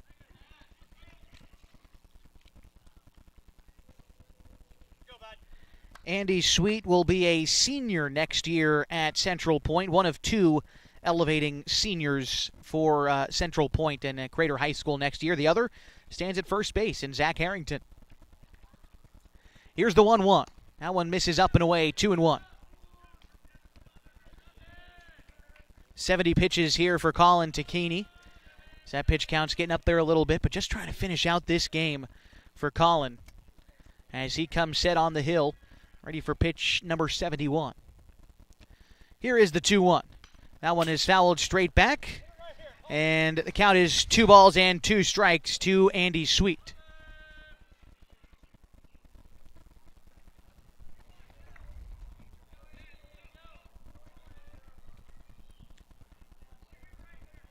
Takini cycling through the pitches, wants another offering. Sweet going to call time before the pitch. Stayed in the box for just a second longer than he's comfortable for.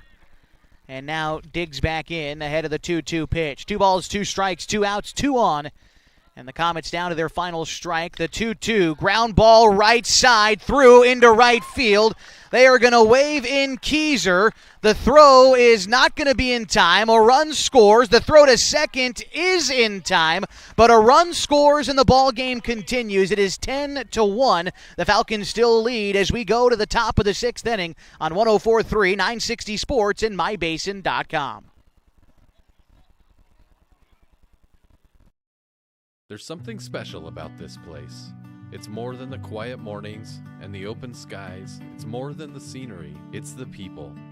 Around here, people still wave when you pass by. They check in when something's wrong. They show up when it matters. At Sage Credit Union, we're proud to live and work in a region that believes in each other. A place where neighbors lend a hand, small businesses thrive, and generosity runs deep.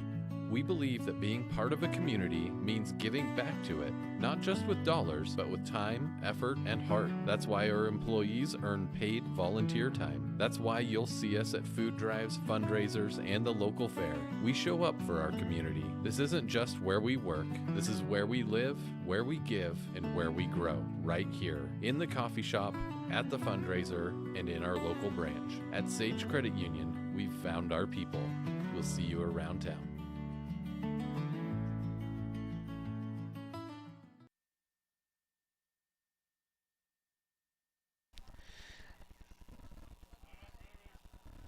Brady Grether, the new man on the mound for the Central Point Comets.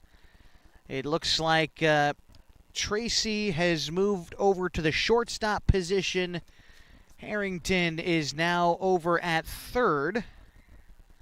And in over at first is Jepson. And those are the changes I have for the Central Point Comets here in the top half of inning number 6.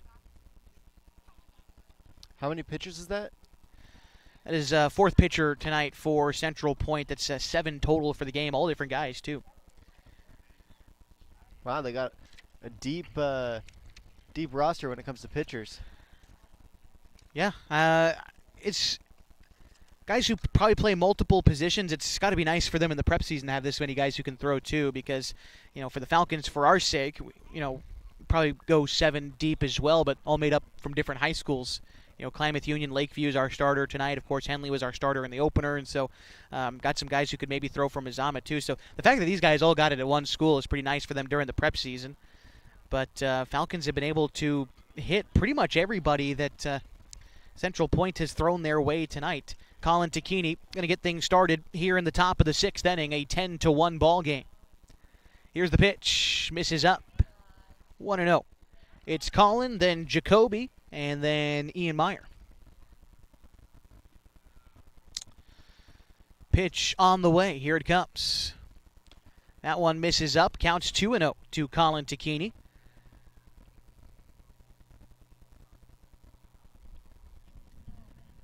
Colin tripled in the fourth inning, and he struck out in the 5th. Here's the pitch. Swung on and missed. 2-1. He also walked in the 1st and scored that trip around the bases as well. He's pitched well tonight on the hill. 5 innings pitched, 5 hits, a run, 2 walks, and 6 strikeouts. Here's the 2-1 pitch. Misses upstairs, 3-1.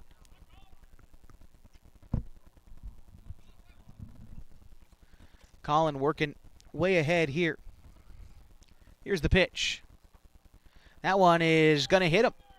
And he'll take a base there, and Colin Tacchini is on board to lead off the 6th inning.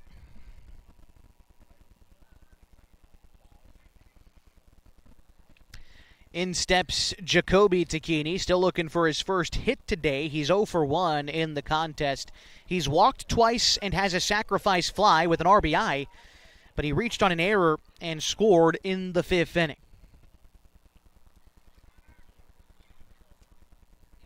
Here's the pitch. That one is going to miss low. The count is 1-0 to Jacoby Tacchini. Ian Meyer is on deck. Pitch to Tacchini misses upstairs, 2-0 the count. Grether is also class of 2028 at Crater High School.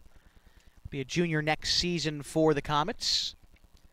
He delivers the 1-0 to Tacchini, rips it down the third base line, and a base hit for Tacchini, the first of the day for him.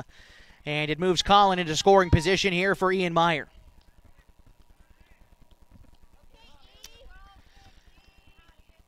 Meyer 3 for 4 today, 3 RBI in this contest. He's also scored 2 runs. Even the one time that he didn't get a hit, he reached on an error. And he's reached base a ton so far this season, every single chance he's had. Falcons looking for more here as he takes one upstairs. Count is 1-0.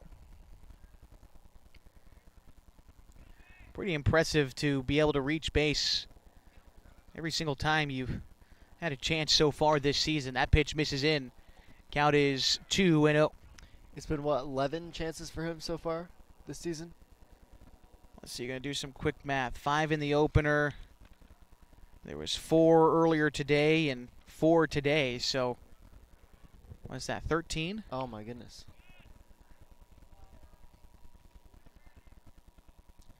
Pitch misses upstairs to Meyer, 3-0.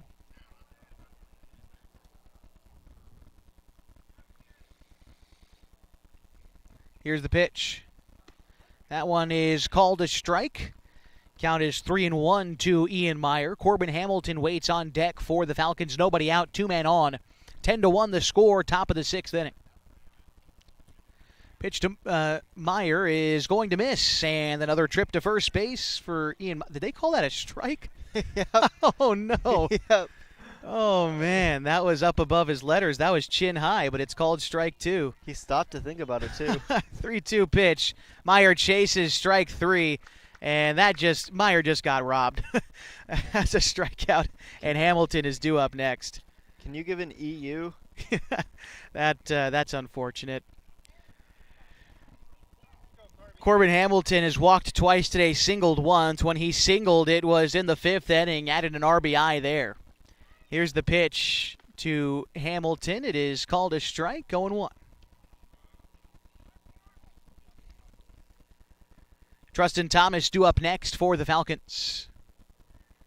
Hamilton looking to drive one here. Pitch on the way. It's going to miss low. Count is even at a ball and a strike to Corbin. He's played the entirety of the nightcap over at first base. Has made a couple of nice defensive plays over there. But trying to get across that coveted 10th run, or I suppose in this case 11th, to try to indicate a mercy rule in the 6th if the Falcons are able. He was the 10th run earlier in the 5th inning. That's true.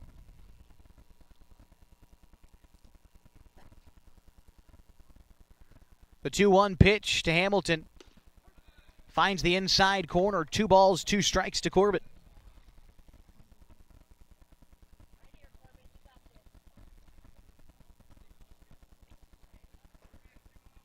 Going to have to protect here with 2 strikes on him. The pitch. Hamilton, a ground ball up the middle. Gloved by Tracy at short. And unable to get the out over at first. They did get the lead runner in Tacchini. So Colin advances to third. Jacoby is out on the base paths. 2 outs in the inning as Corbin reaches on the fielder's choice. And it brings up Trustin Thomas. Nope, looks like we got a new hitter in. That would be number 3 for the Falcons. I believe that's Max Rogers, and it is. Class of 2027 at Mazama High School. Rogers trying to come up with a big swing here. The first pitch misses up, 1-0. After Rogers in the order, it looks like Mason Snell is waiting on deck for Klamath Falls.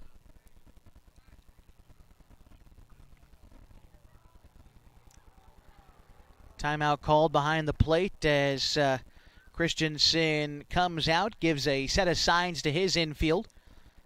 Though with a 9-run lead, I don't know what the Falcons would have on here necessarily. Here's the pitch. Misses upstairs, 2-0. Could see maybe Hamilton trying to make a break for it to get into a rundown to score the run, although with 2 outs and again a 9-run lead, unlikely. Here's the 2-0 pitch. That one is hit center field and down for a single. Max Rogers with an RBI base knock, and it scores Colin Tacchini. Corbin Hamilton advances to second, and in steps Mason Snell.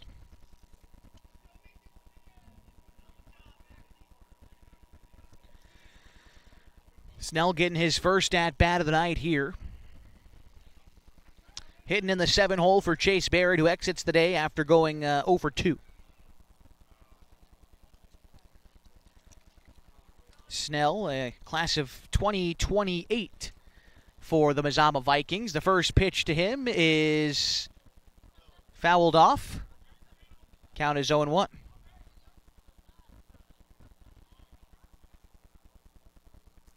Thought that might have been a fair ball, but I think it kicked off of home plate or behind home plate before it spun fair. So it'll be a foul ball for Snell. He falls behind here, 0-1. Due up next, it looks like it is still Ty Teeters for the Falcons as that pitch is taken for a ball, 1-1. Snell. Here's the 1-1. Hit foul the opposite way, 2-1. Snell was the starting left fielder in the opener today for the Falcons, although he didn't get a chance to swing the bat at all, so chance here to try and add another run. He's got 2 strikes on him, though. Here's the 1-2. Ground ball towards second. Second baseman up with it. Throw on to Jepson is in time, and that'll do it. The Falcons score a run, though, on the RBI single from Max Rogers. They lead 11-1 as we go to the bottom of the 6th on mybasin.com.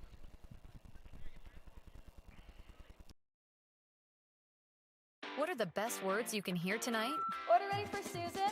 And if you hear those words at Abby's, you know it's going to be a legendary meal. Your pizza is loaded with toppings to the edge, premium ingredients, and real cheese. Yeah, baby. Gather with friends, play some video games, and watch the big game on TV. That's made Abby's a legendary pizza tradition for generations. And when you're ready to hear those magic words, Tom, your order's ready.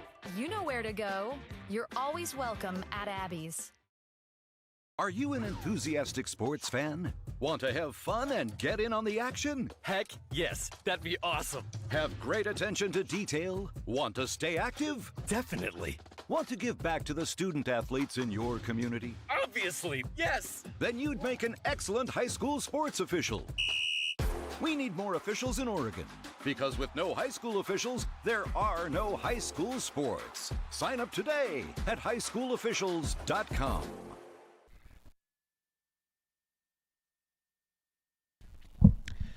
PJ Safford, the new arm on the mound for the Klamath Falls Falcons, as he looks to close out the Central Point Comets with a mercy rule win in the 6th inning. If Klamath Falls is able to get 3 outs without allowing a run to come across, they would be victorious and ending earlier than typical. He's got to go through 5, 6, and 7 in the order for the Central Point Comets. It's Tyler Tracy, Mitch Holland, and I believe it is Chase Austin batting in the 7-hole now.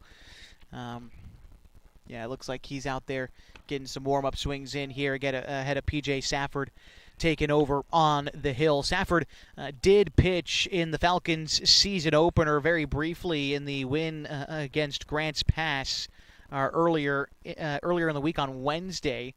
I'm trying to give you the final line here for P.J. in that game. Pitched 2 innings without allowing a hit. He did walk 1, didn't strike out anyone, but quality 2 innings without allowing a hit. You'll take that from Safford every time you can. Tonight, he's just trying to get through 1 inning, maybe 2 if the Comets are able to push a run across here.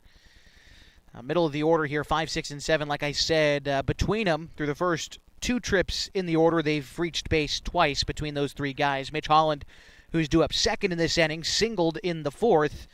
And Chase Austin reached on an error in the 4th as well.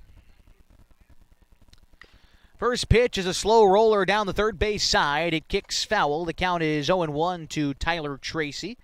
He has flown out and struck out in 2 plate appearances tonight. Safford, by the way, a recent graduate of Klamath Union High School, member of the Pelicans. The only Klamath Union Pelican on this team. He has agreed to continue his playing career at the collegiate level at Oregon Tech. 0-1, curveball dips low, counts even, a ball and a strike. Unclear exactly what Safford's role will be at the next level, although he's a guy who can kind of wear a few different hats, play third base. You could have him pitch, obviously, like he's doing tonight. Safford, a lot of experience catching as well, although sort of tough to make that jump to the college level after not having done it for a couple of seasons. Safford caught his first 2 years at Klamath Union before being moved to more of an infield kind of leadership role his junior and senior season for the Pelicans. He's ahead of Tyler Tracy right now, a ball and 2 strikes, nobody out here in the bottom of the 6th inning. Safford is not going to get Tracy to swing there, as Tracy held up in time.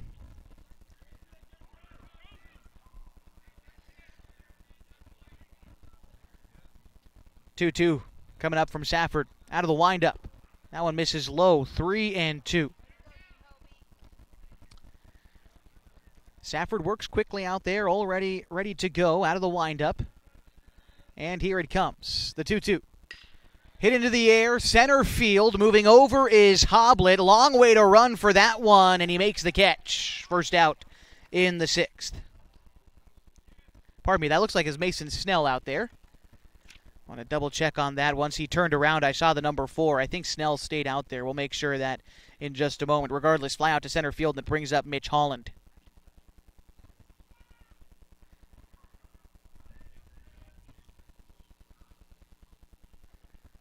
It still says Hoblet out there in center, so we'll keep it that way. Here's the pitch. It is a called strike. Count is 0-1 to Mitch Holland.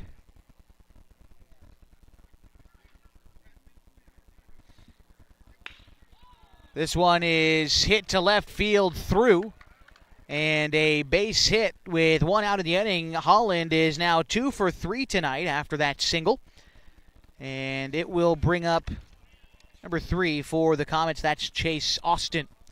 Austin reached on an error in the 4th inning.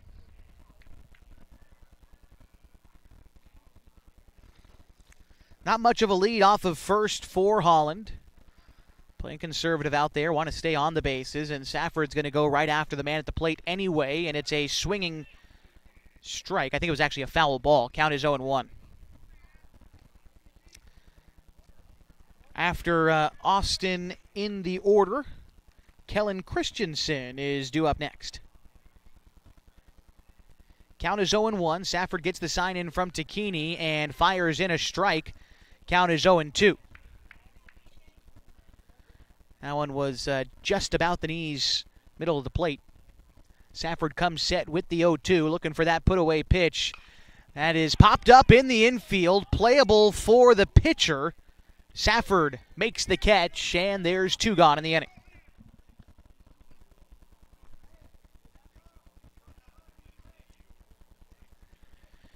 This brings up Kellen Christensen. Christensen today 0 for 2. He's grounded out and flown out in the 2nd and 4th innings.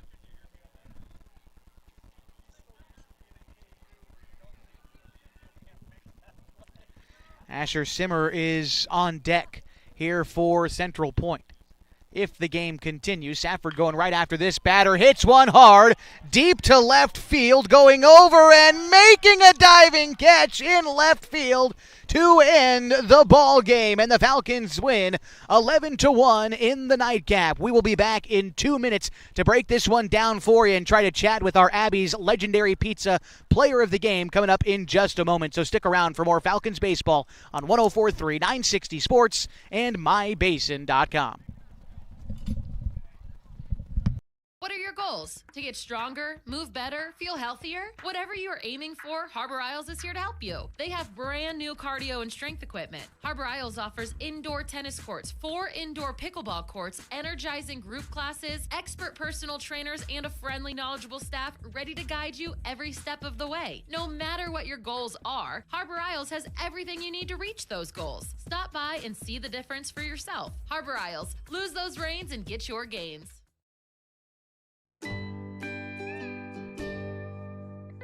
Wait, all I do is wait. So lonely, I just sigh and moan. Seems like I've been waiting forever, wondering if you're coming home. I just saw your face, I know you're coming home. I swear there is no place that feels as good as home. And then I heard your voice, I know you're coming home. I know you're coming home. This is where unconditional love and immeasurable happiness reside. This is home. Coltwell Banker, where home begins.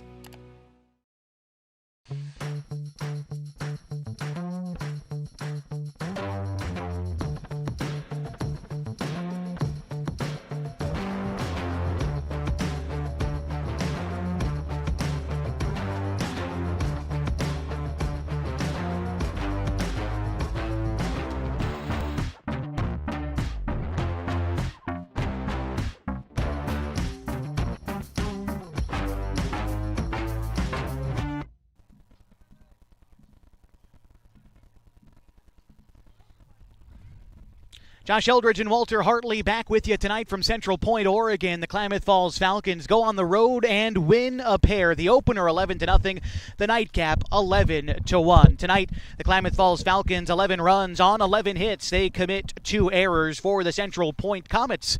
They score 1 run on 6 hits and commit 2 errors. Tonight's winning pitcher, and we hope to get him over here for an interview for tonight's Abby's Legendary Pizza Player of the Game, is Colin Tacchini, who pitched 5 innings tonight, gave up 5 hits, 1 run, and 1 earned. He walked 2 and struck out 6. Tonight's losing pitcher for Central Point is Michael Villarreal, worked 1 inning, 1 hit, 1 run. It was earned. He walked 4. Offensively, notables in the nightcap tonight for Klamath Falls.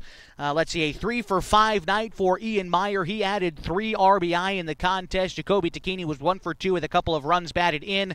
And Harley Hoblet, a great night tonight in Central Point. Harley went 3 for 3 with a couple of RBI. And we're going to chat with Colin Tacchini a little bit later on. He went 1 for 3 tonight, 3 runs scored, but his 1 hit was a triple. And going to talk to him not only about his offensive performance, but also his pitching performance tonight. Looks like the meeting for the Falcons is concluded.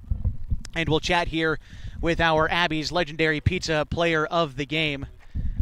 There you go. Is that, you can hear okay? Yeah, I can. Got it. Colin Tacchini, our Abby's Legendary Pizza Player of the Game. Congratulations. First off, your immediate reactions after a doubleheader win tonight here at Central Point. I mean, the guys came out and we did what the coaches wanted. 2 10-run wins. Can't ask for a better start to league, honestly. So, yeah, we competed here today really nicely. Kind of a tale of 2 games for you. Obviously, we'll get to your pitching performance in the nightcap, but the opener today, 3 for 4, 4 RBIs, a double. What was your approach today, and what allowed you to be so successful at the plate? Yeah, I just went up there and was just thinking yes, yes, no on everything, clear mind. If you go up there thinking of too much, it won't work out for you. So just a hitter's mindset, watching ball to the bat. Tonight in the nightcap, pitched one heck of a game. I think I had you at 6 strikeouts. What's your approach when you go out there on the mound? What's your mindset out there? I'm just looking to compete every pitch. I mean, as a pitcher, you're out there all alone. You got your defense behind you, but it's just you on the mound. And if someone beats you, your immediate reaction is get back up there and try to beat the next guy with your best pitches. You've added quite a bit of velocity, I think, between last summer and this summer when I seen you this time. Quite a bit more break on your breaking pitches, too. What sorts of things were you able to do in the offseason that allowed you to improve in the way that you have? Yeah, just a lot of time in the weight room. Got on the driveline throwing program. That helped a lot. And take recovery really seriously. I had an injury late spring, and I was blessedly able to bounce back from that and come back stronger. So Yeah, all glory to God. One of the cool things about our team that not every team in our league has, we're made up of so many different kids from so many different schools. Yourself from Lakeview, the only representative from the Honkers. What does that mean to you to be able to represent your city on this Falcons team? I love it. I mean, it's a good way for me to show off all the work I put in when not a lot of people from Klamath can see me. And I love coming out here and competing with all my friends. I've been doing it for years, and it'll never get old. Colin Tacchini, tonight's Abby's legendary pizza player of the game. I want you to take this, get you a free personal pan pizza from Abby's, and enjoy it, man. We'll see you tomorrow afternoon. Perfect, thank you. I appreciate Colin it. Tacchini, tonight's Abby's legendary pizza player of the game. The Falcons with a couple of 10-run rule victories against Central Point tonight. I alluded to it a moment ago, but back at 1 in the afternoon tomorrow up in Redmond, the Klamath Falls Falcons, a single 9-inning affair up there north of Bend. That's our next broadcast here on mybasin.com. I want to thank you for joining us tonight for another edition of Klamath Falls Falcons baseball. Thanks to everyone involved, including our head coaches Sean Teeters and our official scorer Mike Safford. Thanks to you as well for joining us for another edition of Falcons baseball. 11-0 and 11-1 our finals tonight for Walter Hartley. My name is Josh Eldridge. So long and good night from Mel Anhorn Field in Central Point, Oregon.